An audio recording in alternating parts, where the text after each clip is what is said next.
Good evening. Welcome, everyone, to our council meeting. I would like to go ahead and call the meeting to order. Could I please get a roll call?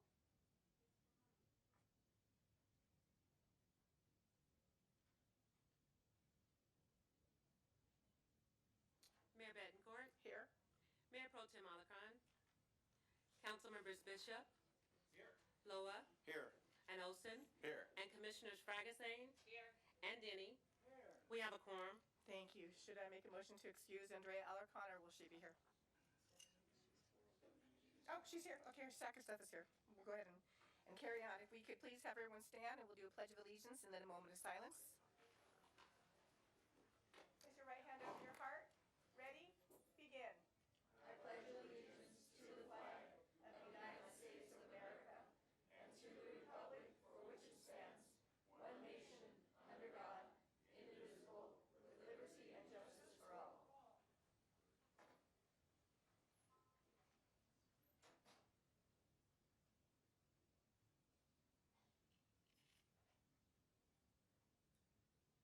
Thank you. All right, so for tonight, we've got some presentations. I have a very bad cold and I'm losing my voice, so I'm going to have my co-counsel help do the presentations. So for item number 4.1, if you'd like to take the handle on that, Austin Bishop, I would certainly appreciate it. Thank you.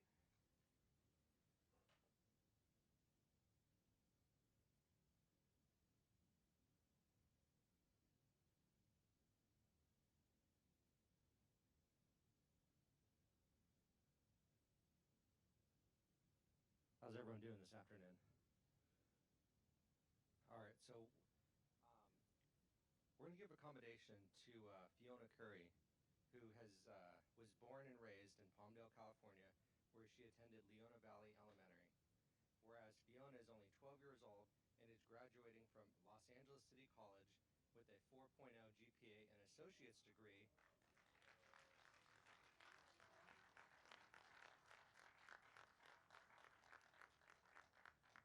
Quite the achievement, isn't it? You got a lot of brain power in there, don't you? I'm not intimidated, I swear. All right. So, whereas Fiona began a dual immersion program during the COVID-19 lockdown, which allowed her to take college classes online while still attending grade school, and whereas Fiona's proud parents remember the day she attended her first college class very young at the age of 9 years old. On a computer via webcam, and after graduating, Fiona plans to continue taking classes at Los Angeles City College throughout high school.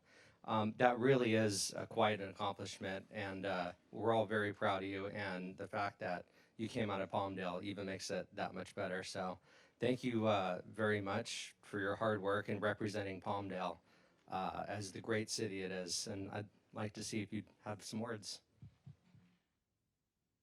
Thank you, thank you. And I would just like to say that it was a lot of hard work and effort, but I believe that if, like, for any goal, even if it seems impossible, it never is. Because if you put your mind into a goal, you can always succeed and you can always achieve.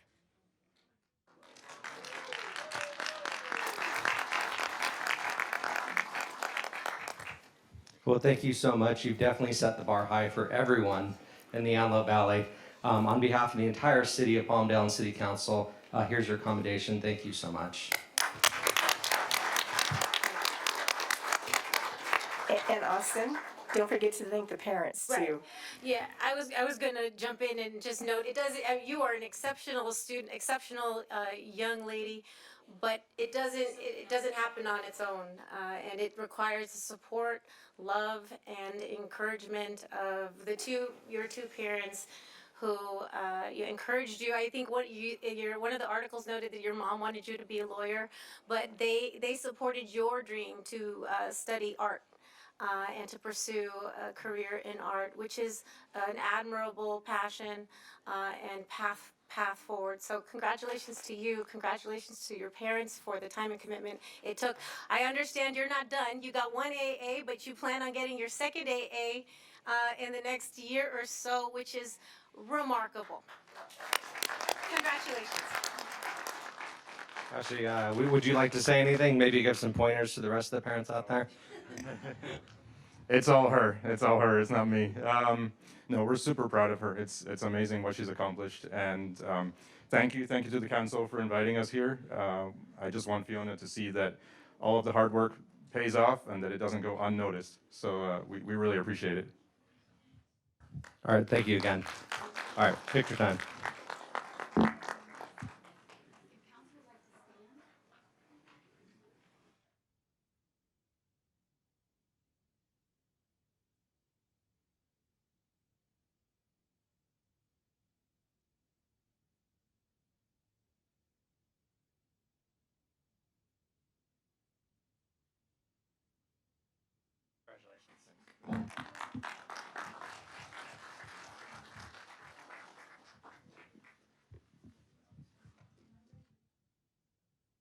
We're moving on?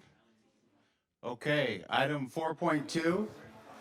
We've had a lot of great events recently for the veterans, hosted by the veterans, for Memorial Day, for Flag Day, and we're very proud of our veteran community, so we're gonna recognize them any chance we get.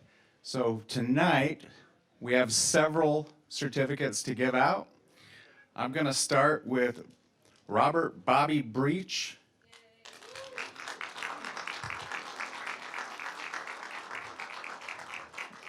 Mr. Breach organized the Memorial Day ceremonies here in Palmdale, so we want to give him the certificate in honor of his humanitarianism and years in service to veterans in our community.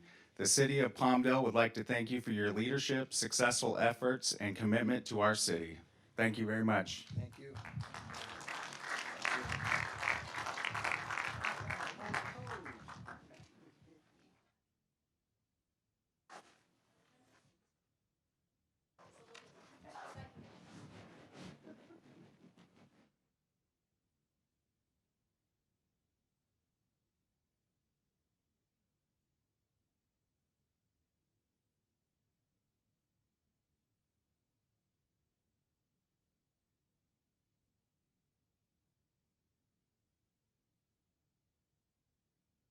Okay, don't go anywhere because it looks like we have other dignitaries in the, or you want to do it all at the end?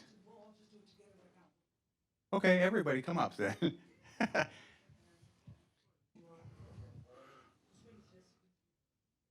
Great. Okay, so I'll just pass the mic down. How's that? First up, Anna Zarley. We'll go with Christine Ward from Mike Garcia's office. Yes, you're going to stay right here. All right, Bobby. Get next to the girls. That's right. So, thank you, sir. Really, truly, it's our honor on behalf of Congressman Garcia to honor you today. Really? Yes, for everything and all that you do for our veteran community and for the many years you've been doing it. So, this is long overdue. So, thank you very much. Appreciate it. All righty. So, I'm going to present you with this congressional certificate, okay? Oh, yeah. And I'm going to hand you the mic so I can take a photo.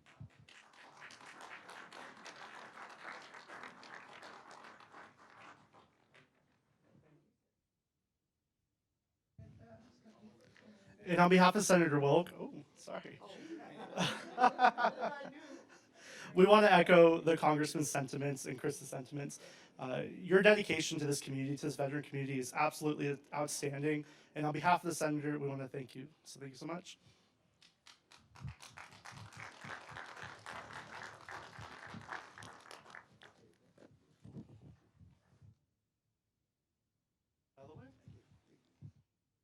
I get a hug.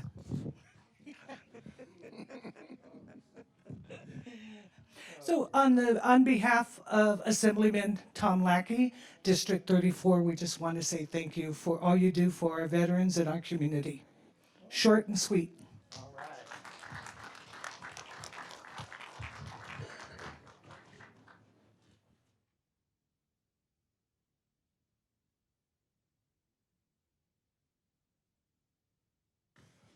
Ditto.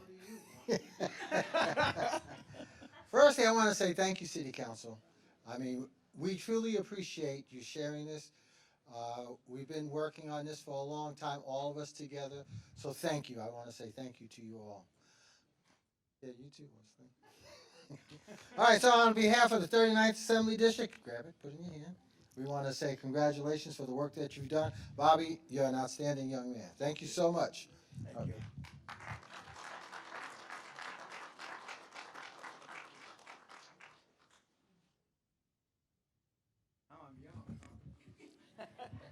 Would you like to say anything? You're gonna give me a mic, really? You earned it. Yeah. They normally, city council normally doesn't let me, right, Richard? Yeah, I want to thank the city council and everybody. And I would like to thank the community, no, seriously, for your generosity and your time that you take out.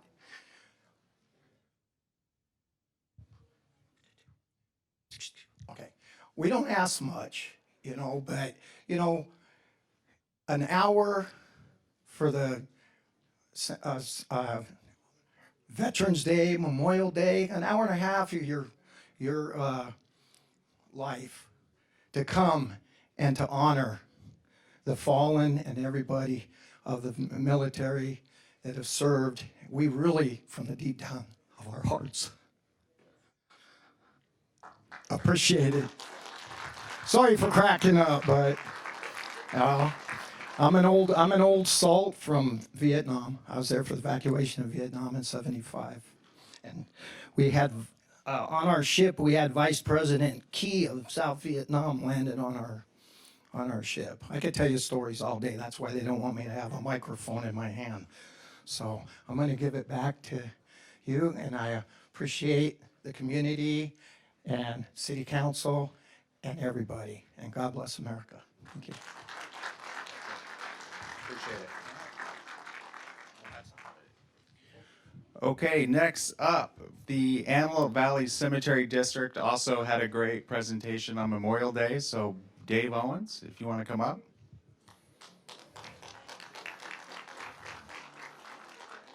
It was a great service that you put on, and we were proud to attend.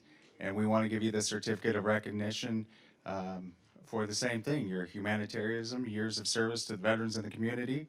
The city of Palmdale would like to thank you for your leadership and commitment to our city. Thank you very, very much.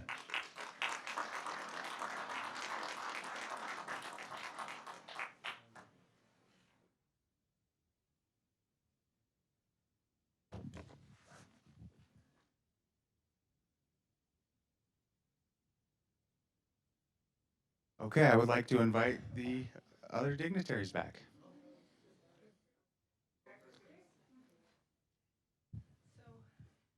Well, good evening, everyone. You're cute. I'll stand on this side, thank you very much. Madam Mayor, who do I report that to?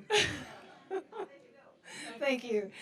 On behalf of Congressman Garcia, it is an honor to be here. And in case you're wondering if this guy next to me is being inappropriate, he's my husband. So I'm still being inappropriate. he is being inappropriate. I get the honor of presenting this certificate on behalf of Congressman Garcia to the Antelope Valley Cemetery District. And my esteemed colleague, Chris Ward, also works for the congressman, but is also part of the Cemetery District Board. And they work so hard to really not only respect those veterans that are still here with us, but those who have passed. If you know Dale DeBry, she works night and day to not only find those who need to be honored in the cemetery, but to recognize them, and she's a great advocate for those who don't have a voice. I thank you, Dave Owens, for your leadership, and I thank you, Chris, for your tireless service to our veterans. It goes without saying. So on behalf of Congressman Garcia, thank you, and please accept this with a heartfelt congratulations. Thank you.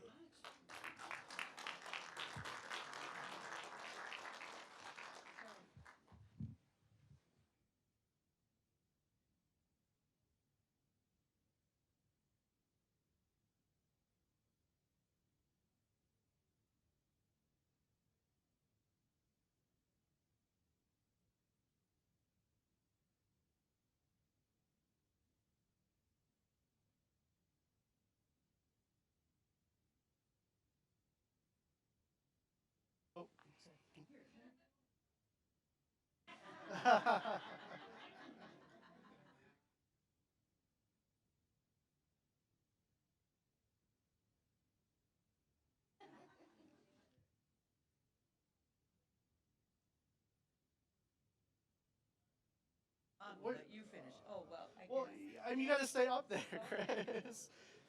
On behalf of Senator Wilk, we want to thank you so much for honoring our nation's heroes every year. I've attended a couple memorial services for the veterans, and it's been amazing every time. You always end up tearing up, and you always end up crying. Yep. And again, on behalf of Senator Wilk, we just want to thank you so much for all of your work.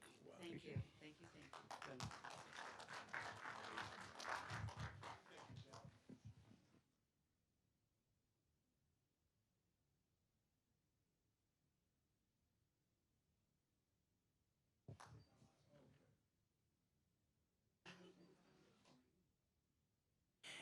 Same sentiment, just, no. On behalf of Assemblyman Tom Lackey, congratulations, and thank you for all you do. We appreciate you. Thank you so much. Thank you.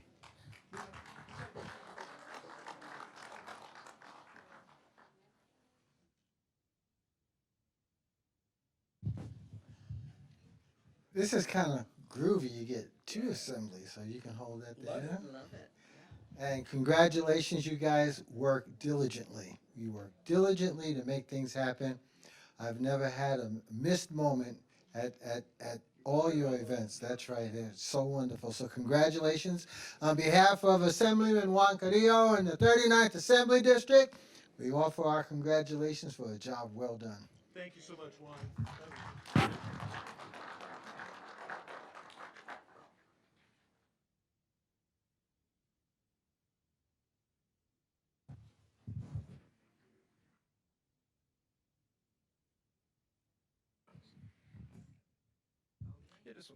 I'll just very briefly say it's so great to be honored by friends. That it was so much to be able to see our friends here. And I just want to say the staff of Antelope Valley Lancaster Cemetery and extension of the Antelope Valley Cemetery District, taking and honoring the veterans is a mission. It's something that they hold so dear. And I just want to thank the city council, all of you that were at our event the other day. You are always welcome. You have a standing invitation anytime. Larry Shimboli showed up about as often as not.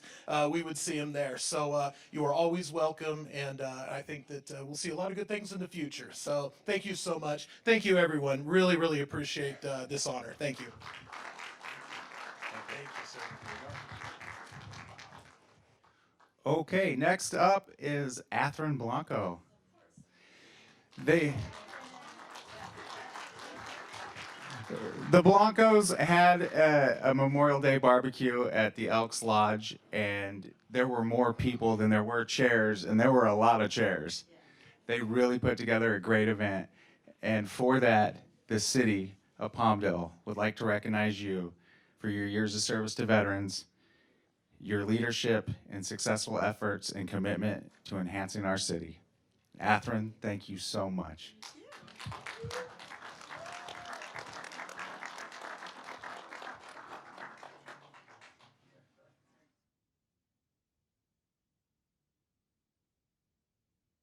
Let's bring the train back over. All righty, Atherin. Well, what can I say? Okay. You know, on behalf of Congressman Garcia, truly, we want to thank you for your years of dedication to our veteran community and for always putting them first and getting all of us to do the same. So we can't thank you enough for all that you do, and your partner, co-pilot over there. We won't say his name though, because we're honoring you today. So please accept this congressional recognition for all that you do on behalf of our veterans. Thank you so much.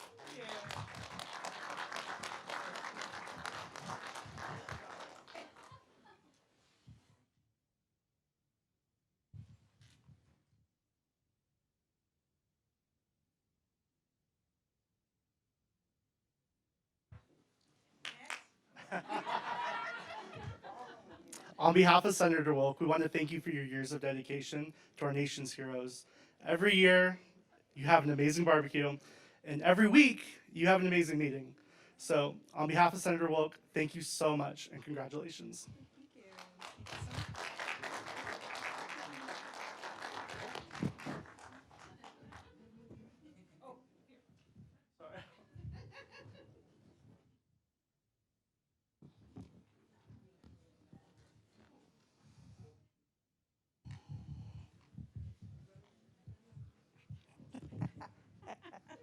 Congratulations. So on behalf of Assemblyman Tom Lackey, so I have to say that I was an event coordinator for many, many, many years. And I have to tell you, she gives me a run for my money. She's pretty good at what she does. And so we just want to say thank you so very much for everything that you do for our community, our veterans. You're pretty awesome. So on behalf of Assemblyman Tom Lackey, 34th District, congratulations to you.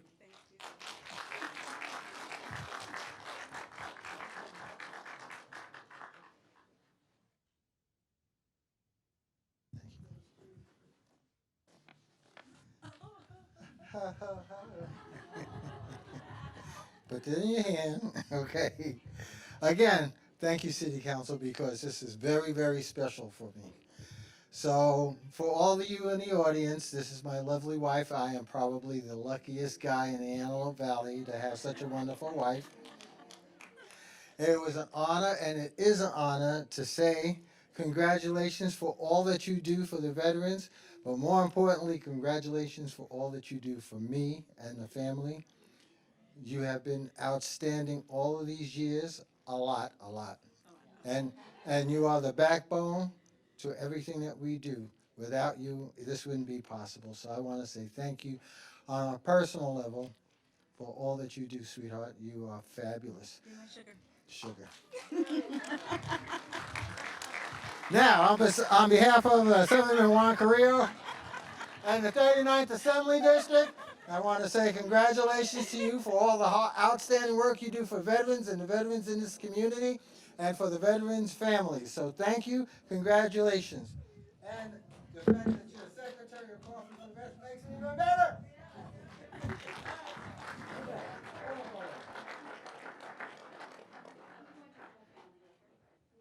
I think she does. Okay, I believe you have your mom here, your daughter's here.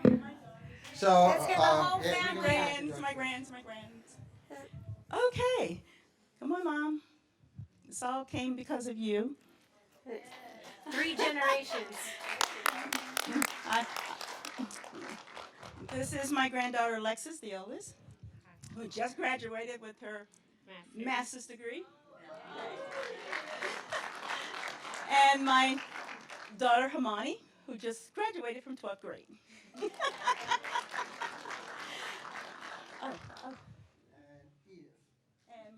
she's taking pictures of it. It's a moment here. Okay, and this is my mom. This is where it all started. My mom would take me volunteer and all of the volunteer work that she would do in her community. How I got involved with veterans is because my family are all veterans. So I used to go to Pensacola, Florida with my uncle and hang out on the base. Never wanted him to go to work without being on his legs, waiting for him at the door. And then years later, I met my amazing husband, who was an Army veteran, that got me to really get involved with veterans. So I just want to thank the community, thank all of the veterans, and I thank you, City Council, and we will continue our relationship with our veteran community. Come on, veterans, let's hear it. Come on, veterans, let's hear it. Thank you so much. Thank you. Thank you very much. Thank you, everybody. We're really proud of our veterans, so thanks for indulging us.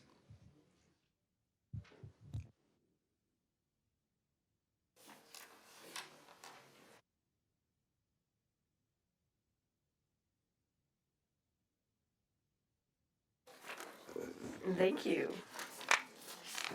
Moving on, we are now at item number 5, waiver of full readings of resolutions and ordinances. So moved. Second. All in favor? Aye. Anybody opposed? All right. Item number 6 is our public comment rules for anyone who wants to speak. Those are the rules. And we will move directly into number 7, public comments. This is the time. If you want to speak on consent calendar items, appointments, new business items, and closed session items, this is the time for public participation on items listed. You will have 3 minutes in total for the entirety for the above selections.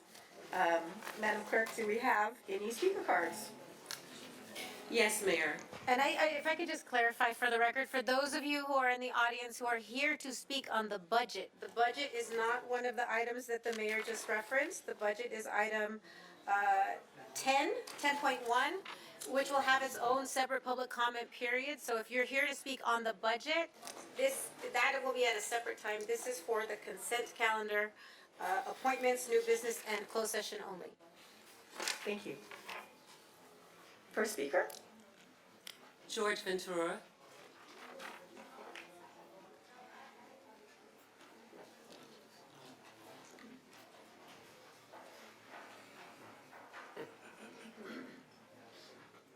Hi, George. Which Hi, item are you going to be speaking to? Good afternoon. Yeah, I thought I could talk about anything I wanted, not that. Oh, no, this is consent. So I'm here just to say thank you. You know, thank you for the support from staff, from everybody. We just had a big event here in Ponce Clan Square. We had our taco festival, and it was the biggest event we've ever done. We had a lot of exposure out there. We were featured on Telemundo, on the news, which was nationwide. We were on the news on Monday about the taco festival. We have a little bit over 6,000 people at the park. We had 23 food vendors. We had 94 vendors altogether.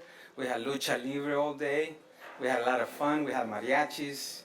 We had Tierra from the 70s, the 80s. The group Tierra was playing. You know, and I'm here to say thank you for the support that we got from the city, from city council, from city manager, from Parks and Recreation. It was a great event, and we're looking forward for 2024.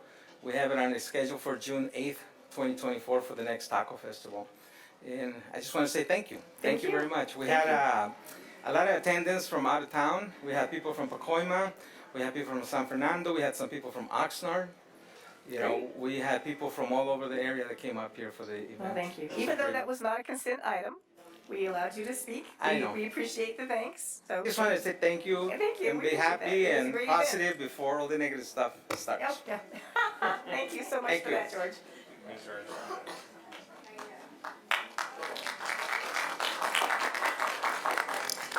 Mayor, we have several slips that don't have anything notated, so we're going to have to ask each of those individuals whether they want to speak now on an agenda item or a non-agenda item at the end of the meeting, so bear with us. Thank you.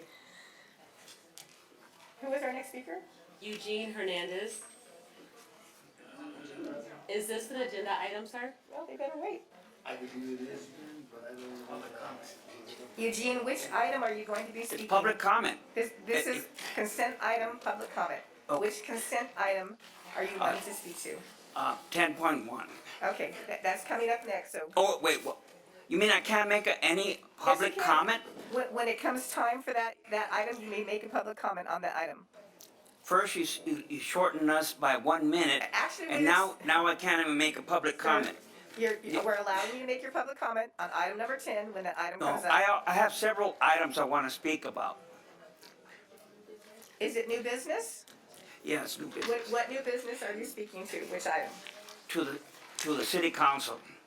I want to know that why a black homeless woman was sitting peacefully on the bench outside, and the sheriff deputy came to her and told her, you gotta move because the city council is gonna meet.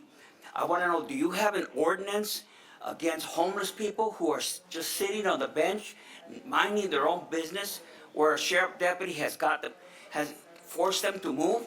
I think that's very, very inappropriate. I don't understand why you would allow the law enforcement to kick out a homeless person just because you want your city council meeting to start. That's what I want to say. Next speaker, if there is no item listed, they will be put to the end. Okay, there is no item listed. Okay. If I could just encourage those who submitted speaker cards, if you are here for the budget, if you could come and just maybe add to your speaker cards that you're here for 10.1. It's a separate public comment period. I know this has been confusing for a while, but the budget is a separate issue that has a separate public hearing. You will have a separate number of minutes to be able to speak on that. If you submitted a public comment card and want to speak about the budget, please go, if you can, to your speaker card and add 10.1 to your card. I make the motion to close public comments on consent calendar items. Second. All in favor? All right, moving on to public hearing, number 9. Oh, no, we gotta do the consent. Oh, I'm sorry, guess we have to do ours, huh? Okay, council. Sorry, got a little confused there. All right. Well, I have a motion by Mr. Loa to approve the consent calendar. I wanna pull, I'll- I wanna pull 8.4. 8.4? Mayor, we do have something for 7. That's what they put down. For 7? Yes. Which item? They didn't say which item. Who is it? Jason Zink. Jason Zink, are you here? Oh, there he is. Come on up, Jason, and tell me which consent item. Which one? Appointment and new business. Or closed session. 8.3, 8.4, and 8.5. Thank you. Proceed. Okay, on 8.3, this is about paying employees their salaries and stuff like that. And I'm very concerned about that we're paying our employees too good a price. You guys they do an outreach of what that position is paying, within the county. But as you know, in Palmdale and Lancaster, you can buy a house for half the price you can in LA County. I mean, down there in LA Basin. So what I'm saying is, you got to compare apples with apples. So I want you to know that these staff are paid very good. So I just want to make that point. Okay. On 8.4, you told us that we're not going to pay any more attorney fees. They're doing such a good job in recouping fees and all this stuff, and we're working really hard. And here I see again that we're going to give another $400,000 in attorney fees. I mean, it seems like the attorneys get richer and richer, and the public gets poorer and poorer. And I'm just really concerned about that. So I wanted to let you know about that. And on 8.5, paying $2.75 million for insurance, to me, is outrageous. I'd like to see you guys really negotiate that and save the city some money, because that is just way out of hand. And that's it. Thank you. All right.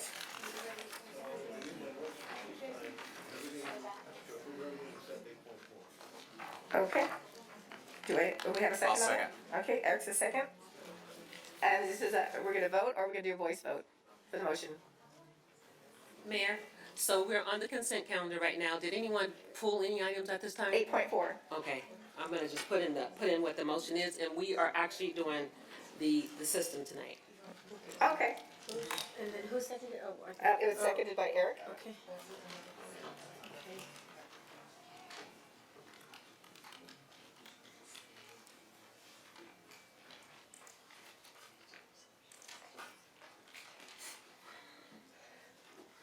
We're just waiting for the Start computer. voting. Thank you.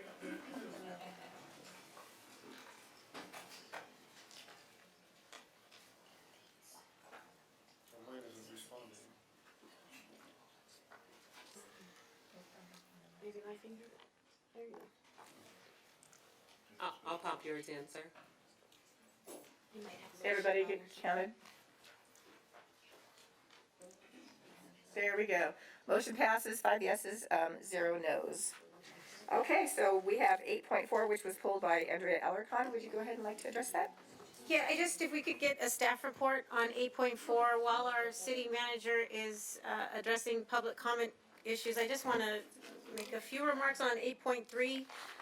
There was concern about the compensation levels. We are undergoing a compensation and classification study that's set to be completed by December of this year. So we will be assessing all of the pay ranges to that concern. And on 8.5, in terms of the insurance, we've been dealing with the same broker for over 3 decades.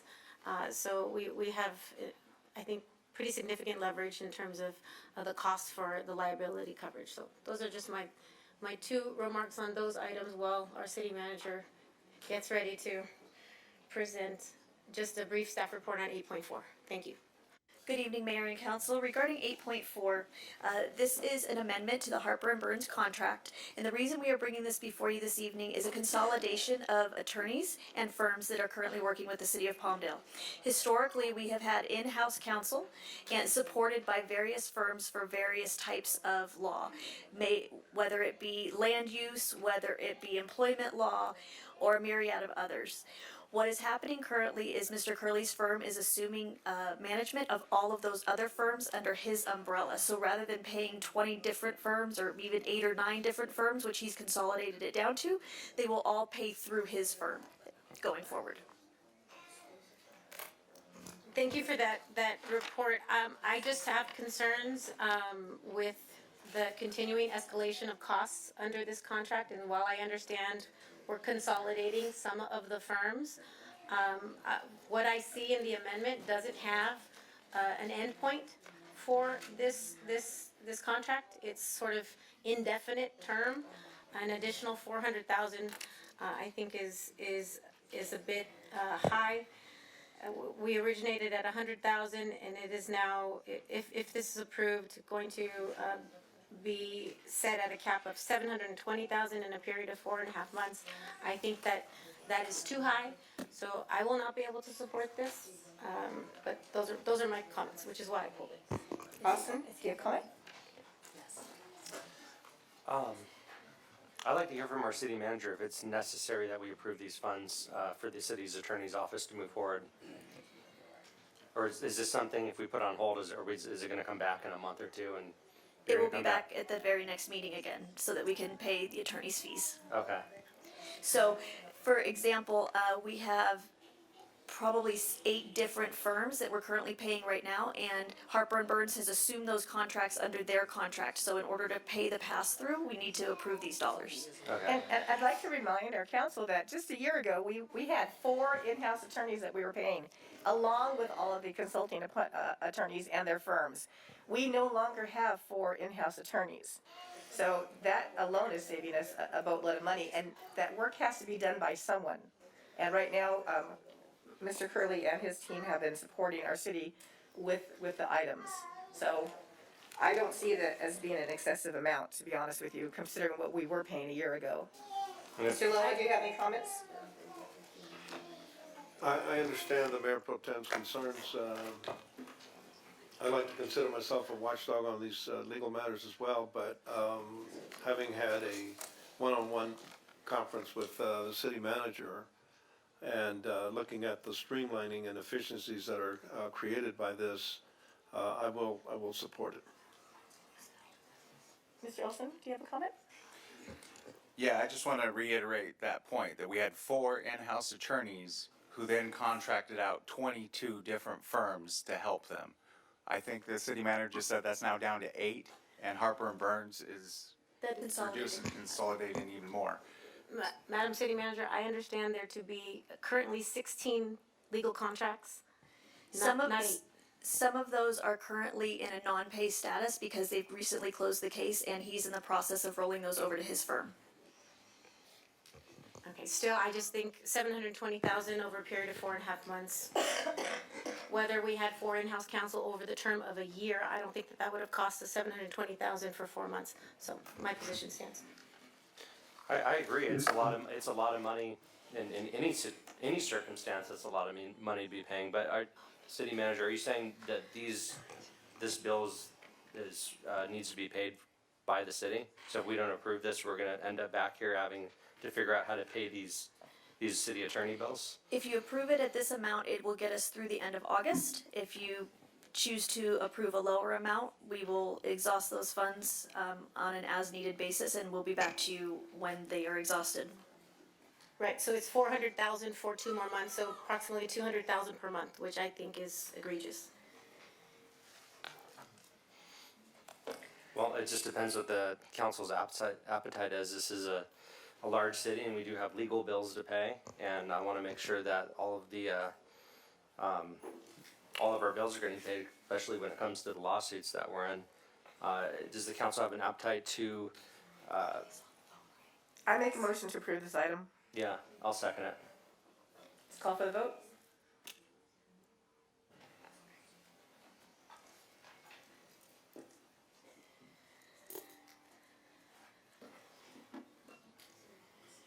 voting?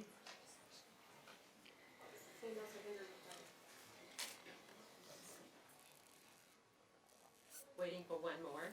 It says no secondary required, is that okay? Nope. We have a first and a second in. We do have a first and a second in. It was, Bishop and Mayor. Yes. Okay? There we go. All right. Now we're calling for the vote.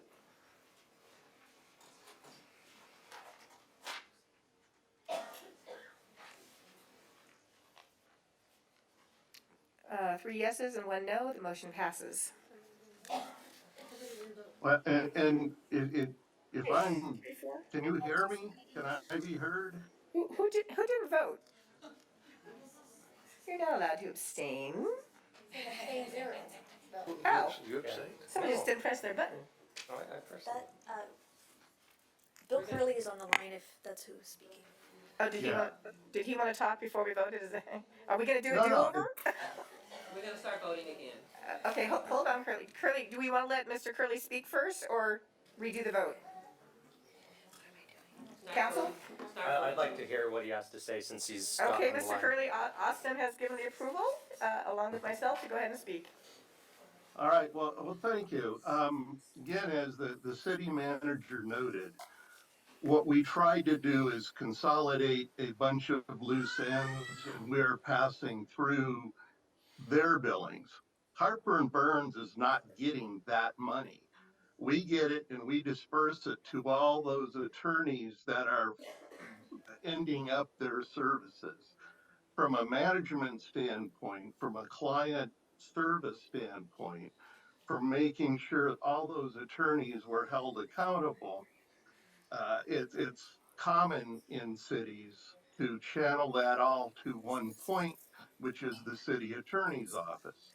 That is what we've done. I'm more than happy to split them out and send the city multiple bills each time. The accounting is present. I just don't want anybody to think I or my colleague there at the end are cutting a fat hog on this deal. We're trying to create efficiencies where none existed. If that's problematic, we'll unwind it. We thought it was something of benefit to the city, but if it raises issues as to our performance or our billings, that's not something we're interested in having a bad brush painted on us. So please understand those billings are not going into our pockets. Thank you. They are just managed. And so, Mr. Curley, if any of the council have concerns, they can come and meet with you, and you can break these down by bill, so that we can. Absolutely. Thank you. Absolutely. Thank you. Again, this was simply to try to bring efficiency to kind of a mishmash that we were finding. But if it's not desired, we won't do it. So one question, Mr. Curley, would you be open to, designating a specific term on this second amendment? Right now, it has an indefinite term, which means it could, continue to increase over time, and or maybe a monthly cap. Well, whatever the council's pleasure. Again, we pass through billings. We respond to legal demands without touching on privileged things. We finally have discovery under control. We walked into a mess, a year and a half or so of unperformed tasks that took a lot of untangling, a lot of meet and confers, a lot of explaining to opposing counsel why the city had done nothing for a year and a half. So we've got it to a level point. There won't be any big bulges, but yeah, whatever you want to do. If you give us $1 a month, we'll give you $1 of service. But if that's not what you need, we'll come back to you. So this isn't something we're looking. We don't have some huge markup. We don't pass through with some sort of overlap. These are actual costs from cases and matters that are before the city. We can't control what third parties do. There's a lot of litigation. Your community is litigious. And again, we're happy to serve you. We're happy to not if it's not your pleasure.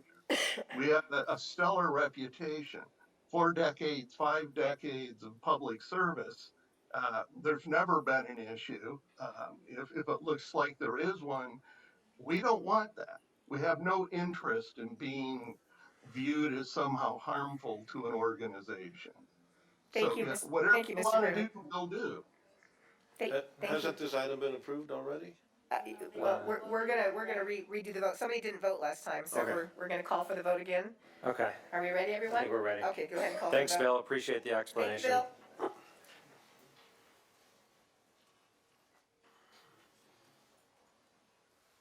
All right, now we have 4 yeses and 1 no, so the motion passes. Moving on to item number 9.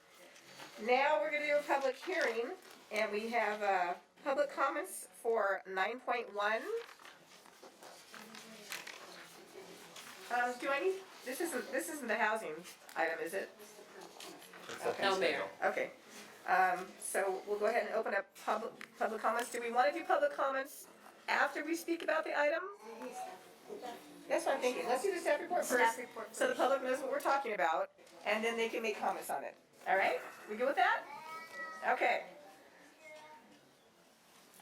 Good evening, Mayor and members of the council. My name is Janelle Sampson, Director of Finance. The item before you is a public hearing for the adoption of Resolution CC 2023-043, a resolution of the City Council of the City of Palmdale restating in its entirety the City of Palmdale Master Schedule of Fees and repealing all prior enactments inconsistent with this resolution. What this item is the citywide fee schedule, and what's presented here is an adjustment based on a CPI, the CPI rate. So staff have looked at the CPI from April of 2022 to April of 2023, which is a 3.8% rate increase, and we have applied that to the master schedule of fees that was previously applied last year. Can you explain to the public what CPI stands for? Of course, that is the Consumer Price Index, and that basically shows the overall price of goods, the fluctuation in that price over that time period. So it's basically saying that the price of goods have increased by 3.8%. And the reason the city needs to then pass along those fees is we're incurring more fees and we're not recovering our costs to the level that is sustainable going forward. Great. And this item was published online for the public to review? Yes, it was. There was a public notice 10 days prior to this meeting and obviously in the agenda as well. Okay, great. Thank you very much. Council, do you have any questions for Jeanette? Okay. No? All right, thank you very much. Now we will go ahead and open the floor for public comments on this item. Do we have any speakers on this item? Jason Zink. Council. Regarding the fees, you know, we passed Measure AV by the public. The public decided we'll take on a tax as long as we benefit from it. I want Palmdale to be a fee-free city. I don't want people to be charged to go to our swimming pools, or charged to use a rec room, or charged to use a basketball court or tennis court, or any of the other amenities that we have. We passed a measure. It raised $23 million a year. We thought it was only going to raise $15 million a year. So that's $8 million more. So you could make all the Outlook magazine programs free, all the swimming pools free. You could even do Dry Town. You got and the Playhouse and the Culture Center. Do you know how much the city generates by that, by charging residents and other community groups? $2.2 million. So I'm asking you to set aside 10% of the $23 million to make this a city-free city. Give the community their dividend, their royalty, their reward for living in a great city. It's their money, by the way, too. That's my main point. My other point is the fireworks permit that you guys charge. I think you should give it back to these community groups, right? Maybe make them pay a fee, but give it back to them at the end if they're successful and a good a good steward of the fireworks stand booth with the community. Give them back their money. We don't need their money. We're a rich city. Thank you.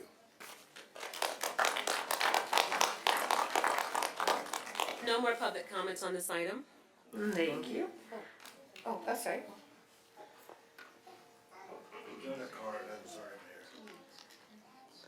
My name is Javier Flores, and I'm speaking as an individual right now, but I happen to agree with everything that the previous speakers just said. I remember Marcia coming up here once upon a time and addressing you all and talking about the $65 that she had to pay for each and every one of her grandchildren when they came to visit to go to Dry Town. And I thought to myself, $65, I wonder how many of our community residents can actually afford that. And I thought to myself, you know, aiding monies, it seems to me, is exactly the source of monies that should be used to offset these costs. I agree 100%. I just wanted to state that. Thank you. Thank you. So I'll move to close the public hearing on this item. I'll second it. All in favor? Aye. Anybody opposed? All right. Moving on to item number. We have to approve the item. Council has to approve and discuss the item. Sorry. Too much cough syrup, apparently. I do have a couple questions and suggestions for consideration of this council. To the two public commenters' remarks, I agree. We've got to do more to be able to support our local residents and their access to our public facilities, access to our special events, and parks and so forth. So I have three suggestions with regards to these permits. I note that under the park and recreation fees, there is a security deposit required for various parks throughout the city. All of them are $149.50, except McAdams Park is $215.25, $65 more. It happens to be located in my district. It happens to be located in one of the low-income communities of this city. My suggestion to this council would be that to create equity in the deposit structure so that all parks, the security deposit is at the $149.50 as opposed to calling out McAdams Park at an additional $65. So that's my first suggestion. Second suggestion is also under Park and Recs. The fee structure proposes, or what you proposed, does not include an increase in fees for adult sports, does not include an increase in aquatics, and I completely support that. However, it does include an increase for youth sports, for girls softball, baseball, basketball, t-ball, volleyball, and so on. What I would like to propose to the council is that we not increase the youth sports in the same way that we're not increasing the adult sports and aquatics. I think, you know, our local families, once they enroll their children in these programs, they still have to pay for trophy ceremonies and snacks every week and transportation to and from and a variety of other things. If we're not going to increase the other components of our recreational activities, I don't think we should be increasing them for the youth, particularly if a family's got more than one child. So that's my second that I'm suggesting. My third are the special event fees. Here is suggested that we implement a new fee for Jolly Holiday Activity wristbands. That sounds a bit silly to me. I know it's a $6 fee, but it's a Christmas event that's intended for the community to enjoy and celebrate, you know, without difference in economic ability. And I just think, even though it's $6, when you've got 4 kids, it's $24, and you've got it might be cost prohibitive for some. I don't think that the $6 is really gonna, whatever the revenue that we propose to generate is gonna make a difference. So that one, the Spring Fest, similarly, the wristband fee, so the Jolly Holiday, the Spring Fest fee, and the bingo card. Why are we implementing a bingo card fee for seniors at Legacy Commons? I just don't think that that's necessary. The residents are on a fixed income. I don't know that we need to do that. So those are my 3 sort of realm of suggestions.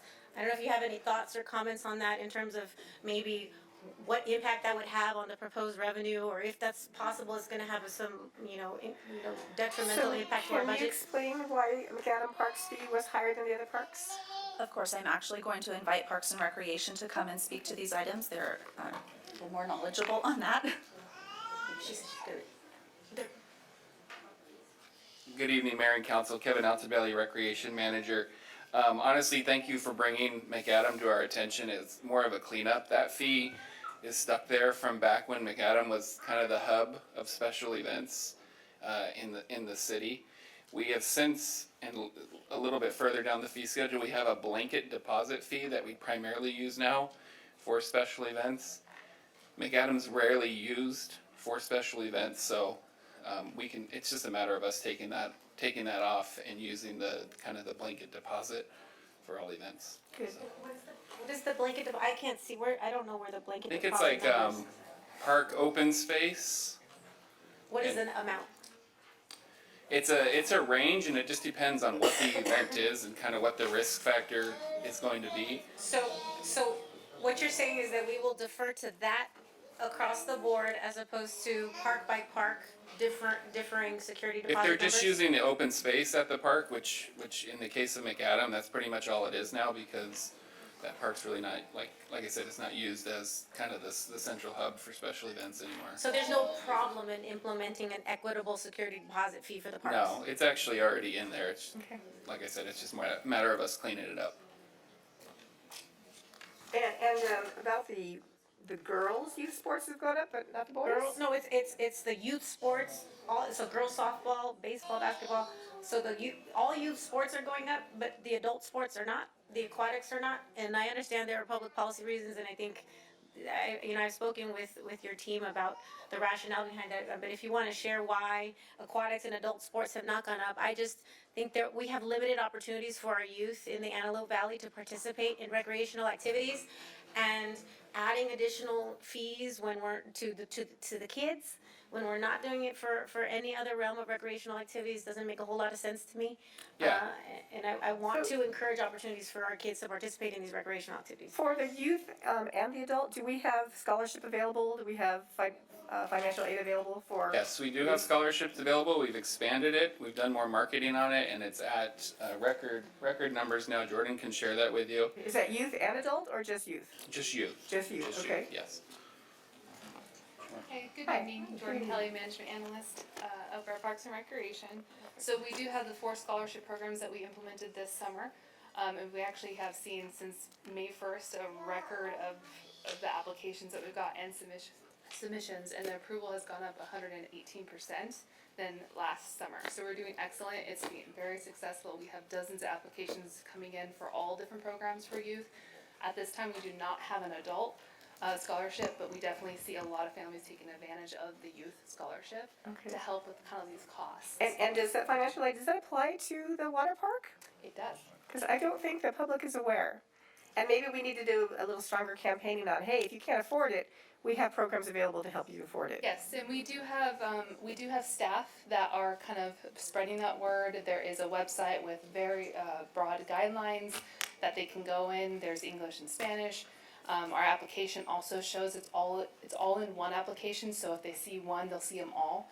And we do have multiple families that we're seeing that they're all kind of applying, because once approved, they're all kind of approved depending on the kind of the submission. But we're seeing high success rates for this, and it's been great. Okay, great. Great. So two follow-up points, Mayor, to your point about scholarships. I believe in the proposed budget, we have included, or staff has included, $20,000 in Measure AV funds to provide scholarships for these youth programs, which I believe, based on the increasing numbers, we're gonna max out. But two, I've also had conversations with our city manager, and in sort of brief conversations with Rec and Parks about developing a citywide policy to provide an across-the-board discount for our residents, whether they show a student ID, a Palmdale library card, or a driver's license or ID that has the city of Palmdale or a Palmdale zip code. They should get, an across-the-board, I don't know what it would be, 25%, 10%, some sort of discount. I mean, we're really pricing our our families out of the ability to participate in local events and to participate in these kinds of activities. I've heard so many people tell me they've lived here for 30 years, never taking their kids to the AV fair. Same with the Poppy Festival, never gone to Dry Town. And That would be me. That would be you. So I think that we've got to come up with a way to offset some of these costs for our local residents. And I think, Jorge Ventura mentioned that there are a lot of people from out of town that come in to enjoy our events. Wonderful if they pay full cost. I just don't think that the cost should be fully borne by our Palmdale residents because there are already limited activities for our folks to enjoy. So that's a forward-thinking sort of, we'll get there in terms of developing a policy maybe, if that's the council's desire. I just think that that's something that we should consider moving forward. So kind of speaking on that, I know in Parks and Recreation, we do have some of our activities and programs that do have a resident and non-resident discount of a 25%, as well as Dry Town as well. So I think with collaboration with that and also the scholarship programs, I think we're on the right track, and I think we do need to market it more. We do need to spread the word. We are partnering with a lot of agencies, especially like Penny Lane, and they're really getting the word out there. They're really helping residents. So I think it's a good effort, and I think it's what we need. And then also, I believe Could we work with the schools on getting that word out? yes, Because where there's kids, they're going to take that information home to their parents. correct. And if they're in the Palmdale School District, they're probably Palmdale residents. Yeah, So and maybe we could work with the schools. we on have worked with them in past times, but I think we do need to do a better job of different initiatives, and I think there's multiple ways we can do that and to achieve it. I think it's a good thing, and we're also going through our Parks Master Plan that is scheduled to be done by the end of this year, about December, January. So we're on track right now with our surveying right now with residents. So we're kind of, the next phase is to really look at these fees and really assess our cost recovery pyramid and really see where the target and evaluation, they're the experts, they're gonna give us our analysis and kind of go through that data. And so that way we can see where we're actually aligning and where we need to improve and kind of fluctuate. So if we were to keep our youth sports fees stagnant as is, as we are with the adult sports and aquatics, will there be some, hugely detrimental impact to our revenues? So this fee is actually not implemented by Parks and Recreation. It was just a citywide 3.8 increase. So it's really kind of up to. That's probably a city manager question. There you go. So I don't have the numbers in front of me about what the one fee, what that impact would be across the board. What I can tell you is that and this will be part of our budget presentation as well, is our costs are going up. It's happening for everyone, it's happening for our families, it's happening for our cities, and our revenues are not growing at the same rate to try and cover those costs. So it will have an impact. Will it have an impact this year? Not necessarily. It may be felt several years down the line, but we've got opportunities to curb that at a later date. The other thing I also want to mention is that there is $75,000 in ARPA funds this coming fiscal year proposed before you tonight to also aid in the form of scholarships for our programs and our attractions. Anybody else have comments on this? Yeah, there was one fee on there that I wasn't too crazy about. That would probably be the general admission to fireworks. I know it's only a $5 fee, but it's something I'd like to see done away with if possible. I know the cost recovery on that's not high, but I wanted to see if the council had any appetite to waive that fee, so when people go celebrate the 4th of July in the park, it's just free admission. I'm all for that. Is there, I guess maybe I should talk to the city manager of finance, is that something that's gonna make a huge dent in our budget? That cost does offset that fee does offset our costs for fireworks, which is in the neighborhood of $40,000 to $50,000 each year. We need to just adjust our admission process for the event. It'd have to be first come, first served, because I guarantee that it will absolutely overflow. Or maybe cut it in half? Cut it in half. And just to add, the children are free for fireworks. Yeah, I saw that. It's more of a way to crowd control, crowd management, how many people can fit in the amphitheater safely. So if we cut it in half, parents could get in for the total of 5, right? Oh, so poor parents can do it. So I think this is a great reflection of what we could be using Measure AV money for. If we use Measure AV money to pay for that event, then we could definitely bring the cost down, and we could also make sure that we use Measure AV money for the youth sports. Because that is covered under the guidelines of the Measure AV when we talk about youth services. Measure AV is a general use tax and can be used for anything in our Right, but it budget. has to, I understand that it has to go to the committee, but these are the kinds of things that we want to It make sure could that be. we're going to the committee with, saying we'd like to not raise fees for the youth, so we would like to ask the Measure AV committee to So give that money to the youth sports. currently, what is proposed in our budget, I know it's a separate item, but under Measure AV for community events, we have proposed slightly under $1 million. I think maybe there is some flux there, and I'm gonna suggest that we increase that slightly when we get to that item, but maybe we could build in some of the costs of the fireworks program into the community events line item for Measure AV budget. Thoughts? We can talk about that during the budget process, Yeah, we because can for talk every about that, dollar so- we program or deprogram, we have to reprogram elsewhere. Thank you. All right, Okay. so any other questions from the staff here? Because I'm getting ready to open it to public comments. No, I'm good. We did? Not this one.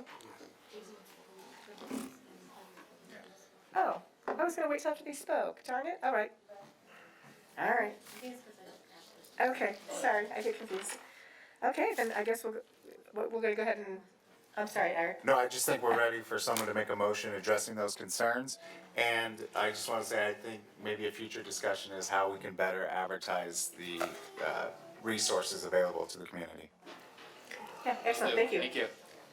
Okay, do I have a motion on the table? So I'd like to move to adopt the permit fee structure as proposed with the exception of the park security deposit fees, ensuring that they are applied equitably to all parks throughout our city. Second, to eliminate the increase in the youth sports permit fees. And third, to eliminate the wristband fees for the Spring Fest, the Jolly Holiday, Christmas event, and the bingo. What are we doing on fireworks? Parks and Recs is gonna kill me. Can I have someone come back up? I wanna ask about the wristbands. I'm sorry. But what exactly do you get with the wristband? So on both of those events, Jolly Holiday and Springfest, the events are free, and there are plenty of free activities. For Springfest, the egg hunt, crafts, pictures with the bunny are free. On the backside, it's kind of a separate area. We have some attractions for older kids, and again, it's more of a crowd control process for that. You know, making sure that first off, safety, that we're being able, they're coming, they're getting a wristband, we're checking their height or their age so that they can safely do the attractions. And again, both, even on the Jolly Holiday. And how much do those run? They're $5 and $6. So the Jolly Holiday we've never charged. What is being proposed is that we're now going to implement a $6 fee. I think there's a way to implement a wristband program that by color that allows them to get on certain rides. I just don't want to create a community event where it's for the haves and the have-nots, and the kids like, why can't I go over there, mom? And they feel like they can't go because their parents can't afford $24 for 4 wristbands for all 4 of their kids. If they come to the Christmas event or the holiday event, let them all enjoy it. I agree, and I think, again, that's a great item to bring to the Measure AV committee. Okay. So that the Measure AV will pay for that. I think that would be Do we awesome. want to meet in the middle as far as that fee goes, like what we're going to do with the fireworks? That way it brings a little bit of the crowd control, crowd element, and then we're also, being fiscally responsible at the same time. Okay, so to add to to my motion, the special event component, so eliminating the wristband fees for the Spring Fest and the Jolly Holiday, the fee for the bingo carts for the seniors, and admission for fireworks, cutting it in half for adults. And a direct request to the Measure AV committee to have the missing funds paid for by Measure AV. Sure. Are we? Are you splitting the fees for the wristband or eliminating them? Eliminating. We're just going to eliminate them. Okay. I'm sorry. The only issue is fireworks tickets have already gone on sale, so. It could be for next year. For next year? Yeah. Okay, no worries. All right. Okay, I'll all right. I'll second. So we have a motion and we have a second.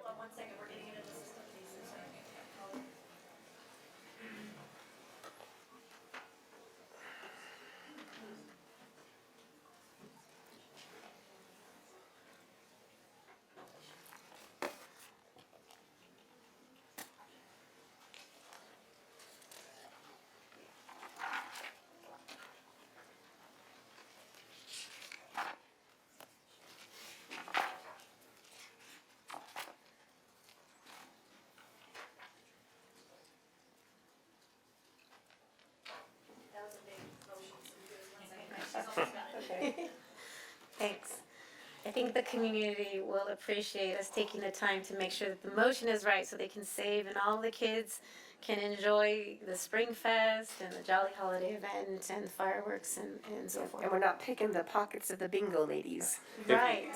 They're on fixed limited incomes. I mean, By Bishop? Yes. Councilman Thank Bishop? you.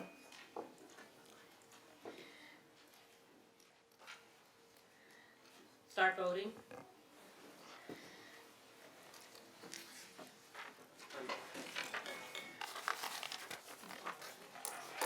All right, motion passes 5-0. Thanks, guys.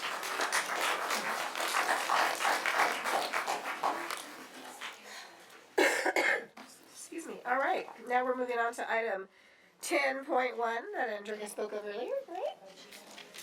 So, we're going to, should we allow staff to speak first on this one? Oh, before public comment, so.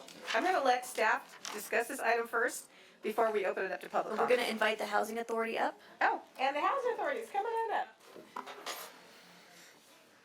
Do we have an extra seat for? Yeah. Okay.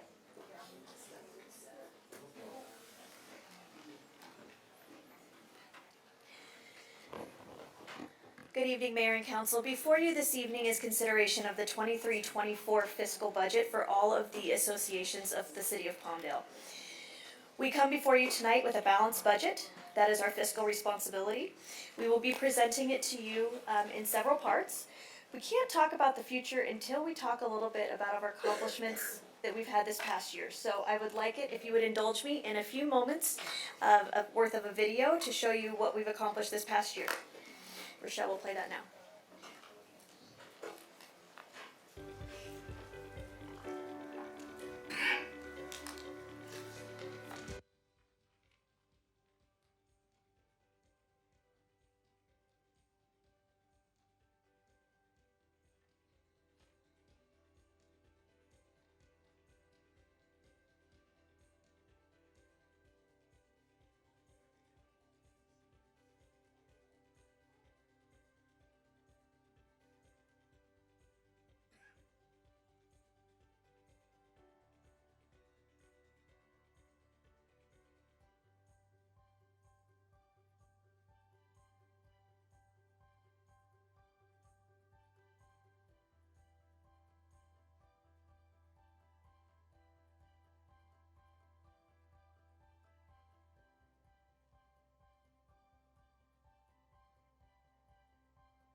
That's a lot of work. It's a lot of staff time and effort, and I want you to know the council certainly does appreciate it. Thank you very much. We have a very dedicated staff here in the city of Palmdale, and it is my pleasure and my honor to work alongside that staff. So tonight we are going to reiterate the budget that we proposed before you back in May. A couple of things that I want to hit on before Janelle comes up and gives you all of the meat of the budget. We talked about it very briefly just a few moments ago. Right now we are presenting you a balanced budget, but I would be remiss if I didn't put it out there that our costs are exceeding our revenues at this time. And it is in many cities, a 5-year projection shows a deficit. I don't want to alarm anyone because 5 years is a long time to take corrective action, but we do need to be aware that that is out there. One thing that we need to address in particular, and we've accounted for it in this budget, is our current escalation in public safety costs. They are not sustainable, to be very frank and very honest. We are currently at over $30 million for public safety, just with the sheriff's contract alone, not to mention all of the code enforcement efforts, CSOs, and everything else that we fund on behalf of public safety. So that is something that we will be looking at in the next year. In addition to that, we've made a lot of investments in infrastructure over the last year, and we will continue to do that next year in park improvements, road lane miles, and general infrastructure among the city. That continues to be something that's very important to us. So as we get started, I'd like to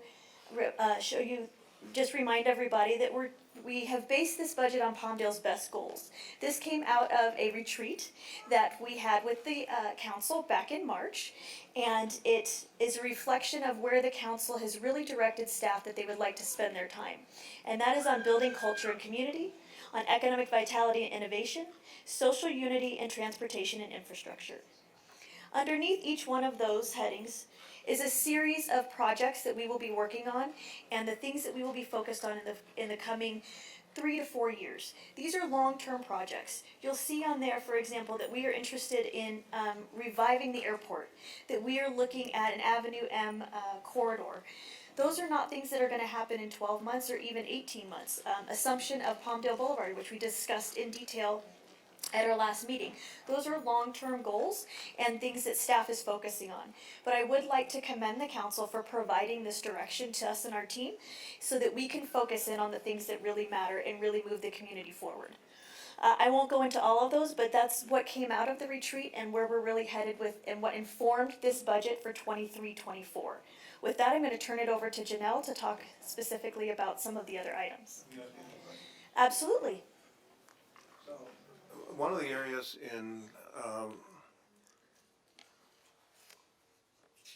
let's see, we have item 12. Yes. And I think that it's connected to what you said regarding public safety initiative. And I would like for our council to direct you to deal specifically with the carping issue, which is where we are short. How many deputies are we short right now, understaffed? At the beginning of this year, we were short approximately 63 deputies. The latest number I got today is 45 deputies. All right, and the way I understand the carping system is that other personnel, such as sergeants, detectives, lieutenants, I don't know whether lieutenants are pressed into service or not, but certainly detectives and perhaps sergeants are pressed into service to fill those gaps and put them in patrol cars. The problem is that the contract calls for us to pay these ancillary staff, which means the sergeants, detectives, lieutenants, captain. So we pay for that plus the rest of the staff and vehicles and other costs. And yet the very same people that are being paid for as an ancillary are filling in for these deputies that are not the vacant spots. And basically it's like a double pay. So I would like for us to direct you to take that up in the conversation that's coming up in the new budget, in the new, not the new budget, but rather the new contract with the Sheriff's Department. I think we're being shortchanged there. I get the sense that perhaps the Sheriff's Department is trying to balance their financing and budgeting issues on the backs of the contract cities. My understanding is that the city of Palmdale is the second largest contract for the sheriff's department, and the first largest is the city of Lancaster, and they've taken some action here in the last couple of weeks on this issue. Our issues are similar. Now, this is not to say, and I want to address this to our captain and to Mr. Neer, who are here, that this is nothing against the sheriff's department in any way, shape, or form.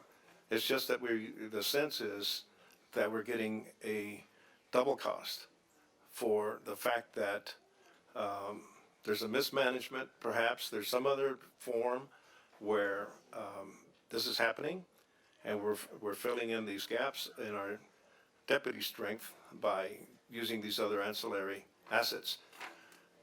The other problem that this has been creating, because of the fact that we have a large amount of overtime that is being used for the deputies that are already there, which is causing fatigue, additional risks to our community and to the deputies themselves. And I just think that this is just an overall issue that needs to be addressed. So I hope the rest of the council agrees that we need to have you address this particular issue, and perhaps since we have the sheriff's department here, that this serves as notice that we have a major concern about that. Chief Neer and our acting Captain Ray are here. If you'd like to hear from them at all, it's up to you. Well, at this point, I'm just saying that these are issues that we need to address. And the other concern that I have is that apparently our contract is subject to increases that come from the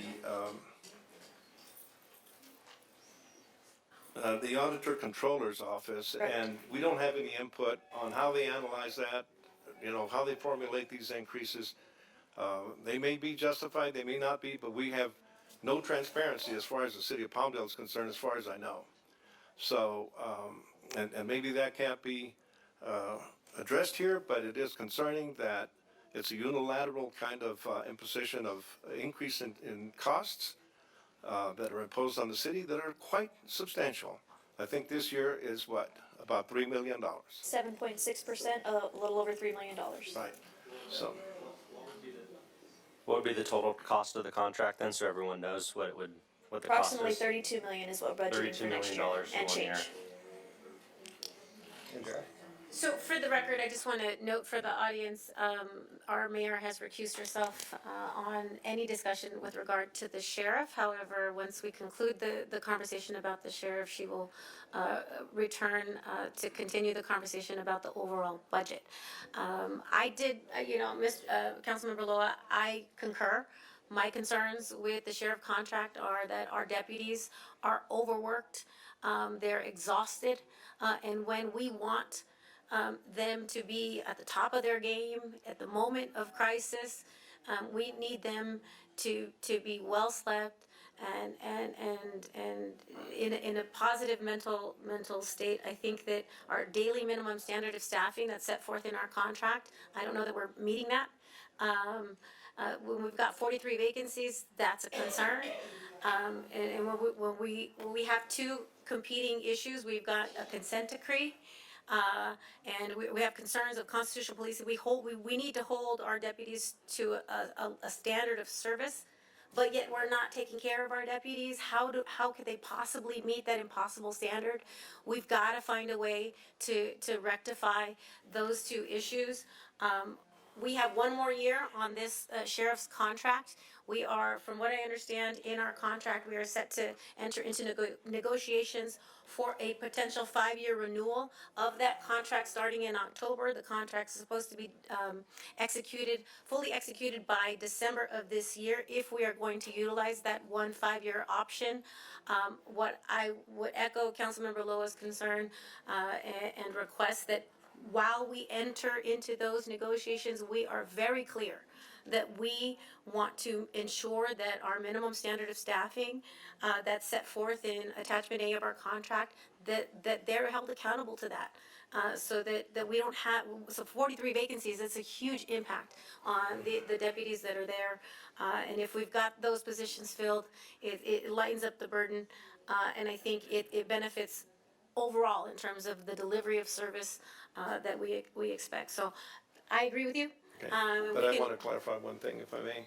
Sure. I think that the position that we should take insofar as direction to you and in your discussions with the Sheriff's Department is that we don't want carping.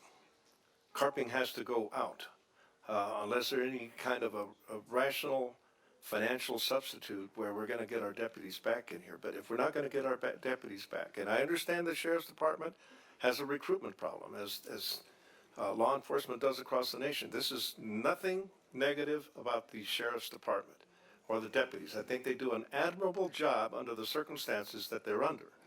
But we need to address this, and I think the position we take is no on carping in terms of negotiating the contract going forward. Yeah, the contract calls for specific discussions with the city, specific notice for any realignment in the deployment methodologies that are necessary. I don't know that that's ever happened, yet carping is occurring. We've never been brought to the table in that conversation, and so yes, I agree. We need to hold the sheriff's department accountable to the standard and the terms that are set forth in the contract in terms of the daily minimum standard of staffing, but also making sure that they put us on notice when they're planning to realign their personnel deployment methodologies, because that impacts our community, that affects, the costs we pay and whether or not we have the intent to pursue the contract further. So I agree. I don't know that maybe we bring this back for an item of discussion at another council meeting specifically to how, the direction we ask the city manager to take with regard to entering into negotiations with the sheriff's department moving forward. But maybe you have thoughts on that. Item 12.1 was a very discussion of this nature to provide the direction to come, I believe, to come back in a set amount of time to discuss this in a further detail. What I would say is that I would also recommend that in those negotiations would be present myself, our city attorney, and then a member or two of the council to make sure that everything that we're doing is transparent with the sheriff's department and we set our expectations early and quickly. I'm actually gonna recommend that we do not wait until October to initiate those conversations because they're gonna take longer than probably standard based on the conversation we're having right now. It's not kind of just a glossy signature on the contract, so I would recommend that we start them soon. Okay, Maybe July or August. Ms. Perez, the other approach to this would be to create, well, in other words, to check the model that is being created in the city of Lancaster with their own police force that would be in support of the sheriff's department, to take deputies who currently are responding to petty thefts at big box stores and instead have a police department that we would have that could go out to these big box stores and take those reports. It's a very consuming process. You take a deputy off the street to go over to a big box and write up a report, which, under the circumstances today will probably not even be prosecuted. But it's a problem. And so part of the direction would be for you to check into what the city of Lancaster is doing in this respect. And perhaps it's something that we should look at seriously. So Councilmember Bishop also has some thoughts. Yeah, I would agree with Richard as far as that, we support the sheriffs. Richard and I are both sheriff boosters, and we want to make sure that we're doing everything they can to get the resources they need, but we're all aware that there's a deficit in service they're able to provide, unfortunately, with how many I'm sorry. deputies. Councilmember, I've got two conversations going and I can't hear you. I'm sorry. Yeah, I know it's been.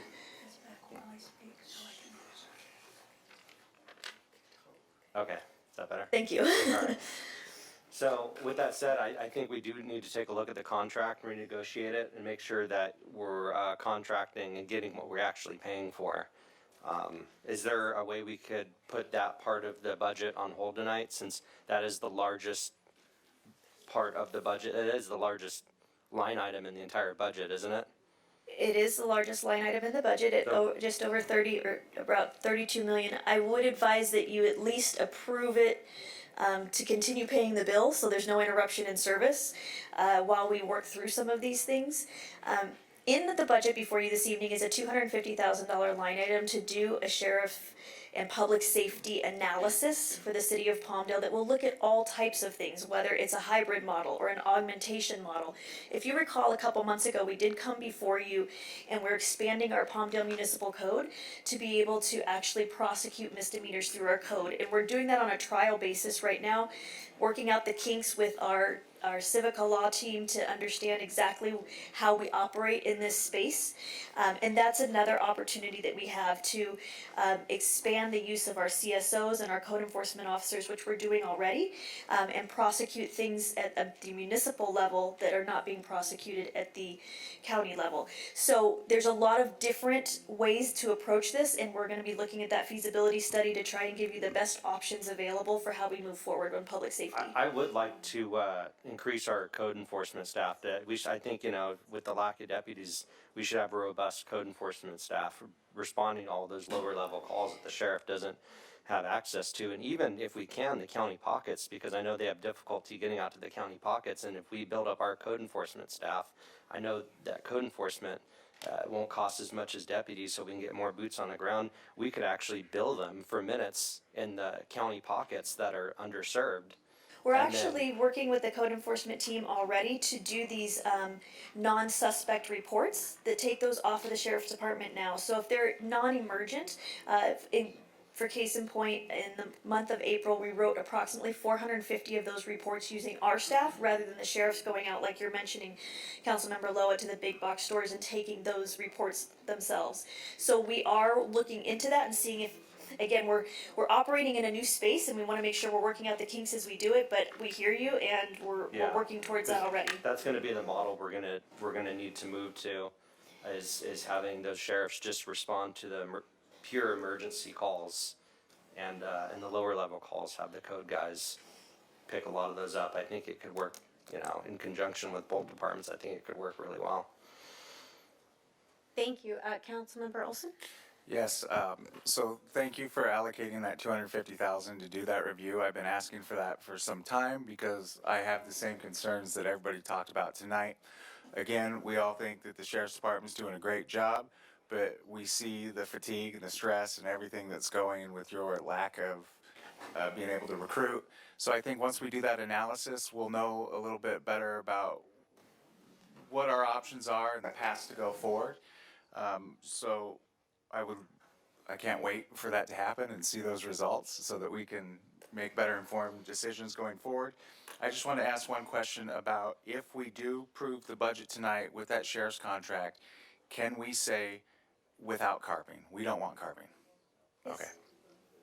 That would be the direction. So I can add to that point, but I think Councilmember Loa had some additional remarks. Yes, thank you very much. Well, there's a question. One of the tools that we ought to have is what I understand to be the IBM Watson. I don't think that we have that tool here, but I believe it does analysis of everything that the deputies do, what the Sheriff's Department does, based on the incident reports and perhaps other data that's collected by the department. We have to have that tool so we can have a clearer understanding when we enter into these negotiations with the sheriff. So that tool is something that we can source here, and it provides and analyzes all different types of data across even our organization, or graffiti, illegal dumping, pinpoints, maps, allows all that type of recovery of data and analysis. In my experience, that an implementation of that level will probably cost the city somewhere around $400,000 to $450,000. But to completely build it out, if we're looking at just one piece or two, it could be less than that. But that is a process in and of itself, and then we have to gather that data and crunch that data to understand the exact impacts that it would have on something like this. That 400 to 450,000 might end up saving us millions of dollars over time. So yeah, it seems to me like it'd be a wise investment. So just a few final remarks with regard to the sheriff's contract. I just want to let Mr. Loa know that I'm intimately familiar with Watson, and you and I can have a discussion about that. I used it for years when I worked at Lancaster Station with Jim Cobalt, their analyst at the head up there. So you and I can get together and talk about Watson. Appreciate that. To the point that both council members Bishop and Olson made with regard to what we do today and what our options are, I've had the opportunity to review the sheriff's contract with a fine-tooth comb. There are provisions in our contract. So we're in the last year of a 5-year term. We have one option to extend for 5 more years. That negotiation is what I was referencing earlier. That's supposed to start in October, but I think it's like a clear direction that we want to get a jump on that as soon as possible.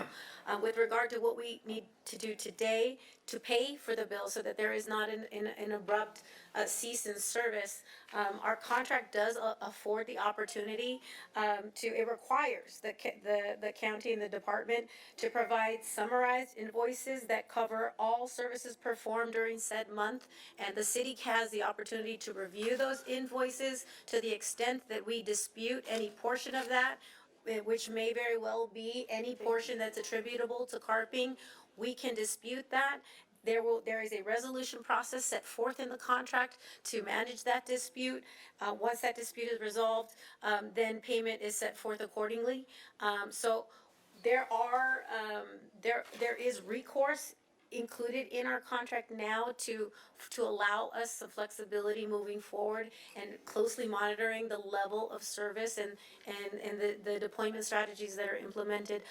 But you guys need direction to move forward, from what I understand, to move forward today so that there is not an immediate cease in service to our community. Right, and the way I understand that is that we're contractually obligated right now. We are. To the contract, so it's not something that we can modify in our budget today. Right. Okay. The fiscal year under the sheriff's, it starts July 1st. 2024. Our budget allocation, so No. to Oh, be able our to pay. budget, This one, yes. Yes. This The year, contract 2023, next right. year. Yeah. Council members, any additional questions of our city manager? If not, I'm going to, did the sheriff's department want to jump in on this and add any additional comment on this discussion, or did you prefer that we just move on to our larger presentation on the budget? We could give some information on carping. Oh, wonderful. Please do. Welcome. And thank you for your service. Thank you for your service. Thank you, council, for your time. I just want to give you guys a little bit, we talked to our contract law, gave us some insight of how the carping tool works within us. The challenges, like you said, staffing challenges. One of the ways managerially as a department, we help with some of the stress on the deputies having to work so much overtime is using the implementation of carping. I've been on the sheriff's department for 23 years, and it's fluctuated over that time. The amount of time depending on, I guess, the challenges we're facing. And obviously you're aware the challenges we're facing in our current state. And so we talked to them and they're like, hey, the cities think they're getting double charged or they're not getting their money's worth because of carping. So I said, give me some information and some breakdown and understanding of what this carping does. And what they say, or how they explain it, is carping is tracked by the station. It's given to each division, and then it's forwarded to contract law. And then there's given those numbers are given a cost equivalent to the auditor controller when the auditor controller comes back every year to reanalyze cost increase. So they are given all these numbers and all the overtime that's not created or the extra cost that's spent on overtime and other ways of filling vacancies. And all that, they get a cost model for what that employee working in the field and not in their assignment is, and that gets factored in. So what ultimately they said is we had a 7.61% increase this year. That could have been up to 8 or 9% if carping hadn't been used. And so that's what they're saying, because ultimately if we don't have that, then that's filled by overtime expenditures and stuff like that, and ultimately that increases that cost of that. So that's how they say, and ultimately they said they'd be willing to come out, give you guys an understanding on it, because I know it's taken me, who works for the department, time working with them to make sure I have an understanding of it. So they'd be willing to come out, answer any questions, give you guys, some, better, some understanding of the system and how it works. And the other thing we bring up is the auditor controller. We don't control any of that. We give them information they request, cost of what it is doing business, cost of employees, all the different facets of it, and the audit controller independently creates the increase. The Sheriff's Department doesn't have any input or any connection with that. So hopefully that gave some little bit of insight, and I'm obviously open to answer any questions if you have them. Thank you. I think this is a conversation to be continued. I know we've got several comments. I have one question. Yes, ma'am. If the 43 vacancies were filled, would we need to utilize carping? It just depends, because there's other facets, because we have vacancies, we have impairments, so we have people out injured, we have people that, have children, so they're at FMLA, and some of these other things. So it's one of those things is not always, but there is times in the department because of challenges up and down, like, because we see, we're in a process right now where we're hiring more people. And the sheriff has put out his plan. He got 8 academy classes within the next year, and ultimately, we're looking at least to hire over 600 deputies. But ultimately, deputies, hired from out of an academy take time to be trained and equipped for us to use them in patrol. For a patrol trained deputy, you're talking somewhere, from maybe being hired to at least about a year out. And so ultimately, we would be able to limit or minimize that. And ultimately, it's just a tool that the departments use to try to help with some of the offsets of too much overtime. And our sheriff is big on making sure that, we're talking about the employee wellness. It's a factor you guys are concerned about. It's definitely a factor our new sheriff has been super concerned about. So we want to make sure we're doing everything we can to help them too. And so that's the factor where if we can minimize some of that stuff to help the deputies have a better overall wellness and stuff, then that's what we want to do. Thank you. Councilmember Olson? Thank you for being here. When you put a detective on patrol, who's in the detective pool? Well, we have a lot of detectives. I mean, and we're in a better position. We were short some detectives for some time. So, but there's always detectives doing that job. So if we pull someone out and they can't do that for that time, there's other detectives that will step in and handle immediate things that need to be handled. Also, when the detective is on patrol, what is he making arrests at the same ratio the patrol deputies are doing? Is he writing traffic infractions at the same rate that the other patrol deputies are doing? Yeah, they're assigned just like anybody else, responding to calls for service, interacting with the public, handling quality of life stuff, pretty much responding to the needs of the community we serve.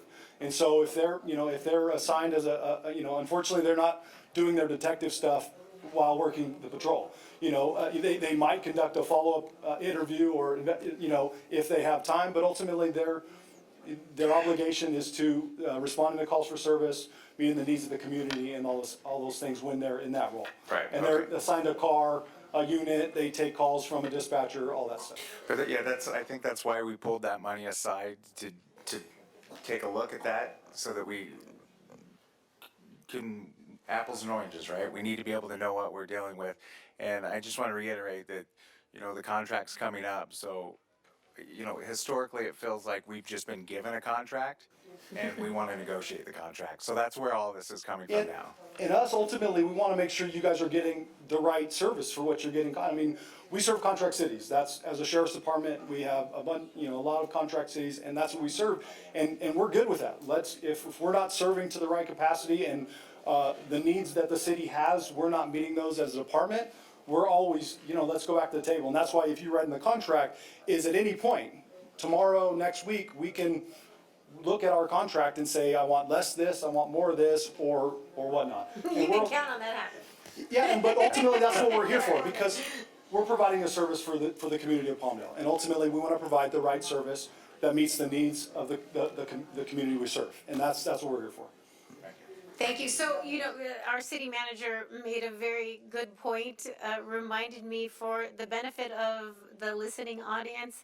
Can you just please outline what carping is? I think we were all eager to jump in because we're so vested in the issue. It's under the cadre of assistant reserve personnel. Can you just explain what it is and how the process works? Yeah, so carping, ultimately, within a station, you have a certain amount of deputies that are working in the patrol area. So they get assigned to a car, they respond to calls for service, stuff like that. Well, in a patrol environment, you also have, they talked about other assigned duties, like you have detectives, you have a special team, and you have other people, community relations deputies, these ones that have different assignments within the station and different responsibilities. Well, at time, those deputies, depending on what we're facing and whether we were able to meet the contract compliance, how the demand for overtime and other aspects, those individuals that are not working in the patrol environment, like working as a detective, community relations, traffic investigators, those type of things, are asked to assist in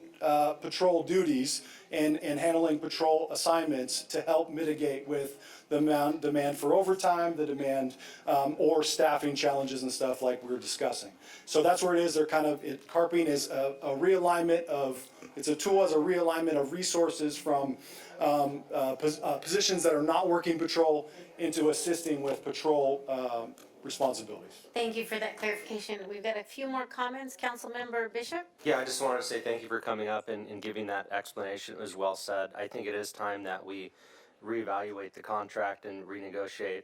I mean, just looking at from a fiscal standpoint, we have one of the largest contracts, and going into the next 5 years, we go into a deficit. And just looking at it monetary wise, we can't even afford the contract that you're supplying us at this moment with the increases over the next 5 years. So we're going to have to renegotiate and look at the service that's being provided because it's unsustainable. I'm sure you understand that. Yes, definitely, sir. Thank you. Councilmember Loa? Thank you. Thank you for being here. And I appreciate that you're our acting captain and that you're doing a great job in that position. And I understand that we're now going to have a captain system, and we're going to pay extra for it, as I understand it.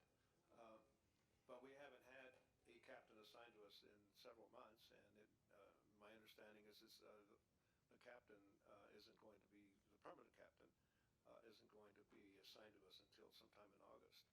But I have a follow-up to Mr. Olson's question. When you take a detective and you put him in a squad car, let's say, the productivity, as far as the comparison between what a deputy does in terms of arrests as compared to a detective, there's quite a reduction when the detective is out there doing patrol work. Isn't that correct? Reduction in what sense, sir? In the sense that the number of arrests that a deputy may do in one of the shifts compared to what a detective would do if they're out there as a deputy. Is there a difference in the production of arrests? Well, I think there's a different in production of employees. You know, certain employees, have a different caliber of work ethic and those things. So it's hard to, so I know certain detectives that when they work, they, work harder than maybe some patrol deputies. So that's the challenge. I think everybody has their own methodology and work ethic, and ultimately, the requirement is that we meet what is asked of us from the city we serve, that we respond to calls, we help, handle situations that arise within the city and deal with emergencies and go to calls for rescue and in a sense provide the service that we're doing. But, I think there's variability, but there's variability even within patrol environments, and variability within employees. So there can be, but I don't know that it's always present. Have you done an analysis in terms of the productivity, in terms of arrests, between deputies, normal performance in that respect, as compared to detectives or other personnel that are assigned to patrol? Is there a fall off? Have you analyzed that difference? Well, we've done analysis within some of the reviews we've done for our compliance with the Department of Justice, and those things have different deputies assigned to different areas, and it just like I previously said, it fluctuates kind of per employee. There's not a definite line where it's easy to say, well, once certain assignment of an employee is less productive than another one. It's kind of based off the employee's personal, ownership and responsibility of their job assignment. Is there just to put it this way, a morale issue when you have a detective or a sergeant, let's say, put into a patrol car? Is there a morale issue there? Is there a decline? Is there a reluctance to do that? No. They, and the good part for it is, in an area like our station, Lancaster, we get a lot of newly assigned deputies.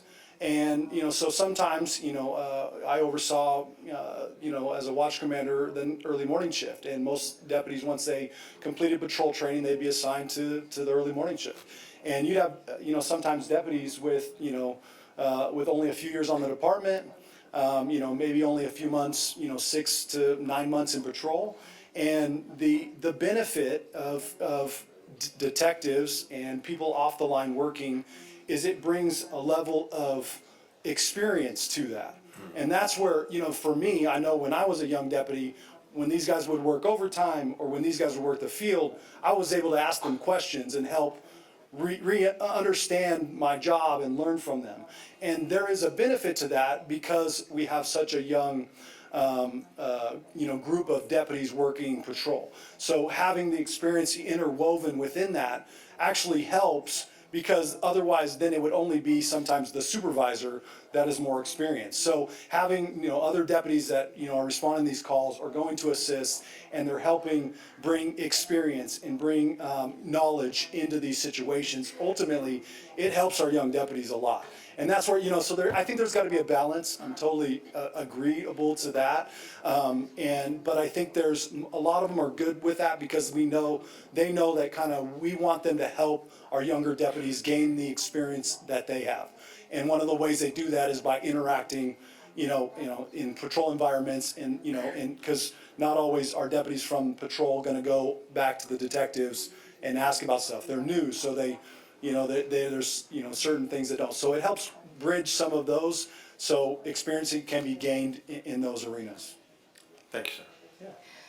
Thank you for your comments. You mentioned you have a balancing act. We too, as a body, have a balancing act. We have to balance ensuring and protecting the safety of our residents in our community, but also protecting our public funds and making sure that we are getting what we pay for. So we thank you for being here. We look forward to engaging in some fruitful, I'm sure, lively negotiations in the very near future. And Members, do you have any more? Yeah, Mr. Lowe, that's why I asked for that money to be set aside to do that analysis, so that we answer those questions. And again, no offense to you, but we wouldn't be doing a great job at negotiating the contract if we didn't have the tools and data to back up our decisions. Yeah, I totally understand. I came from Lancaster. I was there until 2020.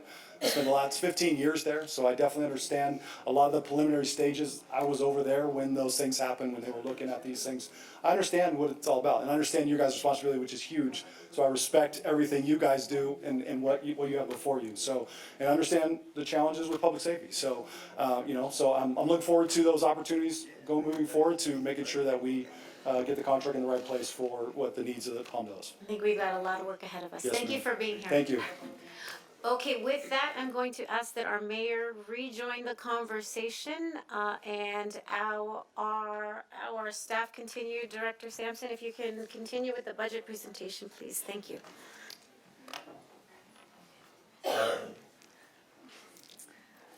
Good evening. Thank you for that. So I will be continuing this presentation and digging into just a high level of the numbers. We came before the council on May 17th and brought a very detailed presentation of the proposed budget. And what we'll have before you tonight on this next slide is going to be a higher level. There were not substantial changes made to the budget from that May council to now. So it's very high level, and then we will open the floor up for discussion, as well as any comments or questions you may have for either myself or the other department heads. So on this screen here before you is the citywide budget summary, and this outlines the general fund, special revenue, other funds, as well as our CIP funds. And you'll see that revenues are proposed here to increase by $104 million or 28.2% citywide. and expenditures are proposed to increase by 115 million or 27.9% citywide. I would like to point out that that is primarily due to large grant funds that span multi-years. Those are Measure R grant funds, Prop C, and Measure M grant funds. That accounts for about 90 million of that. The other remainder is primarily other grant funds, smaller, such as the Course on Revitalization or similar things to that effect. The other large factor in here I mentioned back in May is the CCA program EPIC that recently launched in October of 2022 for residential customers and in March of 2023 for commercial. And that has about a $30 million impact on both the revenue and expenditure side of this. Any questions there?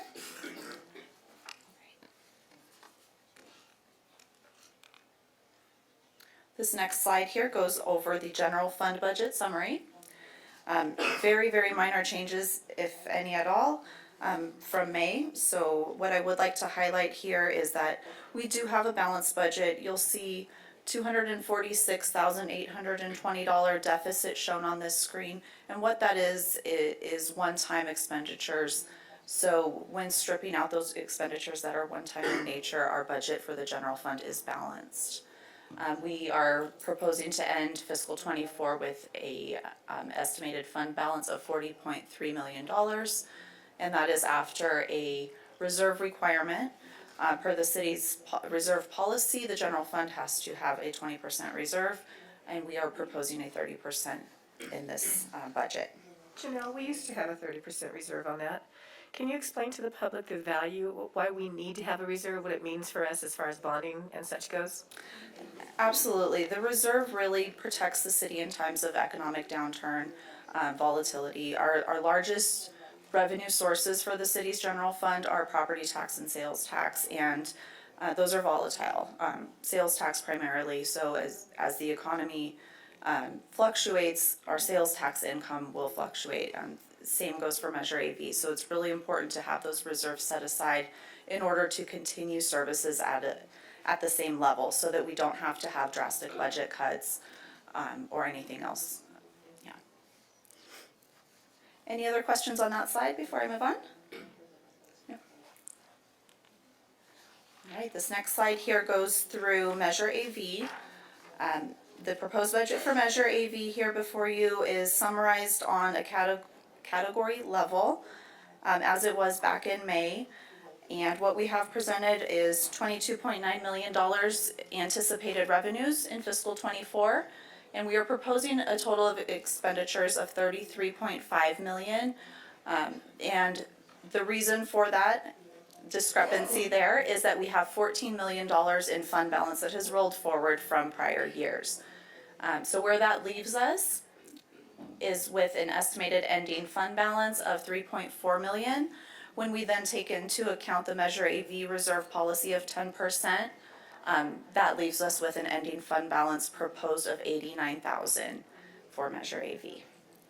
I have questions. Of course. So regarding the Measure AV funds, and you said the money rolled forward, do we have any rules about how long we can keep rolling money over? Because I think we should be spending it, quite frankly. Unless we're saving it for something really big that costs like millions and millions, like a domestic violence shelter, that type of thing. Is there a cap on how many times we can roll the money over? The money can continue to roll forward. That is essentially the nature of a fund balance. It will continue to roll forward. However, our goal is to appropriate those funds and hold only the reserve that is required. Okay, thank you. Mayor, just to add. We could save it for a big project like a $100 million domestic violence shelter. I'm just throwing that number out there. We could absolutely commit those funds. I'm just picked a number out of the air. So just as an example for the public, for transparency purposes, of that $14 million, $5 million of it is allocated to Yellen Park, but we haven't constructed that yet. We're just in the beginning phases. We haven't paid out any of the payments on that. So it's things like that are multi-year projects that are being carried forward. Okay, thank you very much. I'm sorry for interrupting. Not a problem. I just think we should be spending that money on our residents, so. Yes, so within the budget, I'll go into these expenditures just a little bit. 10.7, this has not changed for public safety. This is exactly what was proposed before you back in May. The second category, beautification, infrastructure, and CIP. This is the category that Rhonda just mentioned, where we have those multi-year CIP projects such as Yellen Park, where the money is committed, and that is a requirement in order to award a contract. So that money will roll forward through the life of that project. So, going into the end of fiscal '24, it's possible that some of those funds will again roll forward that are committed for those types of projects. We have here $2 million for community programs and $2.5 million towards economic development programs and $93,000 towards administrative costs to administer the funds. That would include consultants and staff time to administer. I can go into any detail on any of these categories if you like, or we can hold those questions to the end. I'm the girl that's gonna ask the questions on this, I'm sorry. So, like the $5 million for Yellen Park, and as we go and we develop, we're gonna have to spend that money, and it's been allocated for that. If I was a resident and I wanted to go and find out how much money from Measure AV has already been promised, right? How many more millions are we gonna give to this park or that park or road paving or whatever that's already been approved by the Measure AV committee? Where would I as a resident go to get that information? So this item, or this information, the budget is posted on our website.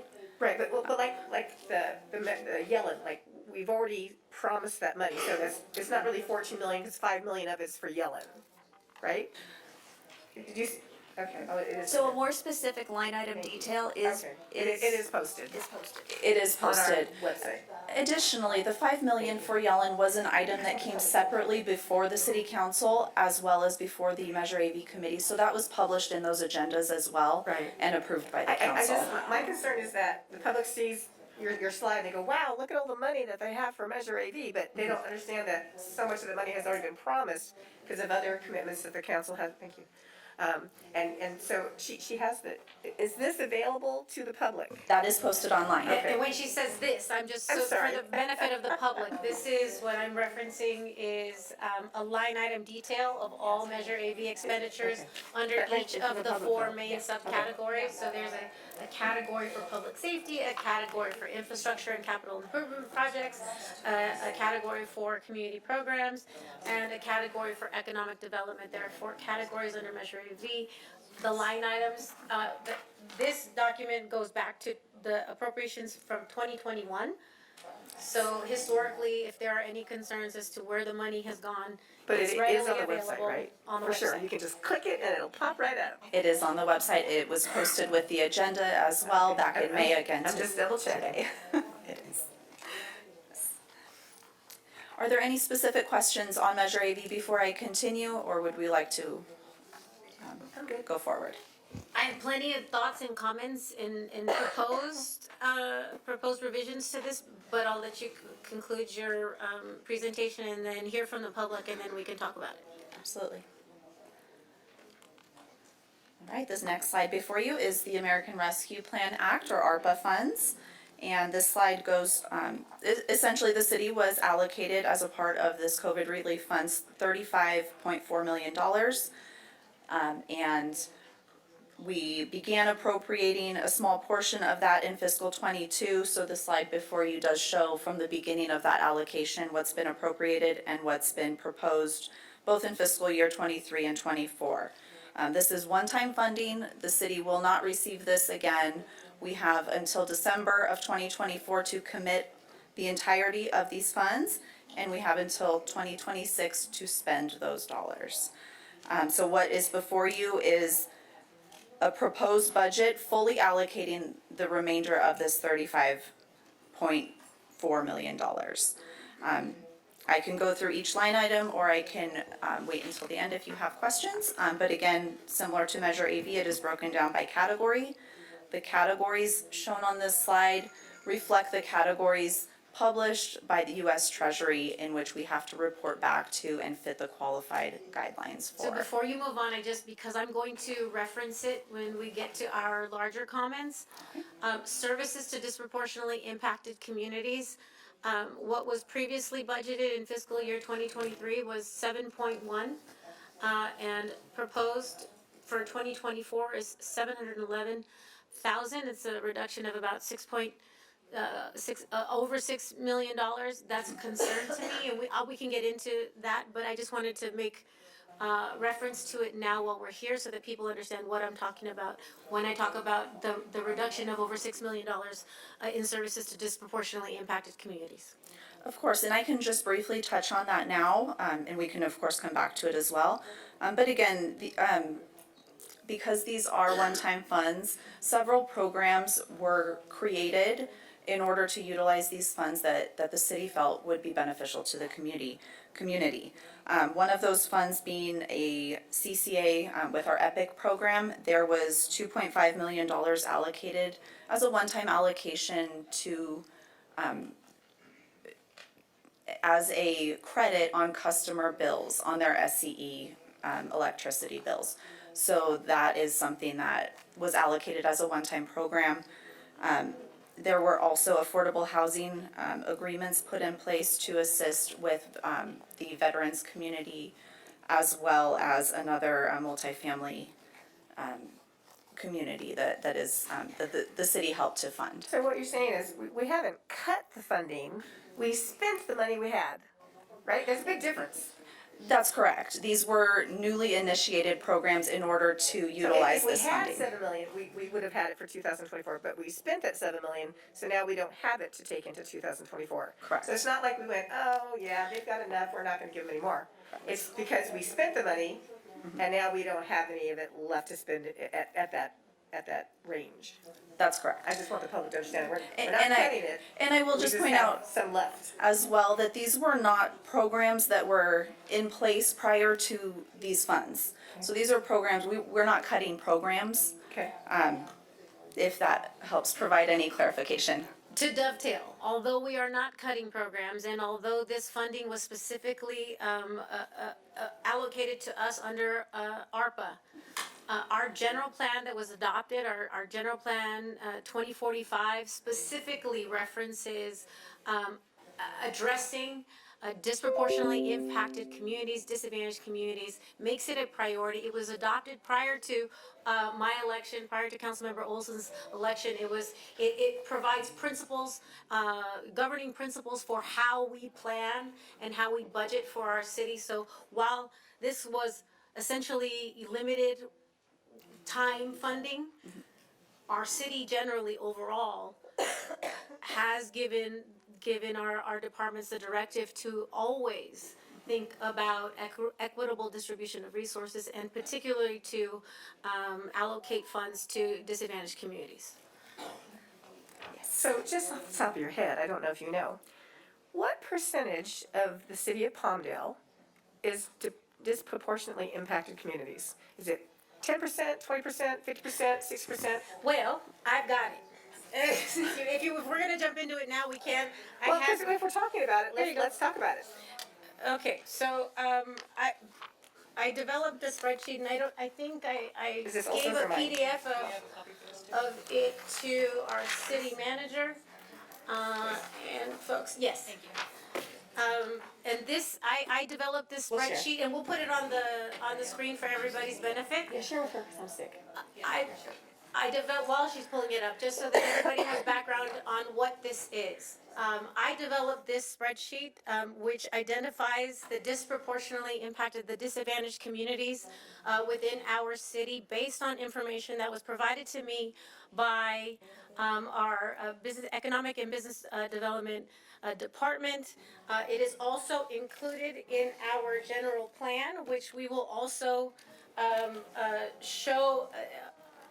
I think it's figure 9.2, which shows a map of where our disproportionately impacted communities are.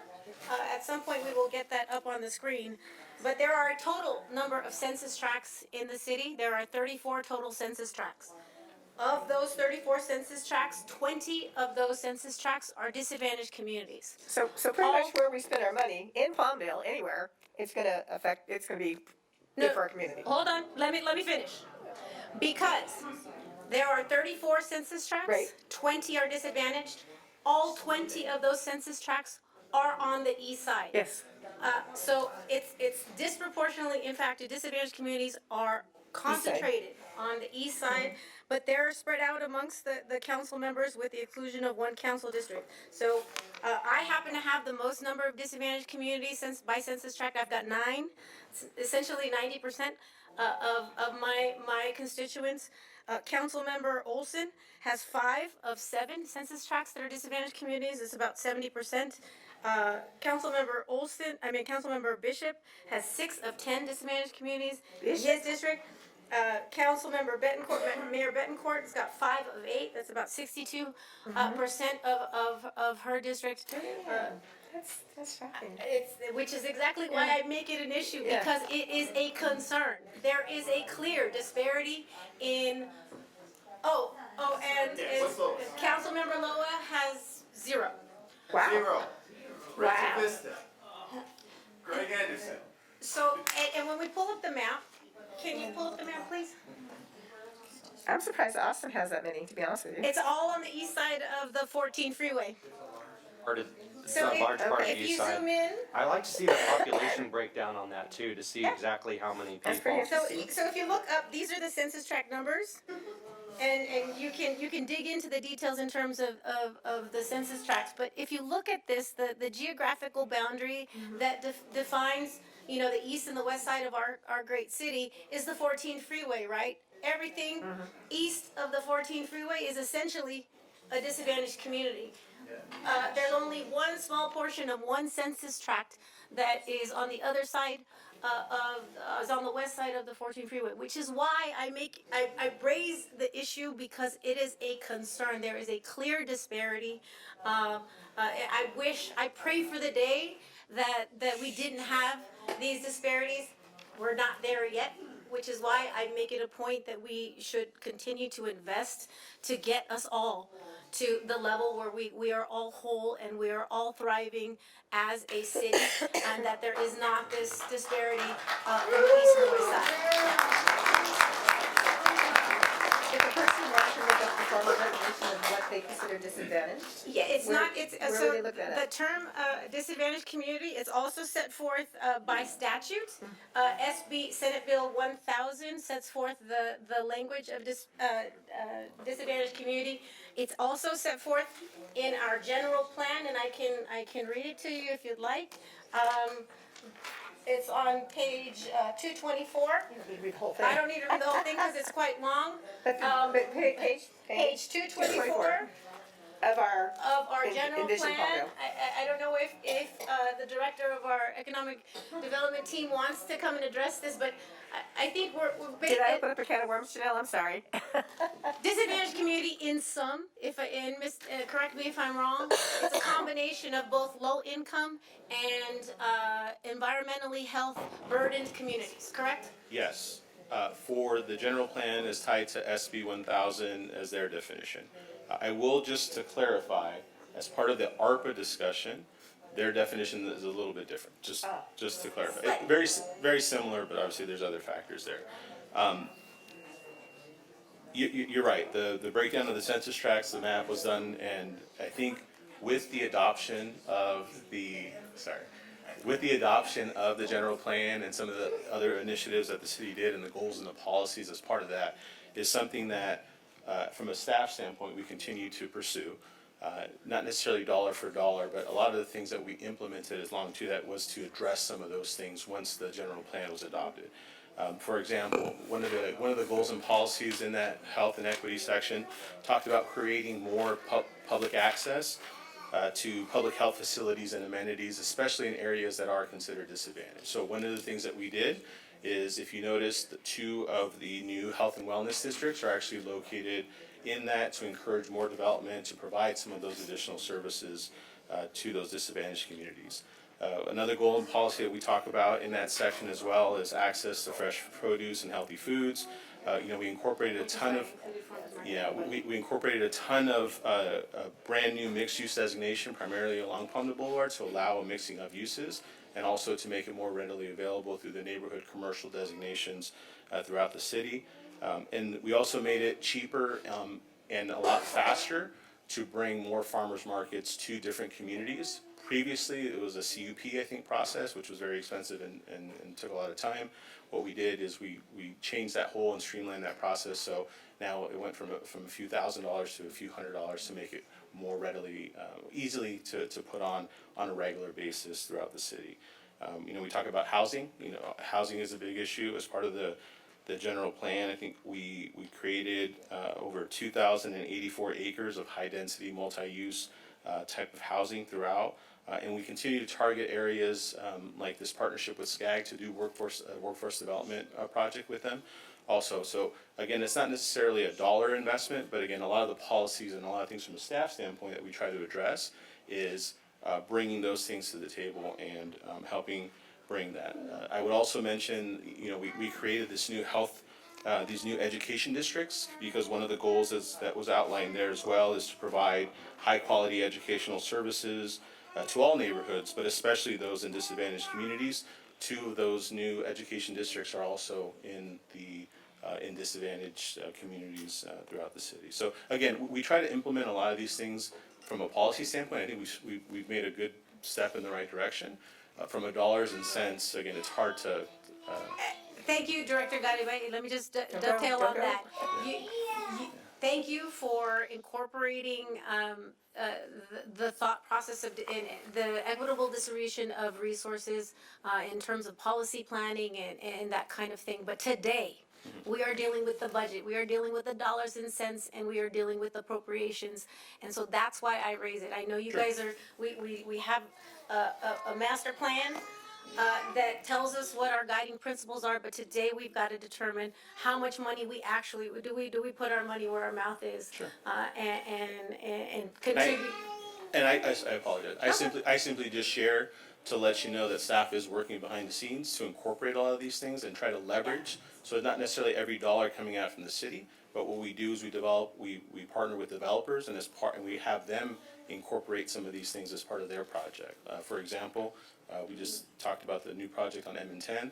We want to improve pedestrian safety, bicycle access. So as part of their project, we made sure that they included buffered bike lanes, class 1 bike lanes on both sides of M and 10th Street West to make sure that there's some corridors there. And again, it's being done at their dime and not at the city. So again, we continue to have those conversations, and we just share the information just to make clear, just for the public to know that we are working hard as a group here, making sure that we can incorporate what we can on our side. And the definition of disadvantaged communities is not only set forth by statute, but it puts us in a position, and I hope that the city personnel hears the message, that we are able to apply for additional funding based on the designation of disadvantaged communities. So we need to direct our team to go and look for that money, because we need it. The east side needs it. Thanks, Luis. I know you and your team, from an economic development standpoint, are doing everything you can to bridge the gap, bring businesses into areas that need it, bring the jobs, and so on and so forth. From your department, I know you guys are doing everything you can. I'm looking here on the map, and to me it looks like there might be a little discrepancy on the bottom left part of it around Lake Palmdale. That's Everett Hill. Yeah, I know. Yeah, so and I think I'm sorry to cut you off, but yes, as part of this process, we didn't only include within the city limits, we had to include the sphere of influence, Right. and that's why you see some of that bleed over. I don't believe, I could be wrong, I don't believe that to be a disadvantaged community, but Average price So- $1.2 million. yeah, the home appraisal guy right there says the average home in that area is over $1 million. Yeah, So- and there was an update recently, some of this has changed again, this was a 3-year process, Right. probably more to go through, so it is a little bit dated, some of this has changed, but again, there are other I factors. sprung this on you too. I No. this wasn't really where we were going with the conversation. That's why we're here, I have right? updated data, and that census tract is no longer in deemed disadvantaged. But again, there are other factors tied to the Of environment course. and Well, traffic and. I appreciate what you do. I know this entire council does, and we're working steadfast in making sure that we bridge the gaps in the communities and that the disadvantaged parts of our city are being taken care of first and foremost. So Thank you very much. May I jump in here? Yes, you may. Please feel free. It seems to me that what's being addressed here is something that we don't necessarily provide for. What I'm talking about is our city budget is to provide municipal services, such as, having contracts for the trash collection, law enforcement, fire department, mental health, delivering services to the residents of the city of Palmdale. And my question is there any part of the city that is not receiving the municipal services that we have to provide, that we're required to provide? Is there any part of the city that's not receiving these services? To my knowledge, there isn't. Right? I mean, we provide the services. We adopt a budget, and it's allocated to the various departments of the city and to the various services that we need to provide. And I think that there's sort of a disconnect in this conversation about the things that we need to fund in terms of the services. If there were a definition for a community that was not receiving, for one of these tracts, that was not receiving equal services under the budget that we're adopting here, that would be a concern. That would be something that I would be very distressed about, and I think we should take action. But in terms of delivering the services, if we're delivering the services equally around the city, then I think we're meeting our function. So if I could just follow up on that thought. Yes, there is a disconnect because the delivery of municipal services is one thing. And to be clear, every resident has equal access to those municipal services.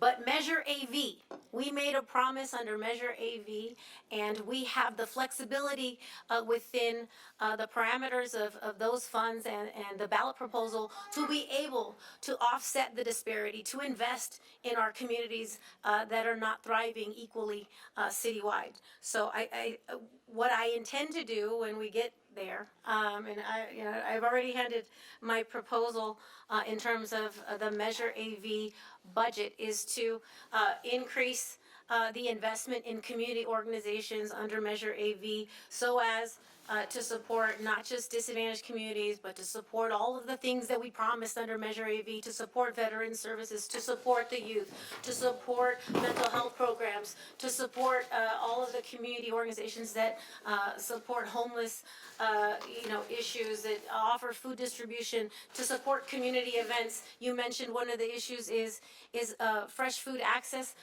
Part of what I included in terms of the increase of community event budget under Measure AV is an allocation to establish the first certified farmers market in our city. There are a lot of different components of what I've included in my proposal, and we can dig through the details on that. But there's a difference in what we do as a municipal entity with our general fund dollars and what we have the power to do under Measure AV. Is there more presentation or? Oh, yeah. I don't know. Yeah, If you got I mean, this one. I know I'll happily hand this over. I totally threw it off. No, Sorry, I know. sorry, Janelle, come back up. I know we have a lot of people here waiting to speak, so.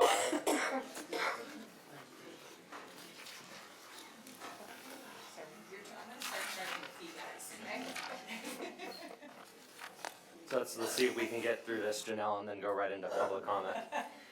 Actually, we're going to take a 10-minute break before public comments Okay, because perfect. people need to use No the pressure, restrooms. Janelle.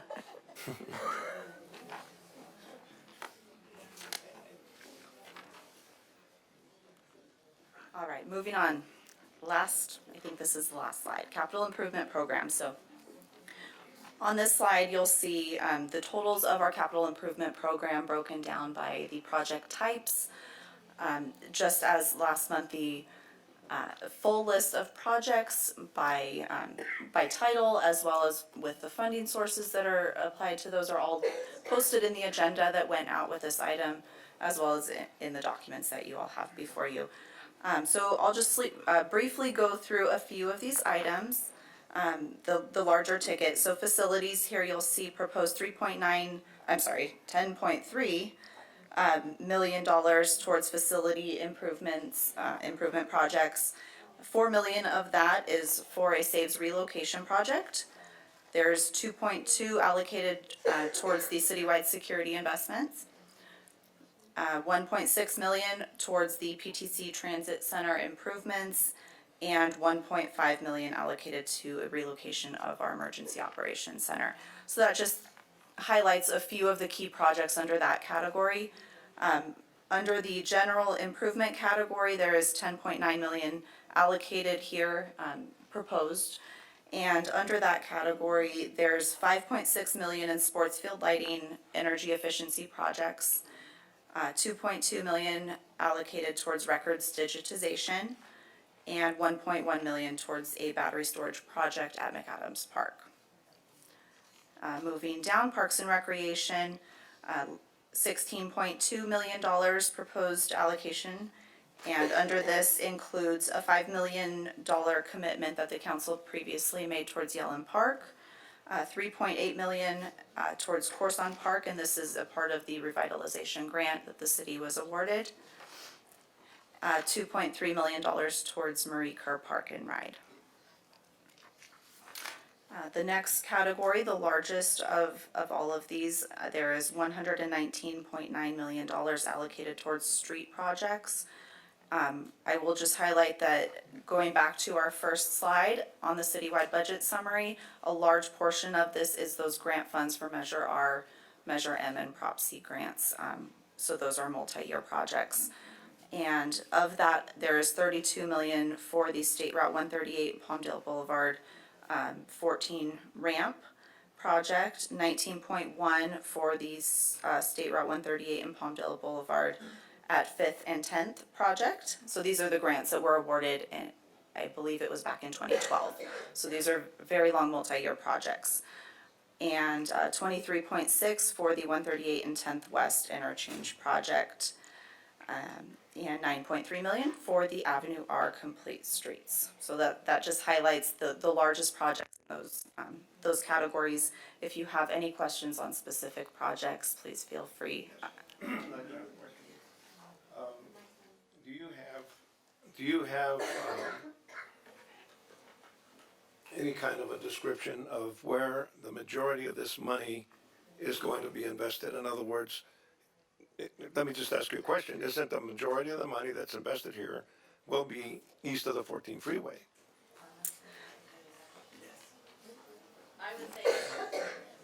I'll defer to Lynn Glidden. Lynn Glidden, Director of Public Works.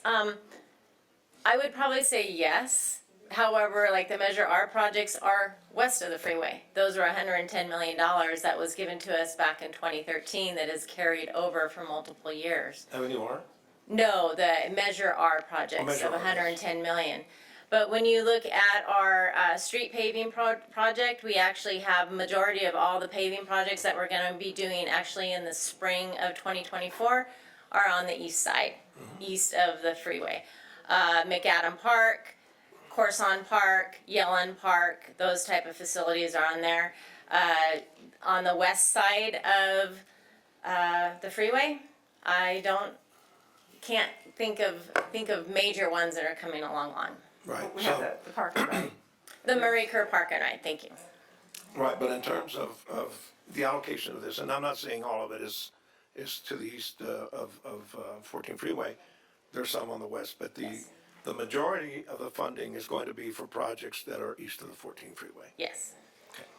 With regard to street repavement, the investment is on the east side because the streets are so deteriorated that we need to save the streets now, otherwise they fall into a state of disrepair that you cannot fix, and they are cost prohibitive in fixing, correct?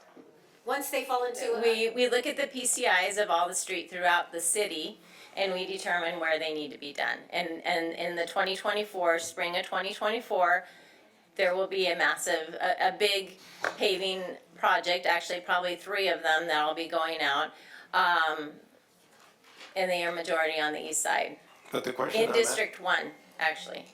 The question I'm posing isn't restricted to streets. Mm-hmm.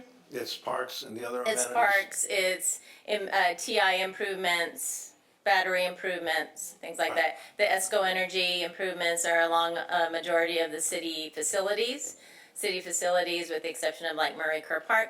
Majority of our city facilities and city parks are on the east side. So that's what I'm referring to, that in terms of providing what we ought to be providing for services and delivery to our residents, the east side is not being shortchanged. In this particular category, it's receiving the bulk of the money. It's important to keep in mind that a lot of this is deferred maintenance, and it's in the capital improvement plan, and to simply put it, that's East Palmdale is where there's more space, and that's where there's more of the population living. Well, I was There's gonna just more say, population density Yeah, matters. it's got a higher And there's population much higher density, density and on as the far east as side. development's concerned, that's where a lot of Where most, developments that's are where it's coming gonna in. be. I mean, there's not much left on the west side. And part of this, if I recall correctly, is the acquisition of Palmdale Boulevard. And that's something that we really must address. We've got to energize our boulevard. Just the last few days, just as an example, 6th Street East and Palmdale Boulevard, the lights were flashing red. Traffic was backing up all the way to Vallejo Market, Vallarta Market, sorry. And it took days for that to be repaired. Why? Because we have to depend on Caltrans to come out and do that. I dare say that when a traffic light goes out in the city of Palmdale that we control, our department is out there lickety-split and takes care of it. So Palmdale Boulevard, the resources, the investment that we do for Palmdale Boulevard are critical for revitalizing the east side and the entire area there. I have my business on that street. It's important for the entire community that we revitalize that. And this part of the money here is going towards that. Yes, yeah, Okay. we will be looking into that. Right. This money is not going towards the relinquishment process of No, Palmdale no. Boulevard, I right? I mean- just wanna be clear. I mean, but we're gonna be starting to look into the acquisition of Palmdale Boulevard. Correct, and Councilmember Lowell was not here during our last conversation at our last council meeting, but we had a full lengthy discussion on the relinquishment process and where we are. Council gave direction to our city manager to forward to Caltrans to move forward with a $20 million improvement project for curbs and ADA ramp That's improvements. Caltrans is doing, yes, correct. Correct, which that will happen in the course of the next year and a half or so, is scheduled to start within 2024, I believe, yeah. in spring of 2024. And while simultaneous to that process, we are going to move forward with asking through legislation, exactly, asking our legislators to introduce the legislation. And ideally, we will have a council resolution to support the legislation that is introduced. But that's separate from this. Right. This money is not for the the Palmdale Correct. Boulevard relinquishment. My point is that in general, some of the resources in this budget are allocated to the improvement of Staff time, Palmdale yes, Boulevard yes. and to, at some point, make it a city of Palmdale asset. Yes. There's lots to go through, and I know that there's already been discussions with our assembly member that is supportive of this. He was supportive of this when he was on the city council here. And it's just something, it's really appalling to drive up Palmdale Boulevard and see these large gaps where there hasn't been development that already should have been developed for housing, for businesses, for medical facilities, all the rest of these things that we've already provided for in our general plan. But I just want to emphasize that what we need to do is to deliver services equally to everybody in the city. All of the services that we traditionally, as a municipality, deliver. And that's what our business is, and that's what we are doing. I think part of our general plan, we actually have it's called out for infill development for places like Yeah. Palmdale Boulevard. So we are planning for it. And I just want to clarify for the audience, Mr. Loa, I know what you're thinking, but it may be coming out a little bit wrong. So I think what Mr. Loa is trying to say is that regarding Palmdale Boulevard, it's very important that we control it, because right now we can't infill because people don't want to deal with Caltrans to get their projects done. If we take the boulevard and own it, then those builders, developers, homeowners, property owners, they deal with the city of Palmdale. They don't have to be locked up for 3 years with the Caltrans paperwork. And I think that's what Mr. Lowe was trying to say. And I appreciate that clarification. That's exactly what I'm trying to say. Okay, that's all.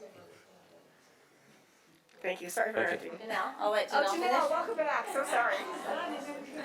Sorry. We told you to be quick. And that concludes my discussion. Oh, there we go. Go, I think we already started that. So that concludes my presentation. All right, we are going to take a 10-minute break, and we're going to adjourn so we can use the restrooms, and we'll be back at 8. I'm sorry, 7? 48. 45? 7? Is that enough time? 7:48. 7:50.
getting ready to reconvene. If I could have my council come back.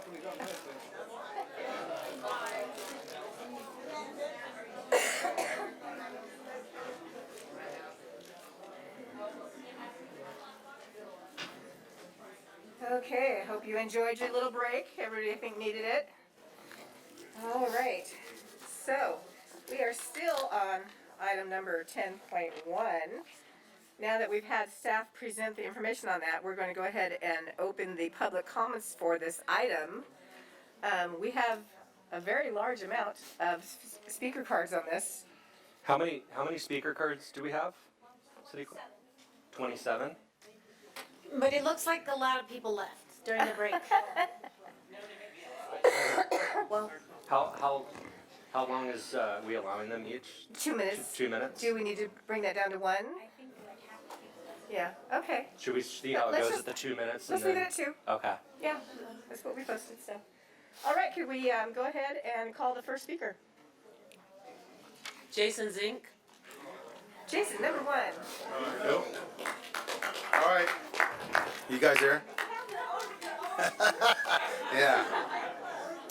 Well, like I say, I'll bring it up again.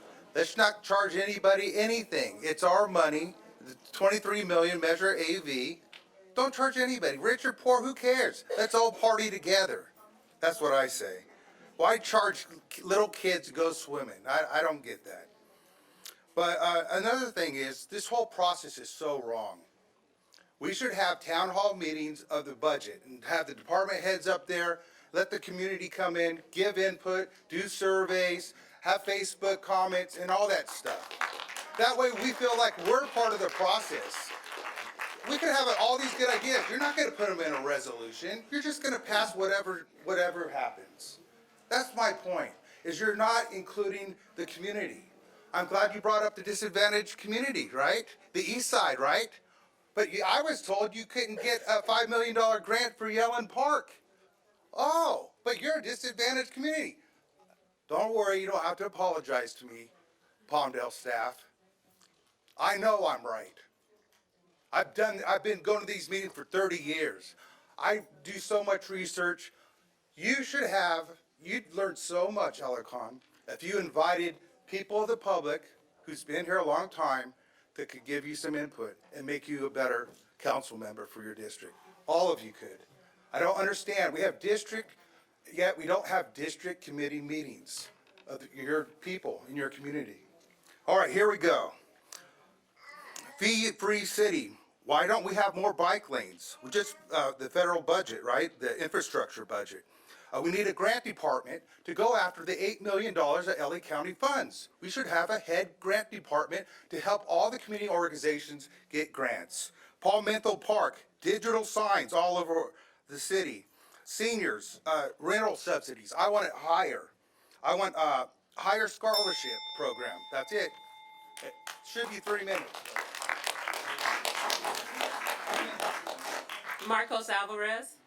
Marcos.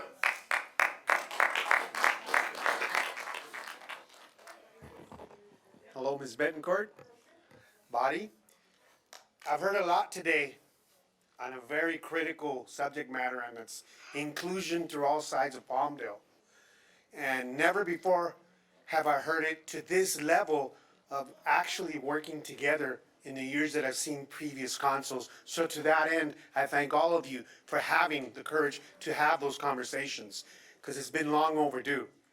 So with that said, as a Mexican American, as a U.S. citizen first, I can tell you 67% and growing. We can't avoid that. We can't turn the other way anymore. And this 67% I'm talking about is tax revenue, whether it's undocumented, citizen, or just someone who's trying to work hard. It stimulates and puts Palmdale in a better light for all of us, regardless of where you come from. When you make that decision to be inclusive on all businesses and nonprofits with respect to AV measure, keep that in mind, that everybody wins for the future of this AV measure, whether it's just 22 now and maybe even double in the coming years. Everybody wins. Thank you. Next speaker, Felix Menendez. Felix. There he is. Hi, Felix.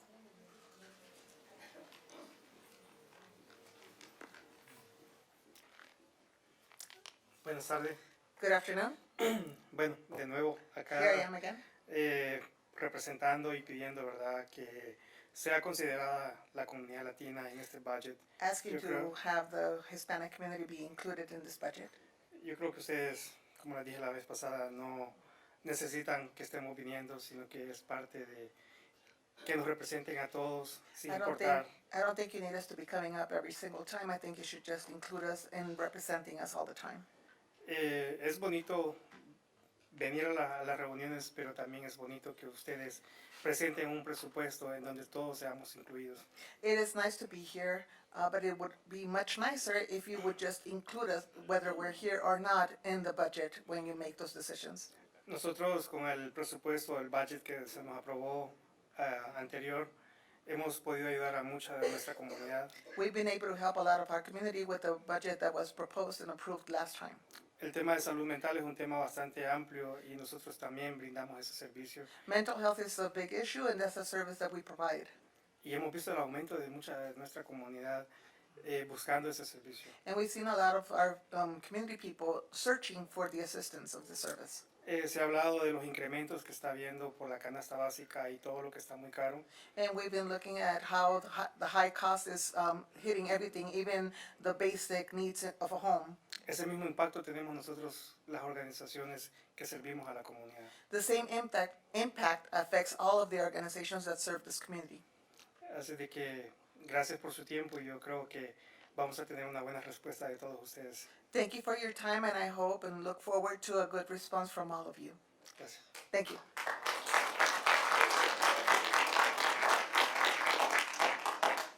Laura Talavera.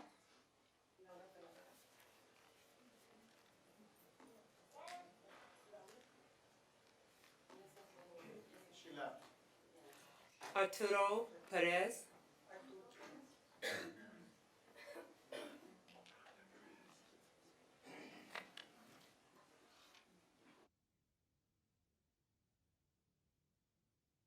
Buenas tardes a todos. Good afternoon, everybody. Me dirijo a ustedes como comunidad latina, como Hi. inmigrante. I present myself before you as a member of the community, the Latin community, and as an immigrant community. Padre de 3 hijos que vino a buscar un mejor futuro para ellos. Father of 3 children who came here to search for a better future for his children. Dimos con una de las mejores ciudades. We were lucky to find one of the best cities. Esperamos que nos sigan tratando así, We hope to be treated in the same manner, que no se olviden de nosotros. not to forget about us. Somos voluntarios en Salva. We are Ayudamos volunteers a in más Salva. comunidad latina, a más comunidad inmigrante. We help a lot of the Hispanic community, a lot of the immigrant community.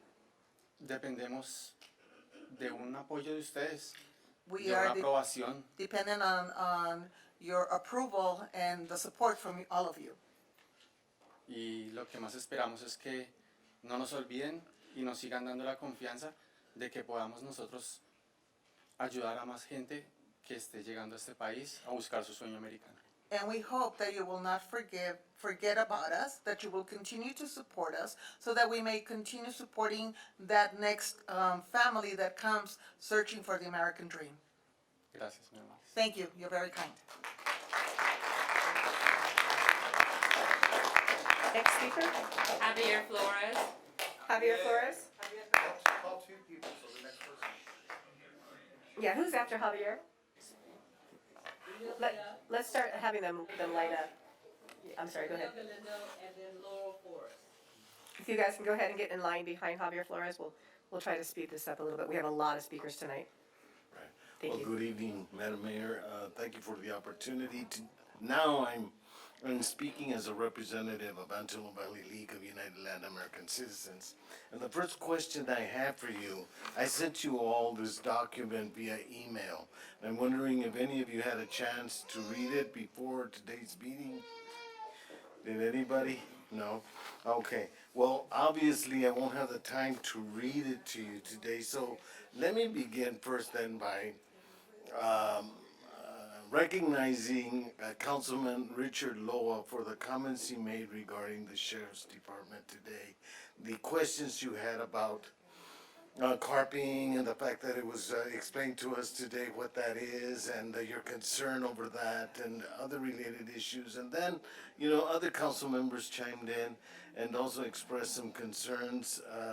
I think the overall gist was that $32 million is quite a bit. We need to make sure that we're getting the best services possible for that great amount of money.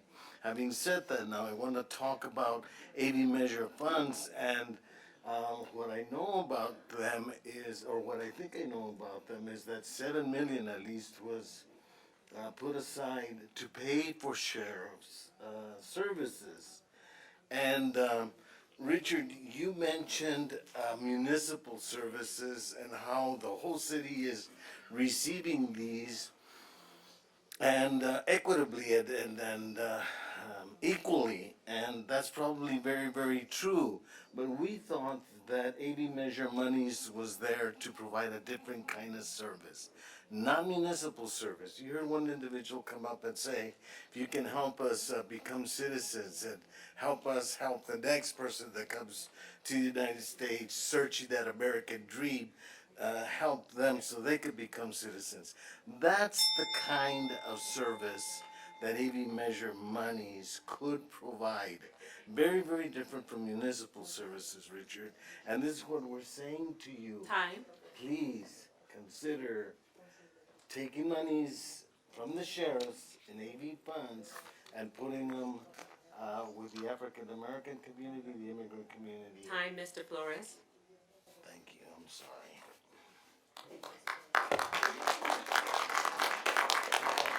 Excuse me, I have a question.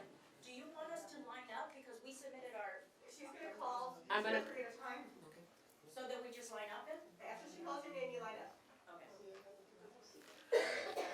Hello everybody, my name is Lilia Galindo. I have a radio talk show here in the Antelope Valley, Café con Leche, and we have been on the air for 13 years.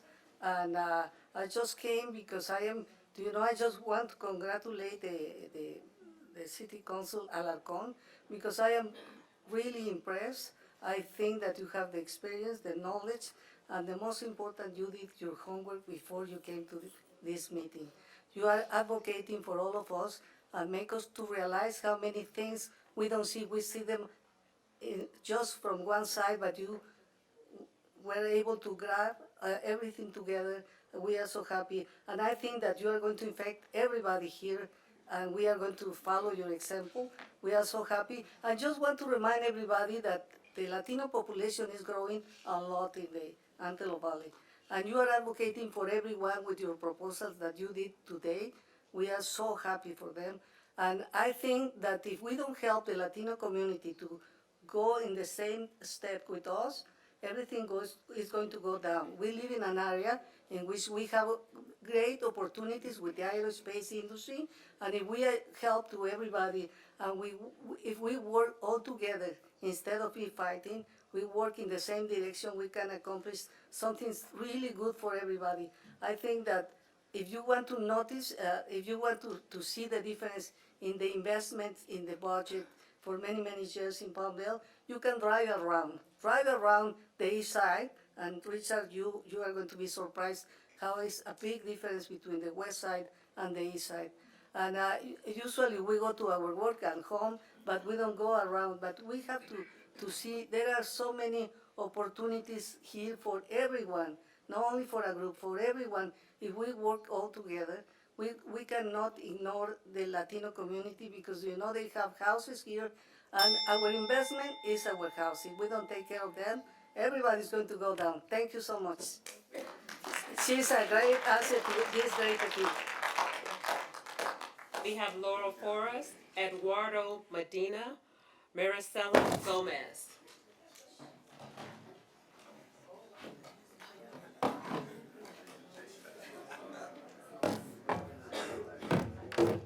Merry Christmas, everyone. I'm Laurel Forrest. I'm the founding director of Veterans welcoming homes. And what does that mean? People don't welcome them into their community, and even the city of Palmdale for 1 year and 8 months has refused to give us a permit for planning and for building permit to provide housing through ADA for homeless veterans in this city, of which there are counted by the census counts 300 to 400. But when I've gone out on those surveys and I only see a tent, and maybe they say that's one person. There could be 5 people in there. We have a lot more homeless people living in the Antelope Valley than you can imagine. But it's a concept, isn't it? It's like how many of us, besides the inestimable Andrea Alarcon, has gone out on delivering of provisions through the Military Resource Center and the other groups. Sorry, trying to talk too fast. And it's a concept. So what I brought you here tonight is show and tell. Because we are not allowed to provide any housing through the planning department and the city manager's obstruction, this city manager, not the past one, he never would have obstructed. J.J. Murphy would have helped us.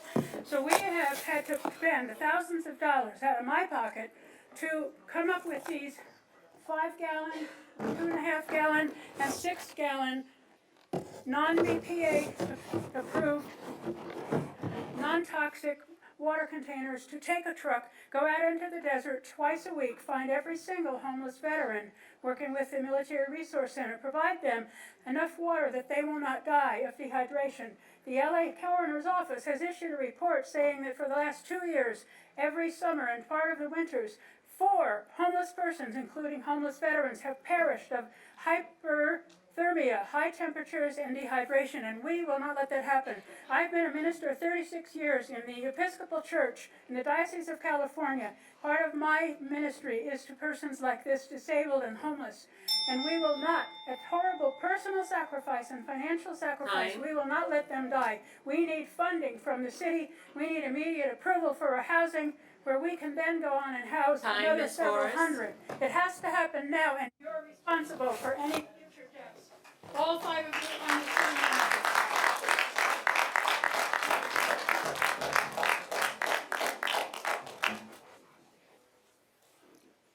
Eduardo Medina, Maricela Gomez, and Arsenio Preseda. Buenas tardes a todos. Good afternoon, everybody. Más que un comentario, tengo preguntas, pero lamentablemente no tengo el tiempo para hacerlas todas. More than a comment, I have some questions, but unfortunately, because of time restrictions, I'm not able to ask them all. ¿Cuántas veces tenemos que venir a las personas que damos un servicio a la comunidad latina? How often does people that provide services for the community, the Hispanic community, have to come to this place? No es la primera vez y no es el primer año que hemos venido. It is not the first time and it's not the first year that we're here. Para que nos consideren a la comunidad latina. In order to be considered and to be included. Se supone que representan a toda la comunidad de Palmdale. Supposedly you are to be representing the whole community of Palmdale. Lo único que estamos pidiendo es que a las non-profits latinas, What we're asking is that for the Latino or Hispanic nonprofits también sean consideradas dentro del budget. to be included within the budget. Porque todos hacemos un servicio, no solamente las otras comunidades. Because we all provide a service, not all the other communities only. No sé si la ciudad quiere dar algún mensaje a la comunidad latina. I don't know if the city is interested in sending a message to the Hispanic or Latin community. Porque, repito, no ha sido la primera vez Like I said, this is not the first time en la que se ha puesto en duda that it's been put on a doubtful el trabajo de la scenario, comunidad latina. the work that the Hispanic community does. Los latinos The Latin people, cargamos una etiqueta we bear a branding de latinos, of being Latin, pero no cargamos la etiqueta but we don't carry this branding solo de indocumentados. as undocumented only. Muchos latinos aquí presentes Many of the Latin and Hispanic communities here present, son ciudadanos. they are American citizens. Si esa es la preocupación If that is your concern, de no dar recursos and in order not to give the proper budgeting, a sus propios ciudadanos. to provide the budget to your own citizens. Pero recuerden una cosa, But remember one thing, no se ocupa ser ciudadano you do not need to be a citizen para pagar taxes. to pay taxes. Gracias. Thank you.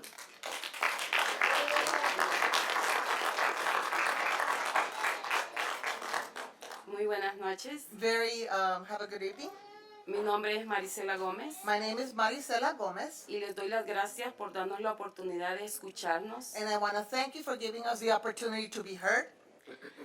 Porque nosotros tenemos muchas necesidades. Because we bear a lot of necessity. La comunidad latina es muy grande. The Hispanic community is rather large. Y, por ejemplo, orgullosamente pertenezco a Salva, una organización sin fines de lucros. And luckily and very proudly, I belong to Salva, a non-profit organization. Cuando estuvo el tiempo de la pandemia, when the pandemic was in its magical moment, cuando estuvo alta, when it was high, hubieron muchas personas que murieron, nosotros estuvimos al frente. Where there was a lot of people dying, we were right there in the front lines. Lastimosamente, como dijo el compañero, existen divisiones y etiquetas. Unfortunately, as my previous colleagues mentioned, there are divisions and there's tags and branding going on. Solo con el hecho de vernos que somos hispanos, by the mere fact that we look in appearance of a Hispanic person, ya nos señalan y dicen, están acá y ni inglés hablan. We get singled out and they comment, they don't even speak English. Regrésense a su país. Go back to your country. Mas, sin embargo, nosotros estamos acá trabajando. We are here and we are working. Exponiéndonos no solo a las ofensas de las personas que no son hispanas. Not only facing the offenses of other people that are not of Hispanic origin. Y creo que si nos ponemos a trabajar en conjunto. But I believe that if we were to work together. Y estuvieran en mi lado, en esta posición, y yo estuviera allá, y se dieran cuenta. And if we were to trade places, you were here where I am at, and I would be where you are at, you would be able to. Y pudieran sentir o ver las necesidades que están a este lado. You would be able to see and feel the needs that are on this side. Pudieran ver y valorar un poco más tanto el trabajo que hacemos. You may be able to, until then, value and really see the work that we, bring forward. Y nada más necesitamos que ustedes nos agreguen en su proyecto y que puedan ver o analizar el trabajo que se está haciendo con mucho respeto, amor a toda la comunidad. Nosotros no discriminamos a nadie. Todos son bienvenidos. We would like to be included. If you were to include us in your project, you would then be able to see that everything that we do, what we provide out of love, out of kindness, without any discrimination and acceptance of everybody. Muchas gracias. Thank you. Que tengan buena noche. Have a good evening.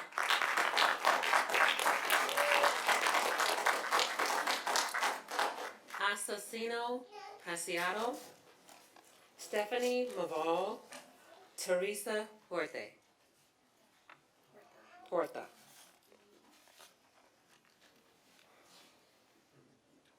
Hello, good evening. Thank you for allowing me to speak. I'm with friends of mine, part of Salva, the organization that helps the Hispanic community. They have been there for the community for a long time now. As far as I know, and I've seen, and I've benefited from, they help in assisting Hispanics in necessities and ways to help figure out lawyers, if you needed legal assistance and things like that due to work, jobs not paying you correctly or not being up to code or not being what they need to be doing. The fact that we need these funds to help the community, to better the community, would be better for the whole city. If we don't help each other out, what are we doing here? There's no reason for that. We need to be able to assist each other in bettering our communities. We contribute to our city needs to contribute to us as well. We can't always give in our tax monies because immigrants also pay taxes when we work for these businesses. And our monies are going to our cities. When are we going to see that back? We deserve to be able to live happy lives alongside the rest of the community. And I would really appreciate it and be grateful if you guys can consider that and remember that when you guys are allotting the funds for every organization or every need of the city, because we do need these organizations to help each other out. Thank you.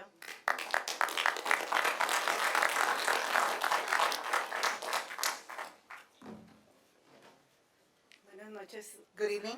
Yo he sido beneficiaria de Salva I have been a beneficiary of Salva.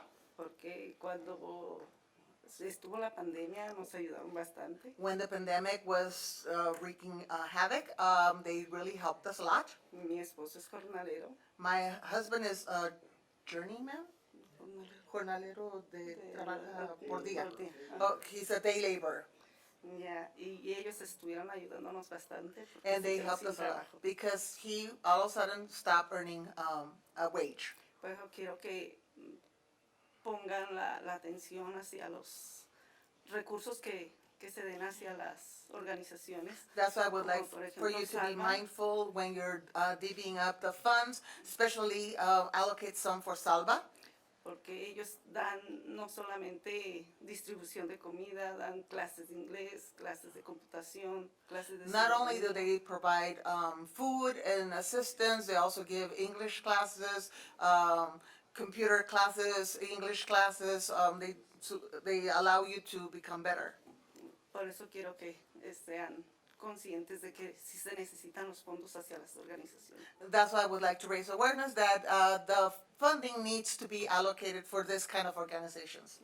Muchas gracias. Thank you.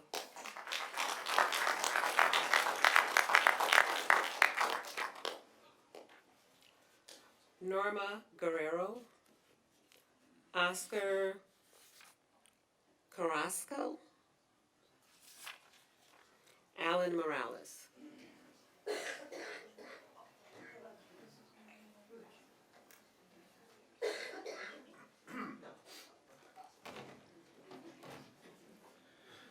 Hi, good evening. My name is Alan Morales, and I'm not trying to beat a dead horse here, but as many in the past have already said, I want representation and a piece of this budget for our Hispanic and Latino community. Not luckily, but fortunately, I'm a U.S. citizen, but I not only have families, but I have cohorts who aren't, and there's a lot of gateways and holes that doesn't allow them the life that I fortunately live, and that just thinking about it, it makes me feel guilty. And I don't know if it makes you feel guilty, but as a city as a whole, I want us to be united and not separated. And so when we go back, and as my fellow speaker was talking about, when it came to finding events, because I'm also I'm with the Parks and Recreation. I'm a park aide as another job of mine, and hearing about finding stuff like the fireworks and the Christmas and spring events, that seems to prey on our Latino community, because they're not only are they having to pay for things that most people don't usually have to pay, they have to go out of their way just to get there. And to be honest with you, sometimes it doesn't feel like we have much representation. That's all I really have to say, and thank you.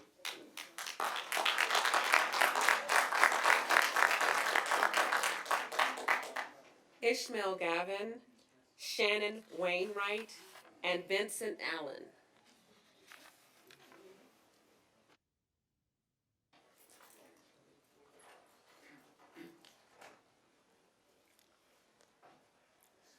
Buenas tardes a todos. Good afternoon, everybody. Mi nombre ya algunos lo conocen. Soy Some of Ismael you Galván. know my name, Ismael Galvan. Estoy para Dolores Huerta Foundation. Algunos de ustedes ya me conocen, como les digo. Han I'm estado- here for Dolores Huerta Foundation. Some of you might know me already. Algunos de ustedes nos han ayudado también para la distribución de comida que hacemos cada viernes o diferentes lados, no nomás aquí en Palmdale. Some of you have helped us with the food distribution that we do on Fridays, not only here in Palmdale, but other cities as well. Y pues he estado escuchando que hay un buen budget. I've been hearing that you have a pretty good budget. Y quisiera que también a la Fundación de Dolores Huerta And I would y a like las also for the y a las foundation demás of fundaciones que Dolores están Huerta aquí, and all the other foundations present en todo el Valle del Antílope, that are all involved in the Antelope Valley nos tomen en cuenta también en ese budget. to be accounted for and allocated within the budget. Porque con esa ayuda que nos puedan ofrecer ustedes, With that help that you guys are able to provide us, nos ayudaría para poder tener más y ofrecerle más o darles más it would help us to be more resourceful and be able to distribute those resources in the community. a toda la gente que está en necesidad. Everybody that is in need. Porque muchos de ustedes se dieron cuenta en la pandemia, sufrimos bastante, As you became aware during the pandemic, a lot of us suffered a lot.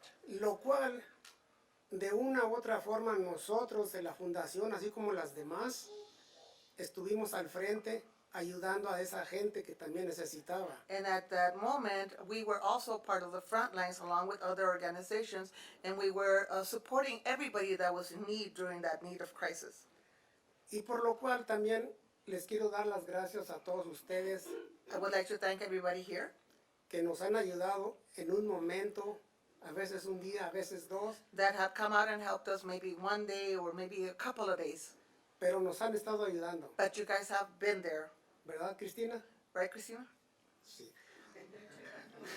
Ya, muy bien, muchísimas gracias Thank you very por much tenernos aquí for y allowing hacerles us llegar nuestros to be here consentimientos a and be ustedes. able to express our feelings. Gracias. Thank you.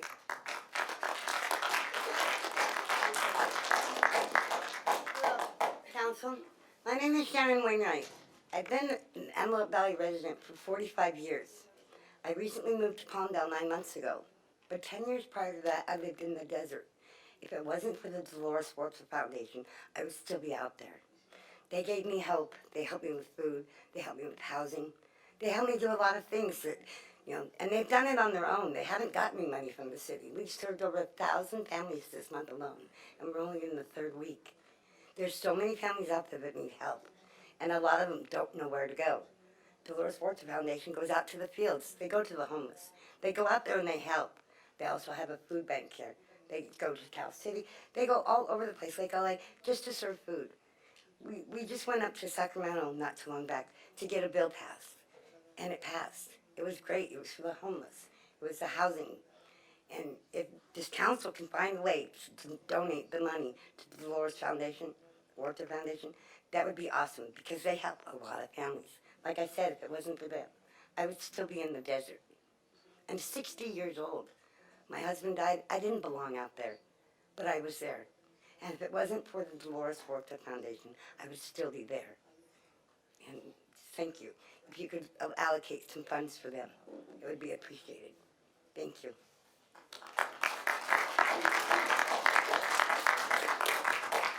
Good afternoon. It's my first time up here, but I'm a volunteer for the Dolores Foundation, and I've been homeless, and now I'm helping feed the homeless, and I just don't understand why that ain't included in the budget, and I hope y'all will include the Dolores Foundation in the budget so we can continue to feed the homeless in the community. Thank you.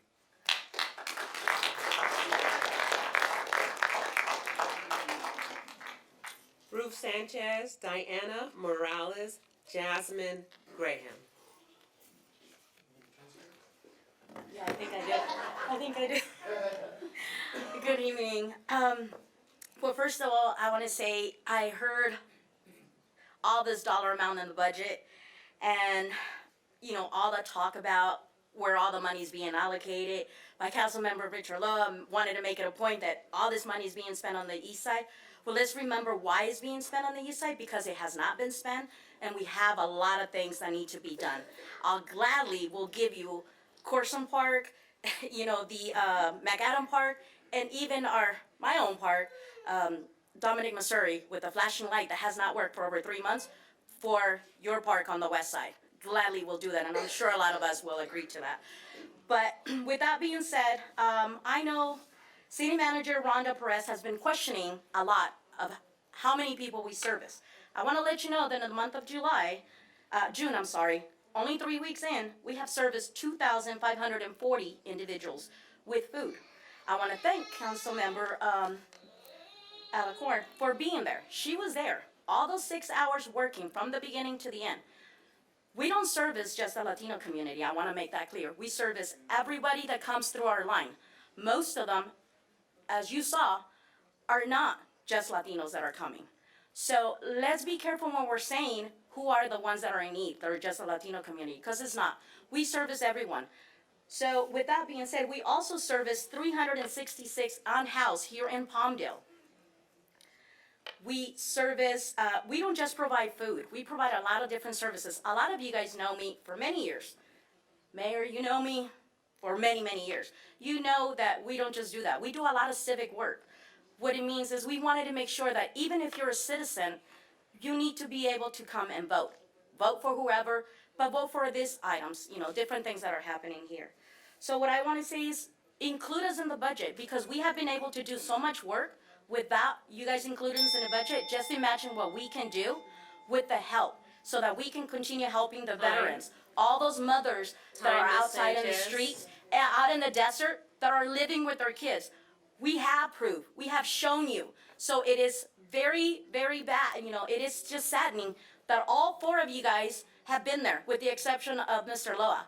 I am glad you're talking about the unhoused and the mental health, because we have even serviced your son out in the street as well. So nobody's immune to it. So I just want to make sure so you guys understand and include us in the budget, because the work is still continue. And again, we don't just service the Latino community, because that's not who comes through our line. The city of Palmdale is not just a Latino community. It's a mixture of everything. And you have seen that. All of you guys, even the ones that are coming just for pictures, have seen the people that come through our line. Thank you. Ruth, before you leave, I just want to say, I've known you for years, decades actually, and you know that I've helped you in the past. Yes. And I just want you to know that my lack of coming to events is not because I don't support you. I'm just not physically able to. So I just wanted to let you know that I do appreciate the work that you do, and I do appreciate you helping people out in the desert. And I would be out there helping you, serve food if I could. I just I want you to know understand, that. and trust me, like I said, I've known you for years, so you've done it in the past, and all we're asking is include us. Councilmember Bishop has spent his own money bringing food during the pandemic. So you guys are not oblivious to what we actually do. Thank you.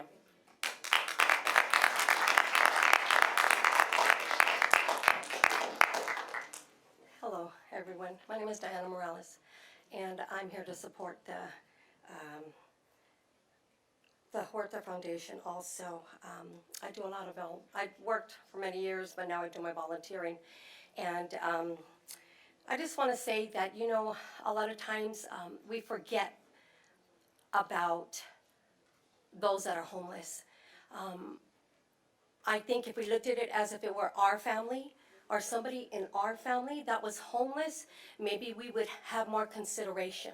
But because a lot of us don't have that, maybe, we don't consider them. And they are human beings just like us. Just because we look good and just because you got jobs, just because they got jobs, it doesn't make us any different. We are human. We all bleed the same. Our heart all beats the same. Color has nothing to do with this. When we serve everybody. It's not about color. It's not about race. When people come through that line, they wait 2 or 3 hours in their car with their kids. Now, if you don't call that starving, I don't know what you call it. But they are waiting patiently with their babies crying in that car.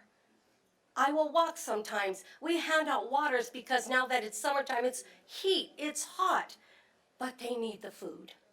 And if we're not there to help, as well as all these other foundations, who's going to? Will you guys stand out there on Palmdale Boulevard and serve all these people? Will you stop working for a couple of days and at least go out there and see what's really going on aside from what's in your home? It's not always just about what's in our four walls. We need to go out our four walls to see what's really going on. Because it could be one of your family members at one point. And what are you going to say? You're not going to go eat over there. I'm not going to give you nothing. I dare you to do that because I know you wouldn't. And I'm just here to support and ask that you would just please think about what we do and the need that is out there. That we do need the funds. Thank you very much.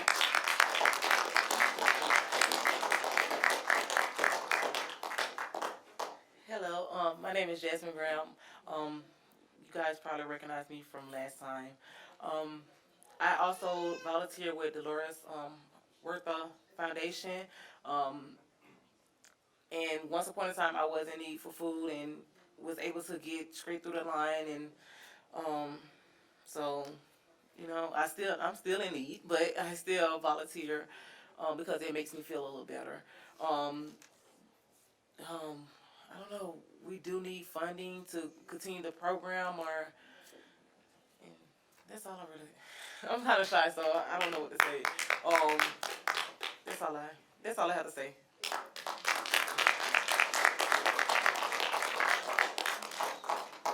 Jose Madera, Steve Hill, and Eugene Hernandez.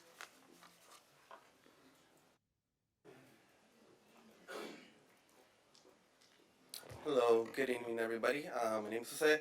I think you probably all heard it many times, right? Where with the pandemic, it showed or highlighted a lot of the injustices, a lot of the services that a lot of the people need, right? And that people were going through, right? And I think to see that, and then again, before the pandemic, all these things were happening. And also meaning that after this pandemic, we're still in a pandemic, but if we say after, there's still all these injustices that our people are going through and all the services that people need.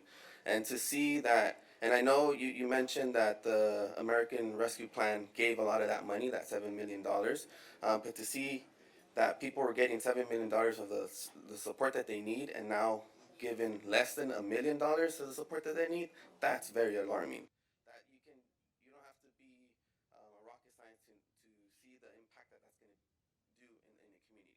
And something also concerning, and something that someone said earlier too, is that I think when you were mentioning about the street improvements, right, that very proudful of that a lot of money is going to be given to the east side.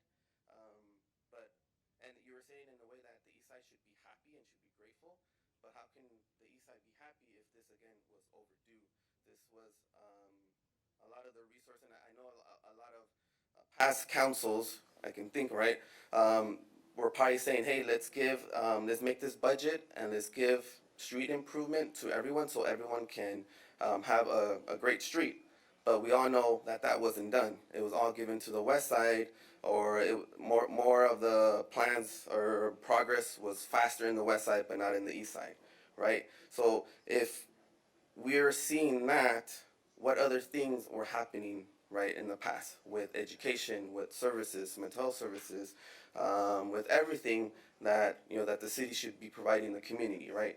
So that's why the work that Salva, the Dolores Huertas Foundation is doing is very important to the community. It's work that the city should be doing, but again, we have wonderful, vibrant community that is doing this work for the people that are in need. So please support them.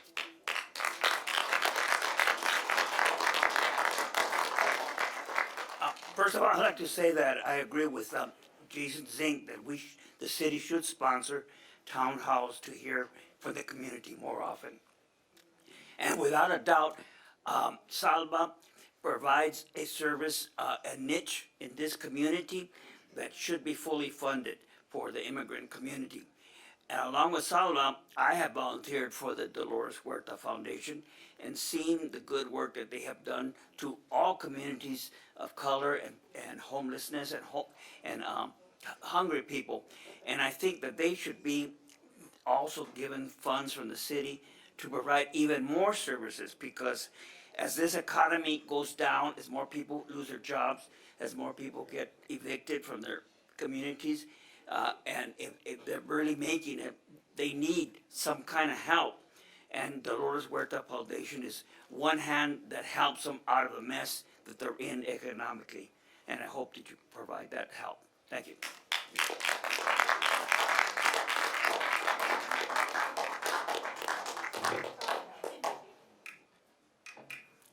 Could you state your name, sir? No. Steve Hill, 493-786-754. First off, I would like to say I am also a volunteer for the Dolores Huerta Foundation. You guys know the work Ruth is doing. Help her. Help her help the people of the community. Now, let's talk about real estate and the disparities between the east and the west of the freeway. For one, Lord, wouldn't you agree with me? We need more liquor stores in Rancho Vista. We have a disproportionate number of places that serve alcohol on the east side, and that's a big signal to me that that community is sick with all kinds of addiction and problems and typical life here in the AV. We have a whole lot of citizens. I've been here for 32 years. We have a whole lot of members of our community, and this here is almost criminal to me. They should be made whole. I got friends who have businesses, who own houses. I appraise houses where no one can speak English. These people are part of our community. We need to conduct a financial feasibility study to find out what it would take to make these people whole American citizens instead of living on the fringes and in the dark and needing things. We need to be more human in this community. Don't you think so, Mr. Lord? Thank you, sir. I knew you would agree. And, that's about it. Just help the people that are doing the help. We all know who's doing the work. And did you guys notice there's no churches in here asking for nothing? That's because they've been getting it for years. Thank you.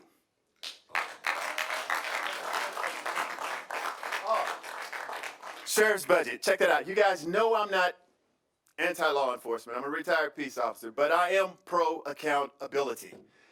You guys know what they did to me. I'm pro-accountability. Thank you.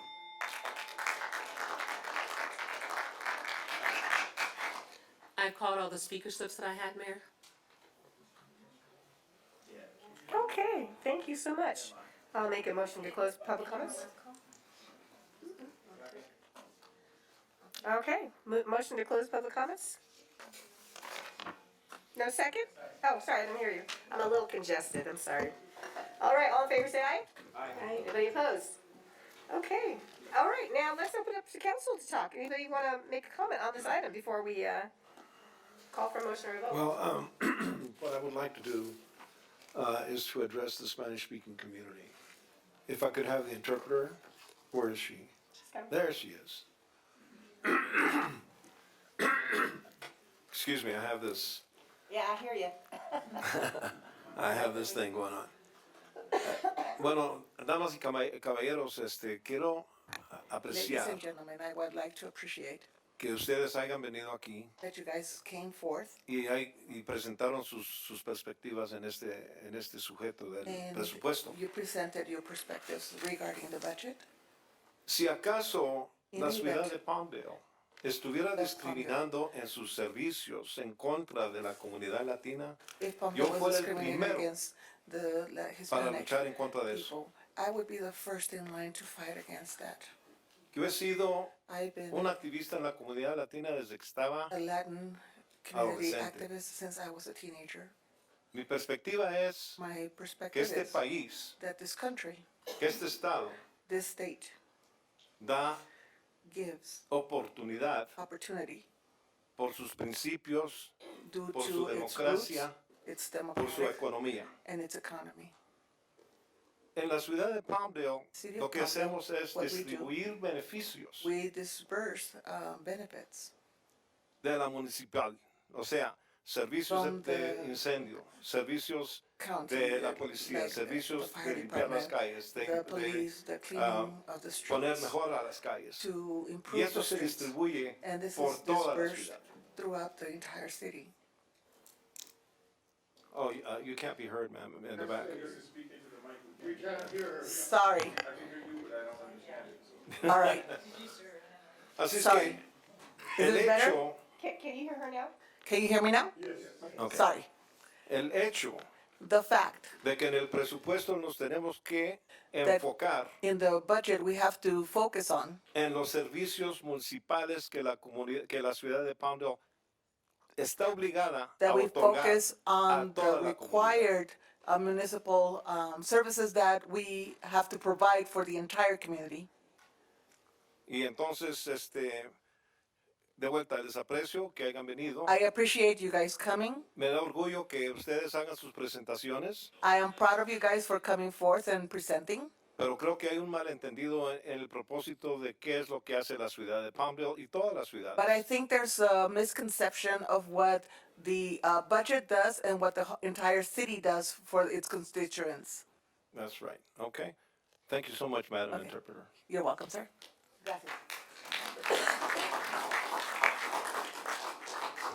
Any other council people want to make comments? All right, hearing none, I've got a couple of things. First, I want to say thank you. It is a humbling moment to look out into this audience and to hear all of the community voices that we've heard tonight,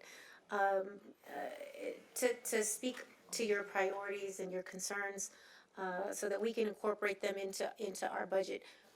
We work for you. It is our job to listen to your community concerns, and to make sure that we account for all of that as we plan for the upcoming year. So thank you to each of you for taking the time out of your busy schedules. I know that you've got families at home, and you're probably exhausted from a long day of work, but it is so important that you were here and that you participate in this process. So I thank you so much for being here to voice your concerns. Thank you to all the community service providers who are here, who have continued to do the work. It's one thing to talk about municipal services, but community-based organizations that are grassroots organizations have different relationships with different segments of the community that are invaluable. And I think it is our task to not only provide baseline municipal services, but to support community organizations so that we can reach all facets of the community, so that we can reach out into the deserts to bring back into the fold folks that were left out of the equation previously. So thank you to all of you. Thank you to the city team. It is a monumental task to put together a municipal budget. Thank you to Director Sampson, Director of Finance, to all of our departments. You guys have done months and months of work putting this together. Thank you to our city manager, Ms. Perez, for leading the charge and getting us this far. You guys have done an incredible job. What I would like to proffer to the council, I've distributed to those at the dais a proposed revision to not the entire budget, simply to the Measure AV budget. There are four, and you can put it on the screen if you have it. I think I sent it to you, but I'm not sure if you've got it. There are four components under our Measure AV budget. There is a public safety component. There is an infrastructure capital improvement project component, a community programs piece, and an economic development piece. What was proposed by the city with regard to public safety, infrastructure, and economic development, I'm not suggesting that we touch that. I'm happy to support the proposed budget for those categories. However, I think what was presented in terms of support for community programs under Measure AV was slightly underfunded. And so what I've put together is a proposed increase to the community programs component of Measure AV budget.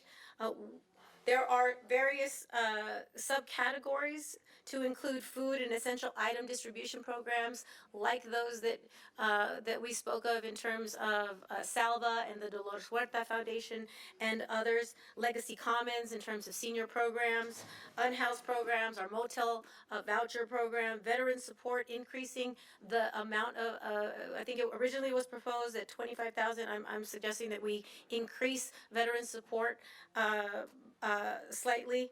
Local business retention grants, that was not accounted for previously, but in the language of the Measure AV ballot proposal, it specifically indicated that we were going to support local businesses. And so I want to make sure that we provide some funding to support, local small businesses that are likely drowning in the aftermath of the pandemic. I think community partnership programs, some of this stuff was already included in proposed budget, but the community partnership programs would be some of our workforce development money that we're proposing to do. What else was it under community? Youth recreational scholarships is incorporated under that subcategory. And community events, what we already mentioned. Farmers markets.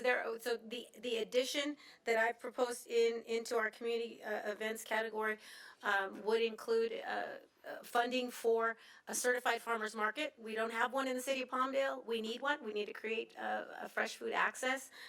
It also would include, for instance, a law enforcement appreciation day, because we want to support the folks and make sure that their mental well-being and is up to par, and we support the families that are sending their family members off every day, not knowing if they're going to return home. That's a stressor, and we just want to show a sign of appreciation. So some of these categories have subline items, but generally speaking, the increase to the community programs budget that I'm suggesting would increase it by $4 million, which would bring the total amount to slightly under $6 million based on projected revenues for the upcoming fiscal year. That's approximately 25% of our projected Measure AV money. We've got 4 categories. Sounds about equally distributed in terms of the 4 categories. So that's what I'm suggesting. I know that our city manager, we've been working in conjunction so that my colleagues understand. We've been working together to identify where this money is going to be shifted from, and so I think that some of the shifting of funds has already been sort of identified, and I don't know if you want to talk about that, but my proposal is to increase the community programs component. I think I wasn't on the council at the time, but when this body presented Measure AV, we made a commitment, we made a promise that we were going to support our community programs, and I don't think that the budget as proposed does that. I think that we've got to increase our investment in our community programs under Measure AV. So that's what my proposed revisions reflect. In order to get on the path to resolving this, I make a motion to adopt the budget as been presented by staff. I second that motion. And can I make a comment, though? I don't know about this meeting that you had with the city manager. I wasn't included. I think each of the council people have our own wish list. Right, we're precluded by the Brown Act. My time. We're precluded to speak to you. My time. I have the Measure AV right here, and it says there's a whole list of things that we're able to spend the money on. But the key point that we're missing here is this is not our purse for the council to spend as we wish. We have a committee. We have a Measure AV committee. It is up to them to decide how this money is to be spent, and then they can bring it to council. So you're kind of talking to the wrong group. You need to talk to the Measure AV committee. That's who decides where the money is being spent, and there's a reason for that being. We made a promise to the voters. Vote this in, and we promised the council's not going to be digging into that pile of money. We're going to have a citizen committee, a committee of people that live and pay taxes. They don't have to be citizens, but people that live within the community will decide how that money is to be spent. It's not up to us. Believe me, I have my own wish list. I just didn't print it up. We all do. We all do. And we do support our service providers. We absolutely do. But we cannot, by law, and you're a lawyer, you both are, And that to is not correct. circumvent the Measure AV committee. Not correct. It's written that we must go through the committee. The committee is the one that addresses this, and then they bring it and make recommendations to the council. So I'm just asking that we follow the rules. And if we all want to submit our wish list, I mean, we can all do that. So I agree with Mr. Loa. I second that motion that we, let me let you have time to talk, I'm sorry. Thank you. First of all, thank you everybody for showing up. You know, Felix, Salva, there has never been a time I have not supported you. There have been times you've called me and I've dropped what I was doing to show up for whatever meeting you requested. I've always supported you. I think the work you do in the community is fantastic, and I will continue to support you no matter what. Even the last grant cycle through Measure AV, I was on that committee, and I was an alternate in the application review process. I didn't get to vote in that process, but I got to participate in the discussion. And when the money was allocated, there were others that tried to stop it. And I wasn't on the council, but I still showed up and I still fought for the community groups to get that money out. Having said that, I know that that process was a disaster. There was no accountability to the funds. There was other people in the room trying to manipulate which groups got which money. So, on its face, what the Mayor Pro Tem is proposing, you know, I don't have a problem with allocating more money to food distribution programs, unhoused programs, veteran support. I do not like the way that that grant process went down last time. And I do not know the details of how the funds are being moved and what the selection process is for these dollar amounts that you came up. The point is, the grant process last time was a disaster, and everybody in this room knows that. So I want to have conversations about, let's take this back to Measure AV, let's figure out a better system. I've come up with my own proposals, like let's get somebody full-time on staff to work specifically with the community groups, like a Chamber of Commerce for the nonprofits. Somebody can make sure the paperwork's in order, that shows you where grant money is, to help you write those grant applications, to help you promote community events. There's got to be a better way than we did it last time. So until we figure out that way, I cannot support a grant program.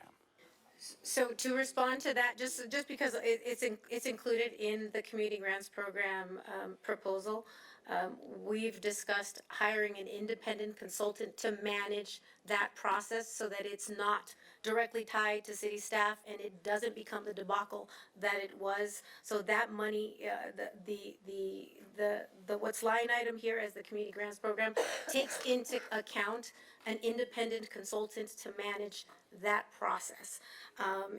In terms of why I had a meeting with the city manager, the Brown Act precludes us as members from having independent conversations with other members. So I had to speak directly with the city manager in order to have something prepared to present to my colleagues. With regard to what we can and cannot do under Measure AV and under the law, the measure itself simply creates a community oversight committee to assure transparency, but the fiscal responsibility and the legal responsibility for us to adopt a budget is ours. The committee can submit recommendations, but ultimately we have to adopt the recommendations. Ultimately, the buck stops here. So it's not to the Measure AV committee's, jurisdiction to dictate where all of the Measure AV money goes. And quite frankly, I did not have the ability to appoint a member to the Measure AV committee, so my community doesn't have a voice on that committee, which is a concern.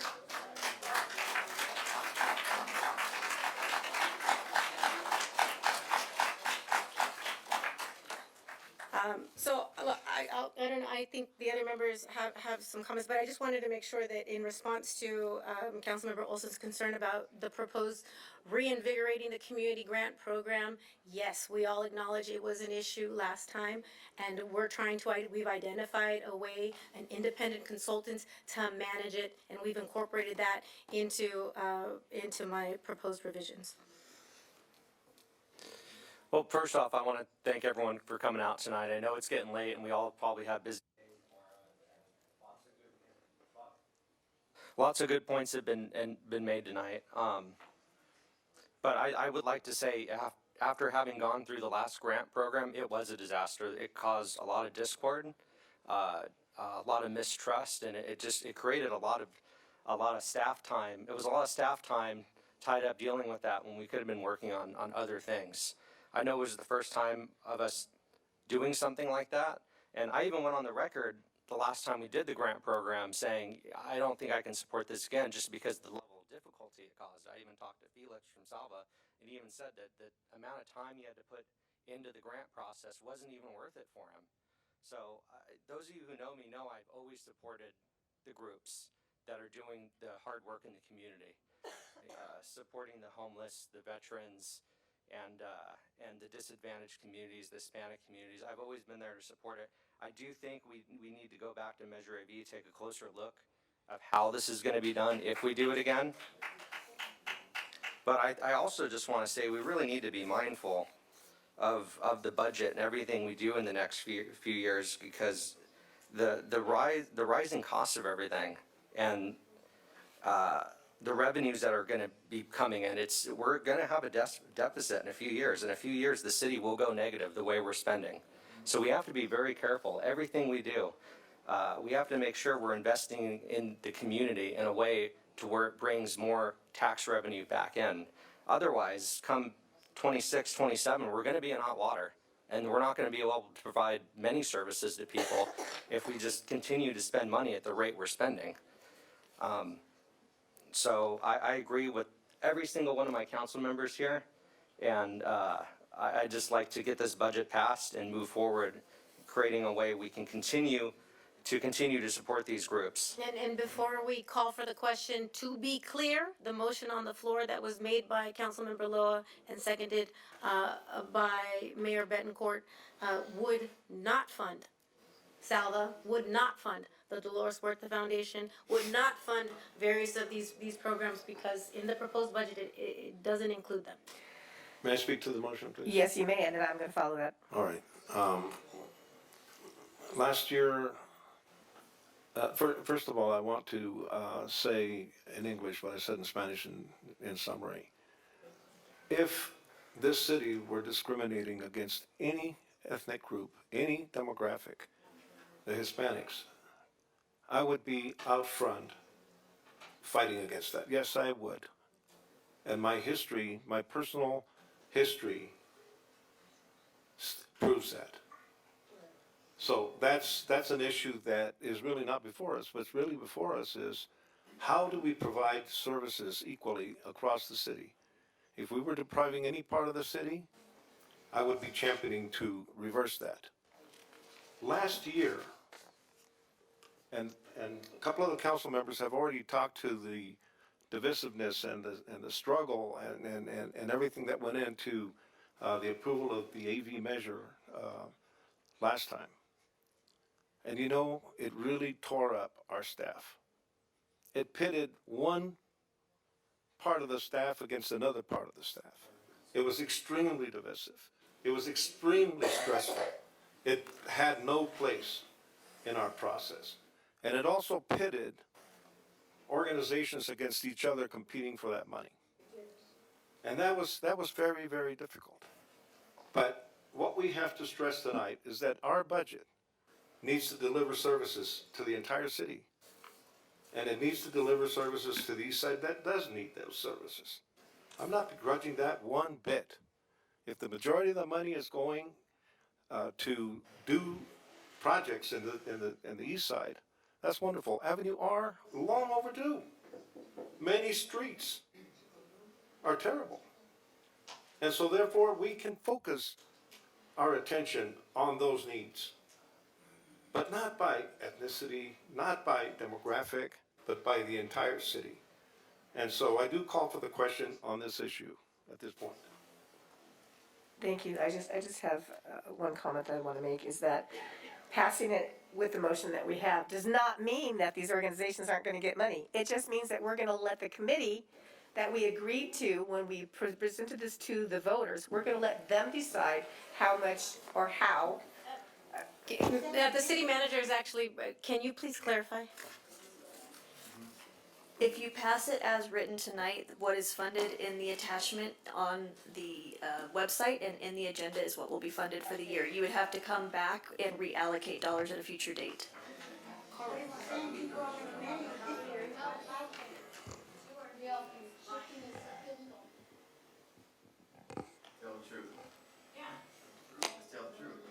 Me?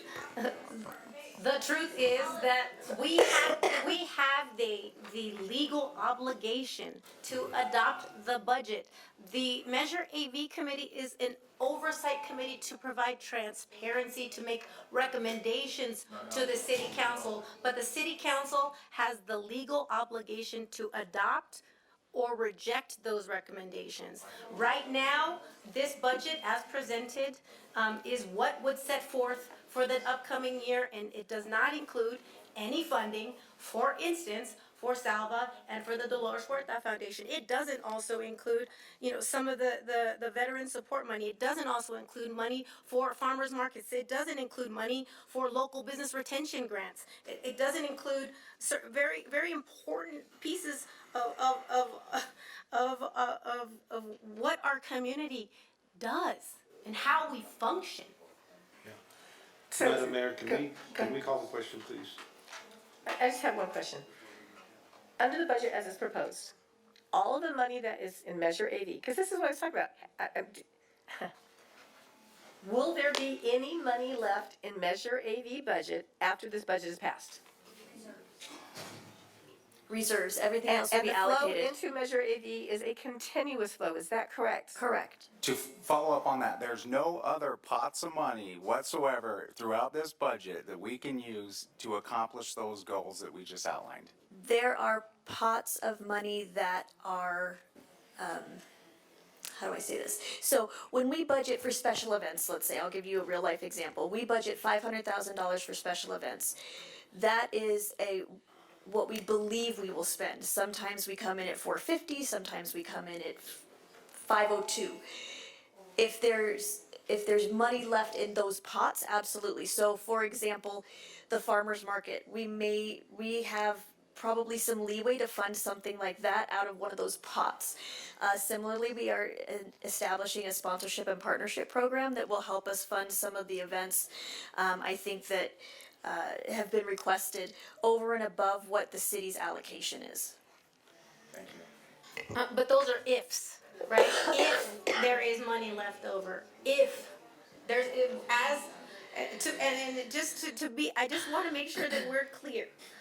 What I'm suggesting that we revise has nothing to do with and does not suggest any revision to the money that is allocated to provide for the municipal services that we are, as you noted, mandated to provide to our constituents. What I'm suggesting is just reappropriating the Measure AV money, because in the language of Measure AV and on our city website, it specifically says, it has a bullet list of, keep public parks open, support services for local military veterans, support mental health programs, support programs and activities for at-risk youth, support food, shelter, and other services to those who need a helping hand. I mean, we know that we've got two organizations that serve thousands of our residents every week. And if that's not supporting food, shelter, and other services to those who need a helping hand, I don't know what is. And what is being proposed in the budget under your motion, or the motion that's on the floor, would defund Salva and would defund the Dolores Huerta Foundation. I'll call for the question.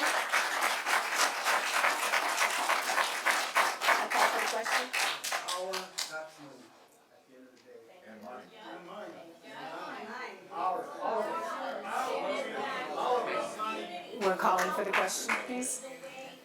We have a motion and a second, we're calling for the question. Start voting. My screen has stuff on it.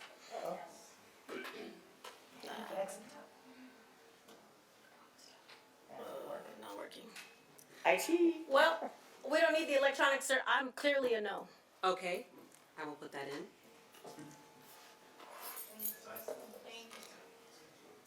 Did we say? Six? No, there should be. We have the housing authority. We have the housing authority. They vote on this item. Okay, we're good. They vote on this item. Yeah, there's other ways. Thank you so much for not supporting the work and all of the lives. Next time you guys need to pass something, we will make sure that the community knows how you guys like and use this. Thank you so much for not helping us.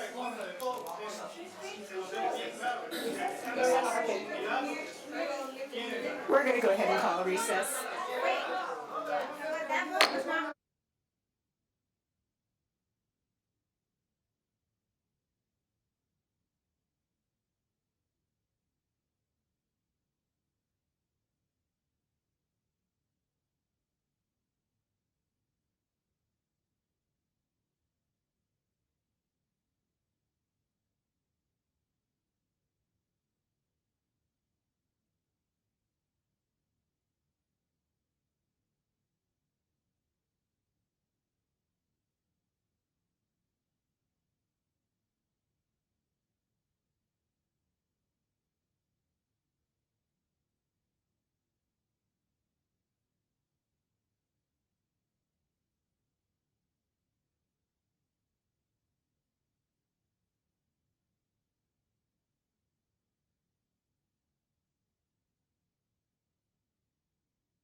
So, bye. Thank you guys for your time. Thank you guys. Take care. Okay, welcome back. It's 9:15.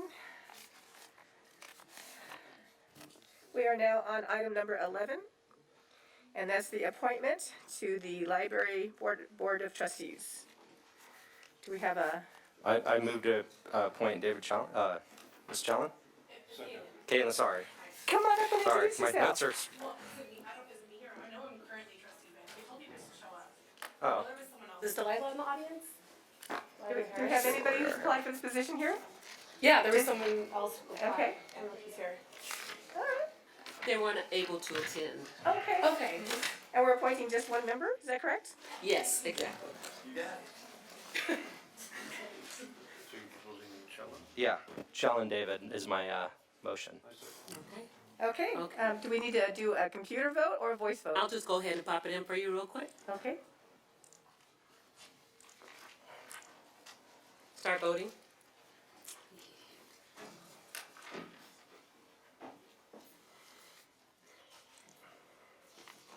Okay, that motion passes with 5 yes votes. Thank you very much for coming, appreciate it. Am I allowed to address the council? Oh, absolutely. Okay, and the community as well. My name is Kaylin David. I serve as a library board trustee, and I'm also a teacher in the city of Lancaster and a Palmdale city resident. I've lived in the community since I was 2, so since 1990. I call this place home. It's really important to me to be a public servant. I've really enjoyed my time serving on the library board of trustees. I've learned so much about how the city works and how you guys have really supported the library, especially through the pandemic, and making things like our summer reading programs open and accessible, making technology accessible to our community. The library is a place for all. And just with the heat in the room of everything that just happened, it just reminds me why we do what we do, because community matters first. And I'm pleased to be able to serve. I really hope to see a library card in the hands of every kid in Palmdale School District someday. And I just thank you guys for continuing to support what the library does, and thank you for your unanimous votes. Thank you. Thank you very much. All right. Moving on to item number 12, new business, discussion, direction, and possible action on future public safety initiatives. Oh. Yes, Mayor, we addressed that during the You don't budget want to bring discussion, anything so else? We're done with it? we're good. Okay. Thank you, I have the direction I need. Okay, we don't need item number 12 then. So number 13, city council announcements and requests for new agenda items.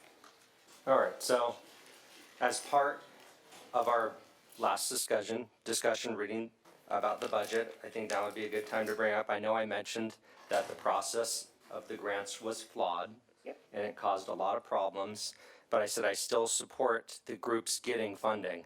But we're not. My new request is to go back to Measure AV board, go back with staff and figure out a way we can fund these community groups without all the discord, without all the headache, without all the jumping through the hoops. Find a way we can equitably distribute a small amount of funds to the community, people in the community who most need it, and do it correctly. That is my request.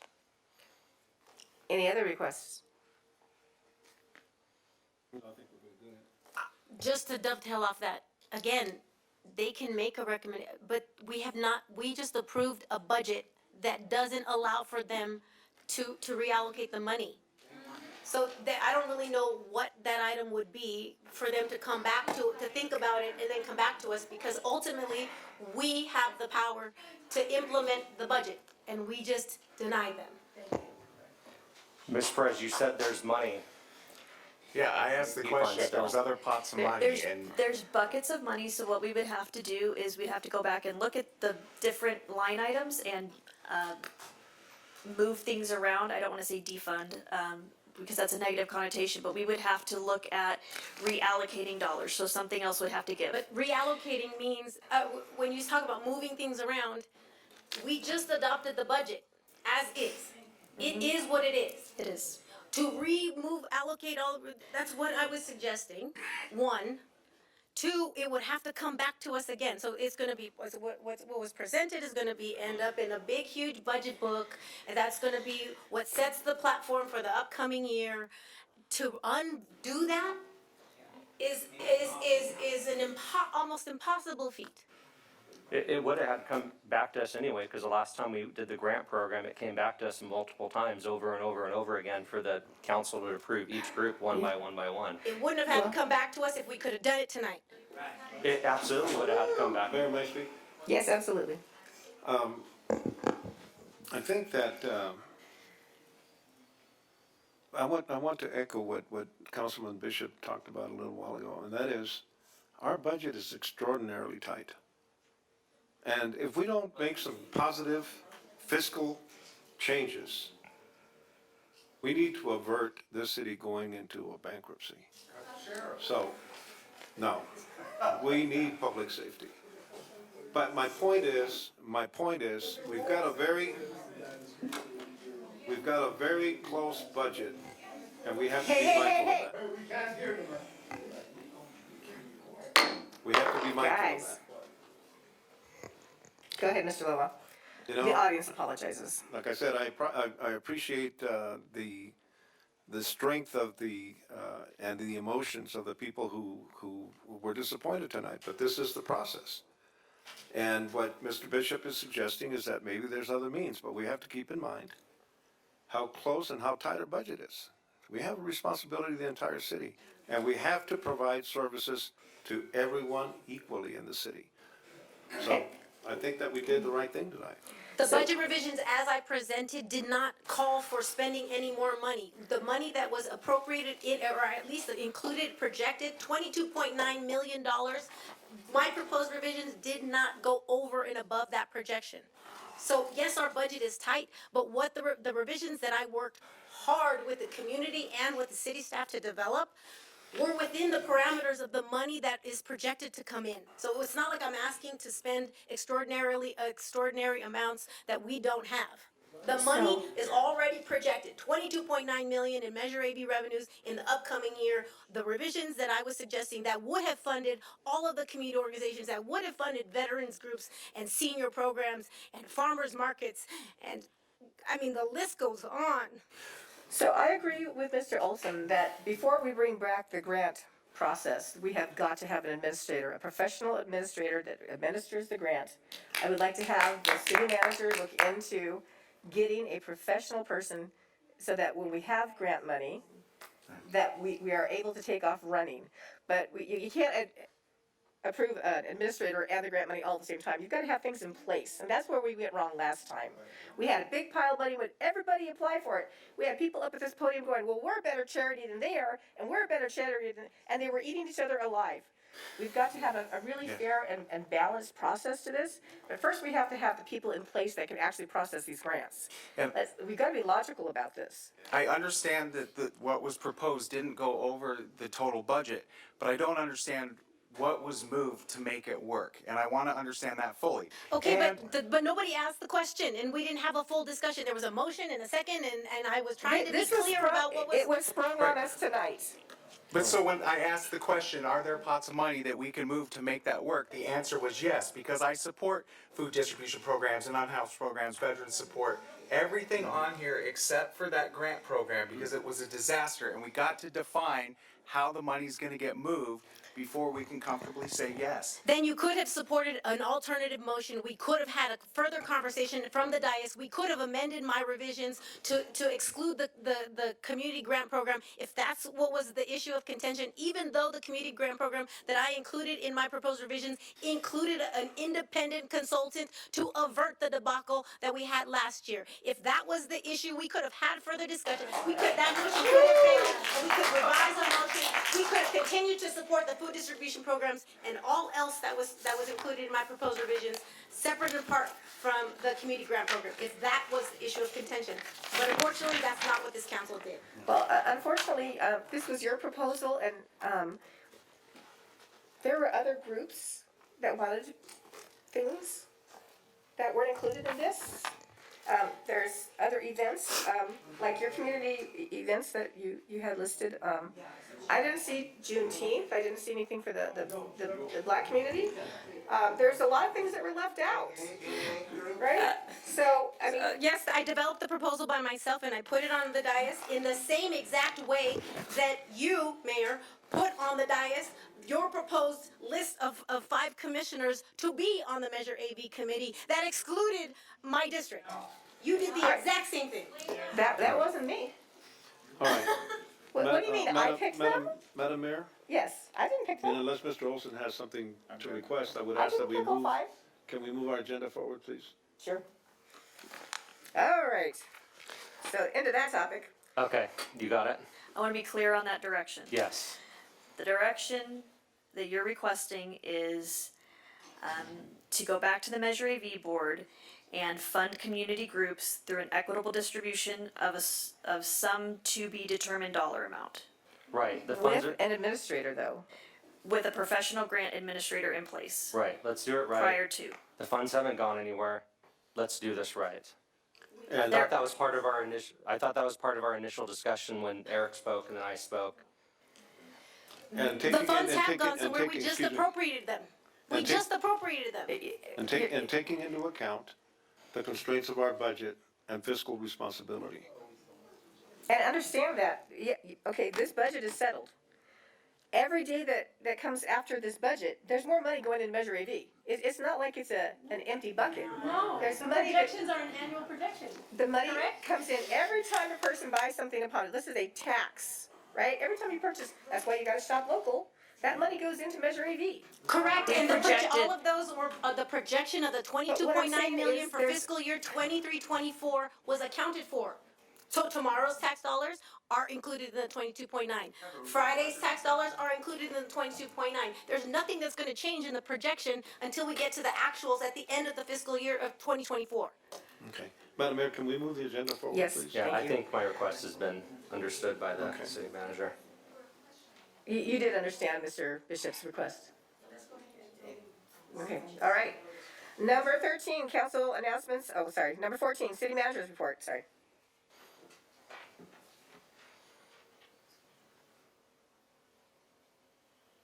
Mayor and Council, I am pleased to report that in the last couple of weeks, we've had very successful community events. We celebrated Flag Day at the Pole with with a cross-section of our community. We held the Yellen Park groundbreaking for the final 12 acres of the Yellen Park, which is due to be done, completed construction in approximately a year. We also celebrated Juneteenth just a couple of days ago right here in Ponce et Lawn Square. You'll see we've got some nice bunting coming up and some extra things that we're going to be celebrating for July 4th. So we invite everybody to come out on July 1st with us for a concert and fireworks show as well. We've got our summer concert series kicking off, as well as family movie nights in the park and music in the park. We were recently a vendor at the Cinegear Expo that was held at Paramount Studios on June 3rd to start advancing our film directive and to start recruiting agencies and letting them know that Palmdale is welcoming the film industry. We made an announcement last week that there'll be a second Chick-fil-A opening on the east side of Palmdale in the coming year, and also the Trader Joe's announcement came out in the press just yesterday for the 1 million square feet at the corner of M and 10th. So things are moving forward. That's nearly 1,000 jobs, and we're proud to welcome them to our community in a bigger way. That is the end of my report. Thank you. Any comments regarding the city manager's report? Seeing none. Moving on to item number 15. Non-agenda public comments. Now is the time for the public to participate in items not listed on the agenda. Each speaker is allowed 2 minutes on the items that are not listed on the agenda. Do we have any speaker cards? Rich Cagle.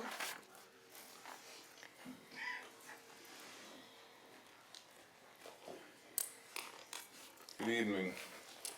I want to read to you something real quickly here. This is from Palmdale Municipal Code, Title 2, Chapter 2.52. These are some of the provisions. Duty to uphold the law. Council members must comply with all federal, state, and local laws, including the Palmdale Municipal Code. Respectful behavior. Council members must be respectful to city staff, city officials, and members of the public.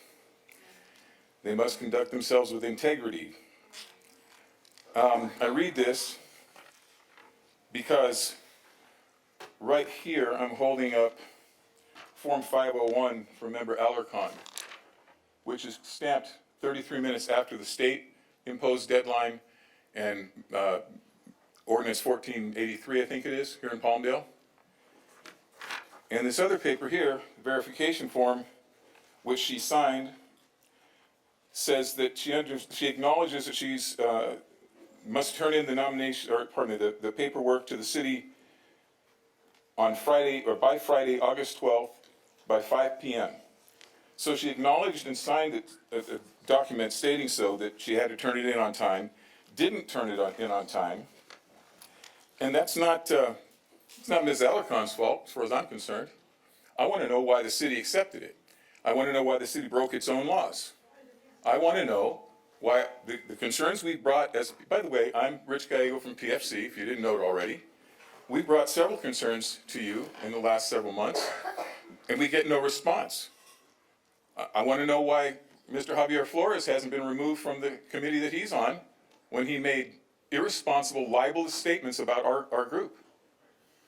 He shouldn't be doing that as an appointed member of a committee. And when we talk to you about these things, and I understand the Brown Act, although the Brown Act has been violated several times according to your definition tonight.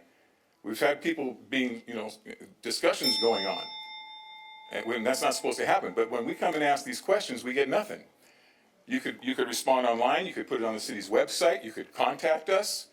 I want to know, what laws are we allowed to disregard? Because apparently, it's not equal. So I would like really a response. I know you're not going to do it right now, but you have my phone number, you have my email, you know how to contact me, make it public. These are real concerns. The city broke its own ordinance, and nothing has been said about it. And in a complete shift, I want to thank you for the flag ceremony the other day. It was really well done and very much appreciated. Thank you. Next speaker. Hugo Vargas, Abraham Salcedo, and Marcos Alvarez. Ladies of the council, and you two gentlemen, I know you, I'm not going to pick on you. I'm going to pick on Eric Olson. He doesn't know me, correct? And I don't know you.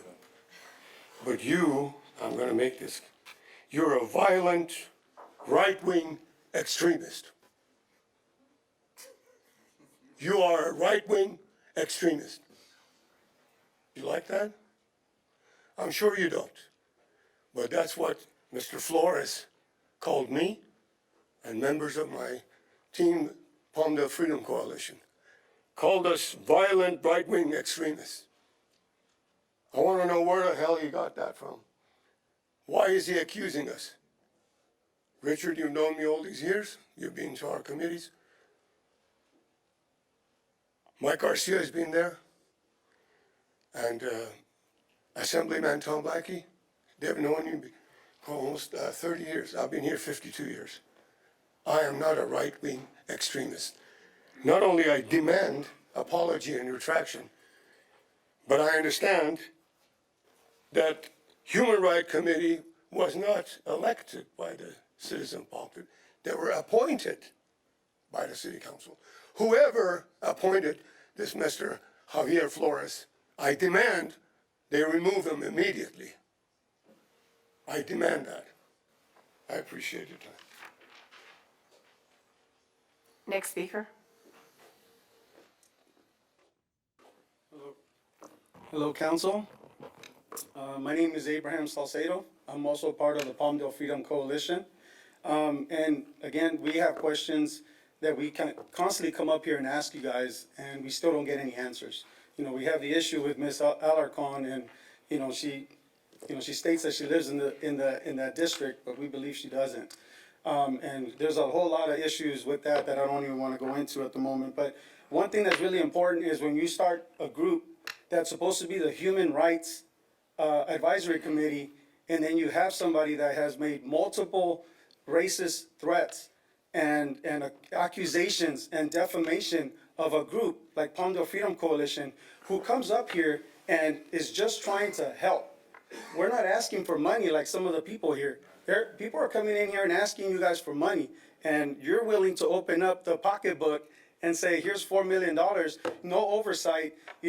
These groups, I know they do some good stuff with feeding the homeless and other things, but they also work on legal services for illegal immigrants and things of that, that the money may not be okay to be used for. So there's gotta be some oversight. We can't just throw out $4 million and say, here you go, do what you wanna do with it. As far as Javier Flores being on that group, I believe you appointed him, and I'm sorry because you appointed him, and he, in his letter, he was trying to back you up, and at the same time as he's defaming us, he unfortunately made you look bad because you went out on a limb and put him in. And we're just asking that somebody like that with that type of heart can't be on a Human Rights Committee. And if you think that a guy like that can be in the Human Rights Committee, then there's something wrong, you know, because he doesn't have a right heart. What's it called? On the Measure AV, you know, we have some of these groups that are just reaching out and they want help with immigration services. We know that the state offers tons of resources for that. Federal government offers us tons of resources. They shouldn't be coming in here and asking for Palmdale dollars. This is Measure AV dollars that's not associated for that. So we have to be able to really do the oversight. Let's come up with community groups so we can really divvy up the money that needs to be divvied up. Now we're, you know, I see their side of it, that money is being handcuffed, but at the same time, it's like we need to do things the right way because we already have all kinds of legal issues, you know, in the city, and we don't need any more. That's gonna cost the city money. Sir, your time is up. Thank you. Next speaker. Ooh. I'm gonna do everything I can to respect the time, okay? Ms. Betancourt, I believe we're at a crossroads today. I've respected you from day one when you appointed me on several committees. But today, when this went down the way it did, clearly it wasn't for the community. It was for special interests and special groups. And then Ricardo Loa, and I say it that way intentionally, you explained to me that the reason you guys voted the way you did, because she just gave you, Ms. Alarcon, the plan on the provisions of what she wanted to do. And that was the reason why you guys voted the way you did. If we have this conversation publicly, you're gonna say something different. When the AV committee was ready to be voted on candidates, our mayor voted and presented a commission to immediately keep the same AV committee. And immediately, Mr. Loa seconded it. So just raised the question, because leading up to that time when we were gonna vote and get new members to that committee, it was Ms. Betancourt who said that it was uncharted territory and it was hilarious and that nobody knew what we were doing on that committee. Yet, you motioned it and you seconded it to keep that very same committee. Which, at the end of the day, excluded voices of the community. They just happened to be black and Latino. That's not excluding white. It's everybody. And all the programs that were being suggested today died on today's vote. Thank you. I just want to clarify that what I stated was that we received these proposals from Mayor Pro Tem Alarcon tonight. Right. Tonight. And without any vetting, without any analysis, without any trying to figure out exactly where the money's coming from, where it's shifted from, or anything. So, you know, I think you mischaracterized what our little discussion was up here, but what I told you was, we got that at the last minute, and no time to really consider it. So we did what we had to do tonight. I'm gonna respond because Councilmember Loa took the point of privilege to respond. It was fully vetted because I worked directly with the city manager and I complied with the Brown Act by not sharing it with you. That's why I brought it to the dais. What happened tonight was a lack of discussion at the dais, lack of reasonable dialogue on maybe how could we adjust my proposed revisions so that we could create a consensus to support community organizations that are serving our residents. But that didn't happen. It was a motion and a second and done. No conversation. So regarding the Measure AV committee, nowhere on those applications of those committee members is there a box for race. I just want you to be clear on that. When we look at those applications, we don't know if they're black or white or Hispanic or Asian or from the moon. There's nowhere on those applications that reveals a person's race. So the people that we vote on is based on what they put on those applications. So to imply that for some reason they're all white on the Measure AV committee, I don't know that that's true. I have not been to a Measure AV committee. I purposely don't go because I don't think it's the council's, we shouldn't be go there and try to influence a committee that's supposed to be independent. So I don't go to those meetings because I want them to have the freedom of thought and ideas, and I don't want them to feel pressured or bullied by a council person being in the room, pushing my agenda and my folks and my groups on them. And so I just want to be clear that when we look at those applications, we do not know the person's race. To add further clarity, we didn't look at any of the applications because we just appointed everybody that was already on the commission. We went out to solicit additional commission applications 2 times. We spent thousands of dollars, city dollars, to go out 2 times. We extended the application period twice. Didn't look at one of those applications because we just quickly adopted all of the existing every application. But all of those 5 committee members that were suggested were pre-existing committee members that were appointed before Council District 5 even existed. Historically, for every commission that this city has, every council member gets to appoint 1 member to that body. This was the exception to the rule. This was the anomaly. But I want to make a point that this one committee is the one that has fiscal power. And that's the concern. Sir? Yes. Hi. My name is Mario Presents. I'm a resident here in this community. I've been a resident for this community for over 30 years. And I find it very interesting that the one council person who's complaining about special interest groups not getting money is the one council member who couldn't even submit their election paperwork on time. I'm looking at you.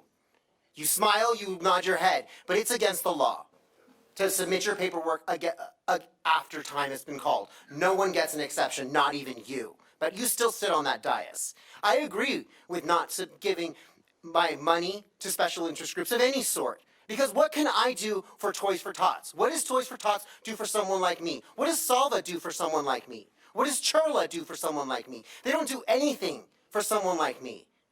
But you know what? My money can do something for the people of this community. There are people who died at the park and rides in this community. Michelle O'Keefe has died there in 1998, and no one has done anything to make those areas safer. People leave their cars. People leave their children there. Okay? So, and they meet their family to exchange children. Okay? Because there are people who are divorced, and they're going to meet at a park and ride, and we know they're not safe. The AV measure money could go for safety in those areas. But you want to lobby for special interest groups, Miss Alarcon. That's disgusting, vile. Don't say a word because this is my time. And don't even laugh. Okay, now, secondly, the Measure AV money could also be used to create covered parking at all the parks. That covered parking could put energy back on the grids, and our city could actually offer a discount for electricity that we are putting back on the grid. That's a good investment of our money. Not investing in Toys for Tots, even veterans. I love the veterans, but they're not doing anything for me. That money should be for everyone in Palmdale, regardless of whether they're white, black, veteran, child, any other culture. And since we're violating all of our tradition in terms of council member responses, I'm going to put this issue to rest. I did no such thing in violating any municipal code or ordinance. The city did no such thing. I was in the door on time. It's like when you vote. Your paperwork is stamped at 5:33 by the city clerk. Right here. You want to see it? Do you want to see it? We have it. Right here. Copy. Can we get a We have a copy. Okay, you guys. Order, please. Let's stop. And Mr. Presents, I just want to be clear regarding the park and rides. that the sheriff's is actively, along with the city council, working to make those places safer. I hope you know that. I hope my money goes to it. We have a security plan. We've been asking for cameras in those locations because I do believe that our residents have the right to be safe in any park and ride, any public facility, and we are working desperately to get them safer. And I was around when Michelle O'Keefe was murdered. I remember the case very clearly. You know where I work. You know what I do. I'll never forget that case. So I just want you to know that we are actively working with the Sheriff's Department and the council on making our community a much safer place. Thank you for your concerns. Anybody else? Oh, we have Laura? Oh, Yes. okay, next speaker. Sorry. We have Laurel Forrest, Jason Zink, Ruth Sanchez, Stephanie Mayall, and Eugene Hernandez.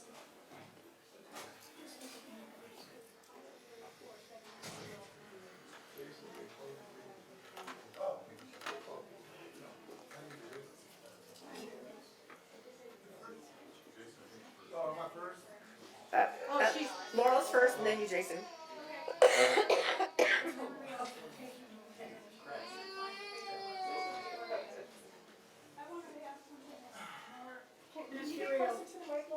Yeah, sorry. That's exactly one of my statement. This is not a comment on anything. Please don't start the timer. Hearing. We love her baby. I play with her baby when I'm volunteering at Dolores Huerta Foundation. I dance with her baby. I adore her baby.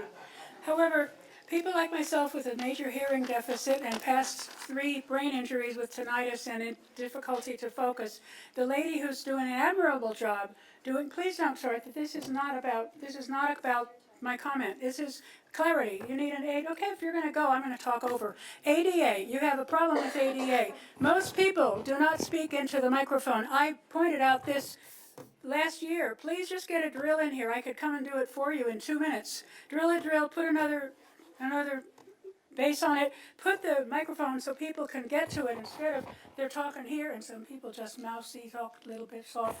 When you're trying to listen to this at home, which is really a good permanent record, a lot of times you can't make out what anybody's saying, and even some of the council members you can't make it out. That's an ADA violation on behalf of myself and anybody else who has any kind of deficit to allow the lady who does the translation.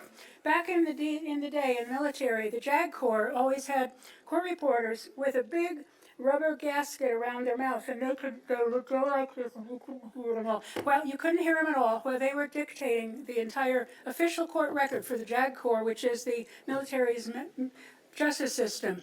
We need to get that because remember Johnny Cochran? He said, "This is Johnny Cochran." And this is Johnny Cochran with a hat on, right? Well, she's got a piece of paper in front of her, but her mouth, it still goes out in the room, and you're distracted because you're hearing 2 conversations at the time. Johnny Cochran with a hat, translator with a piece of paper is not stopping any sound. So please take care of, these are ADA problems. This is an ADA problem I pointed out to you last year. Take care of the mic. Get it so people can just stand here and be right on top of it like they need to be, like a rock star. You know, they don't hold it here, they gobble it up. So I do want to say in my last 4 seconds, although I think I have more, I appreciate Eric's comment about the AV committee because I can tell you dozens of people were dissuaded from ever applying when they heard the debacle that went on there. Favoritism, pressure, political pressure, nobody would want to go near it. And I loved Mayor Pro Tem Alarcon's suggestion, and I think others in the audience here very much support, having a group, I would say a forum, a compendium of all the nonprofits to make a joint proposal, see who provides what services, how we can cooperate, and how we can get blanket umbrella funding for a lot of them together, rather than one has to apply and another. I also love the idea, I don't know, it was Eric's, to develop a committee, a group of people with an outside non-staff person to help coordinate grant applications, because most people, what are you going to Google, where can I get a grant? You're not going to come up with that unless you have an expert who can dig those out and present them and see who's eligible and what the history's been, what's your chances, how do you develop documentation. A lot of that would solve some of these problems. And also, Mr. Zink, great proposals he's been making for many, many months to go out and get more grant money that the state has. Time is up. I know. State has a lot more money, and Mr. Zink's absolutely correct to be adamant that you need to have people in the staff. Go get it. Thank you. Thank you, Laura. Jason? Jason Zink, I just want to make sure, Measure AV has nothing to do with the city budget. That money can't be touched if you guys go bankrupt, okay? That's our money. I want you to make that that's our money, community's money.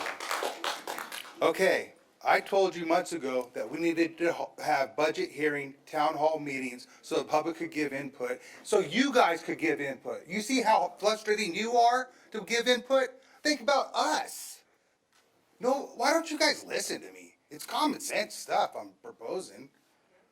Okay, Measure J. I asked the manager months ago, a year ago, hire a professional grant writer for all the community groups, make one grant to the county. You guys are fighting over $100,000 million. We have $8 million that the county owes us right now. The county has $185 million left over from last year because they couldn't find enough people to give money to. Do you understand? Let's stop fighting each other. Let's fight the county. Let's fight the state. Let's fight the federal government for our money. So that $2 million, guess what? We don't need it. You know why? Because the county has it. All we need to do is provide seed money for a grant writer. I said Derek Spivey. He was right on top of it for the Palmdale youth program, wasn't he? Like that. And the city said, oh, there's not enough time to go get it. But he got it for them, didn't he? You see what I'm saying? Just listen to me, you guys. God, we could be so much further ahead. Trader Joe's, all you guys did was get 1,000 jobs for minimum wage. None of them can buy a house in Palmdale. That's what you guys got. For the most prime property in Antelope Valley, instead of putting a corporate business park with some real high-paying jobs, you'd put it for a warehouse for minimum wage. Nobody can even afford an apartment. I love you guys. I want the best for this community. Just listen to me. Spend some time. Let's go get our money. Boswick, can you get the money's coming? Jason, your time is No, up. he's wrong. The money's coming. Jason. I want Barbara to appoint one of these council members or the city manager to the committee. Ruth, come on up. I want to make it clear I'm speaking as Ruth, not as a foundation. First of all, I want to say how disappointed and disgusted I am with all of you guys, because if you guys were not okay with what was proposed, then you guys should have said so, hey, let's come back. Let's go ahead and, table this at a later time. That's what you guys should have done. Okay, but that's not what you guys did. You guys excluded us, and then in my face told me how much you guys support and know the work. This is not something that I'm doing. I didn't just jump in a year, 2 years, 3 years, okay? It's been for over a decade that I've been doing this. Eric, you asked a question because you have no idea where this money's coming from. Let me give you an example where the money can come from. Stop building those stupid statues in the middle of the, where we sell the cars, the auto parts. Stop building those stupid things. That stupid roundabout that we have here, that your employees is skipping. That's where the money should come from, okay? You asked me, Ruth, I'm gonna run, don't run against me. Guess what, Eric? I told you, make sure that you serve the community. I never said serve me, because thank God I don't need anything. But I asked you, serve the community, and that's not what you're doing. Now I'm gonna go ahead and say what my partner, my Freeman and Mario say. I agree, there should be transparency. But why do you appoint people that you don't even trust? Why waste our time? You guys appoint individuals, which is the reason why I never applied for any commission. Because you guys appoint individuals that you guys don't even listen to. So why? Why waste our time?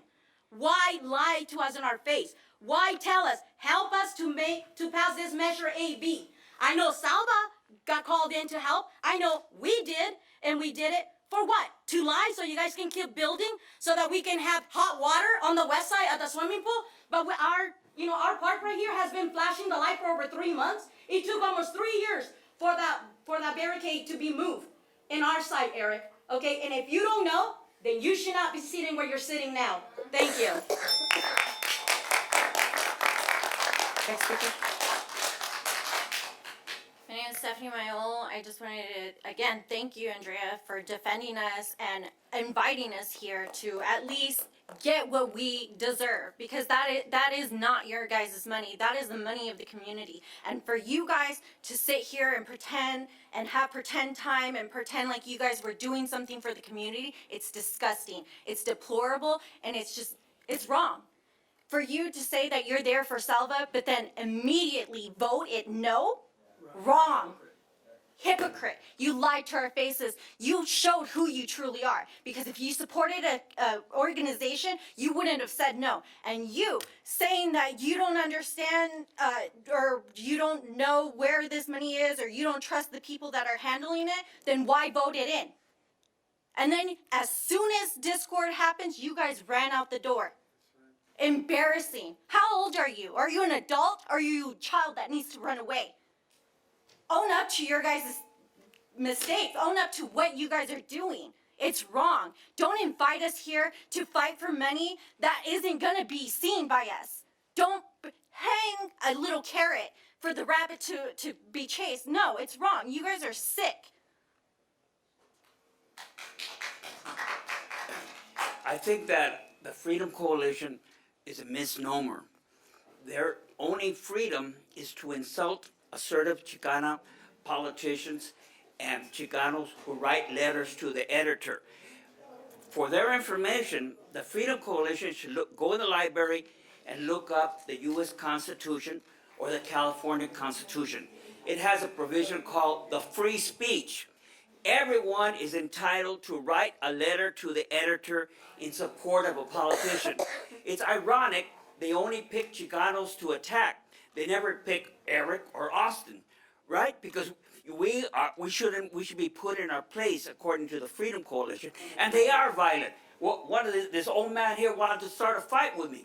You know, I'm sick and tired of the racism that they have, to the audacity to attack a Chicana politician because she's assertive, or Javier Flores because he wrote a letter in support of them. Don't they understand? Can't people see the racism, their blatant racism, and although they're not all white, but they have some vendidos, sellouts who belong to their organizations, you know, they need a lesson in civics, that people have a right to write a letter to the editor. Let it go through their head. I'm going to write a letter to irritate them, just to show them that the free speech still exists in this country and in Palmdale. We're able to write letters without any fear of repercussion. Freedom Coalition, I hope you understand that. Freedom. Who's the next speaker? Yeah, sell them. Hey, hey, hey. Soon be one. Guys. Madam Mayor, you made a comment earlier today about the veracity of the AV Measure Committee and the responsibility that they had to put together a proposal and then submit it to you guys, and that's what you went with. We attended the last AV Measure meeting, and we went en masse, pretty much like we did today. And before that meeting was over, 4 or 5 individuals publicly stated that they wanted monies reconsidered for certain agencies in the community. I asked a couple of your cohorts if they got that information from the committee. They said no.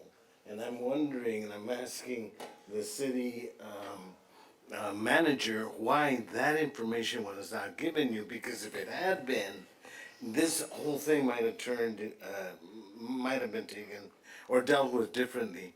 But you need to know, if you're really, really interested in abiding by their decision or their recommendation, then know that 5 out of the 7 recommended that these agencies get refunded, okay? And please, why wasn't that given this body? Why wasn't that report given them? So would you like me to respond? I was just waiting for his time to expire, so that we can speak.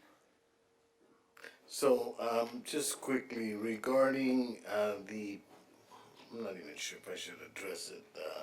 The Freedom Coalition, I never in my life have I accused any one individual of being a racist. What I've done all my life is call out when a person makes racist statements or makes racist comments or takes racist actions. And we've denounced that for the last 55 years. They're not going to stop me now. All right, so So Measure AV was provided the draft budget that you were provided as well. They had feedback and comment. I was not at that meeting, and we brought the budget back as it was originally produced to you back in May for the conversation to be had tonight. are the Measure AV meetings videotaped, recorded in any way? They are not. Can we see to it in the future that perhaps they may be? Yeah. I was present at that Measure AV meeting, and I heard at least 3 members at the dais say, I'm astonished why community organizations are not included in the budget. I would really like to see the city council add those funds back in. That was a clear directive from the majority of the members at the last Measure AV committee. Whether it's recorded or not, whether the communication got disseminated to the members is beside the point. We had the opportunity tonight to do it independent of what the Measure AV committee thought would be good. It's incumbent upon us to make our own decisions. Is it good to fund those that serve thousands of people and give them boxes of food, people waiting hours in their cars for a box of strawberries and I mean, I don't know, I'm hurt. Next speaker? No more speaker cards at this time.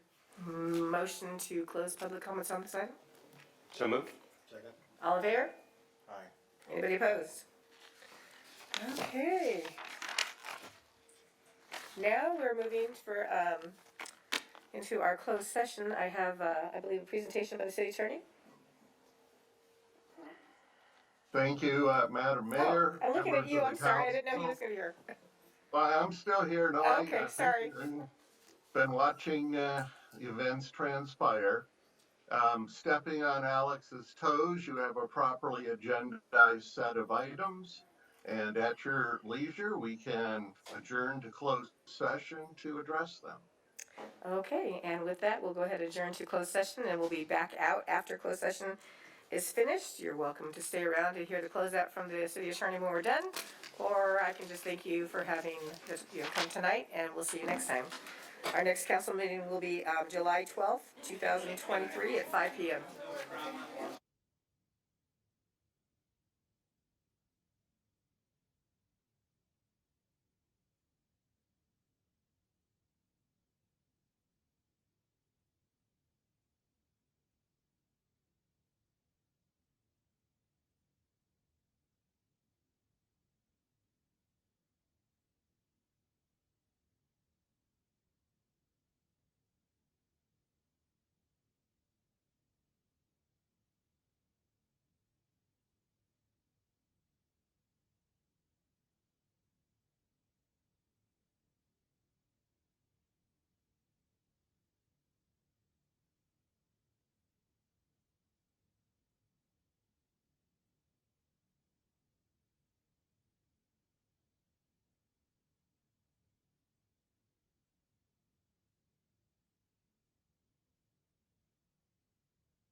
Thank you, and with that, I'm gonna go ahead and adjourn this meeting until the next meeting on July 12th, 2023 at 5 PM right here at City Hall.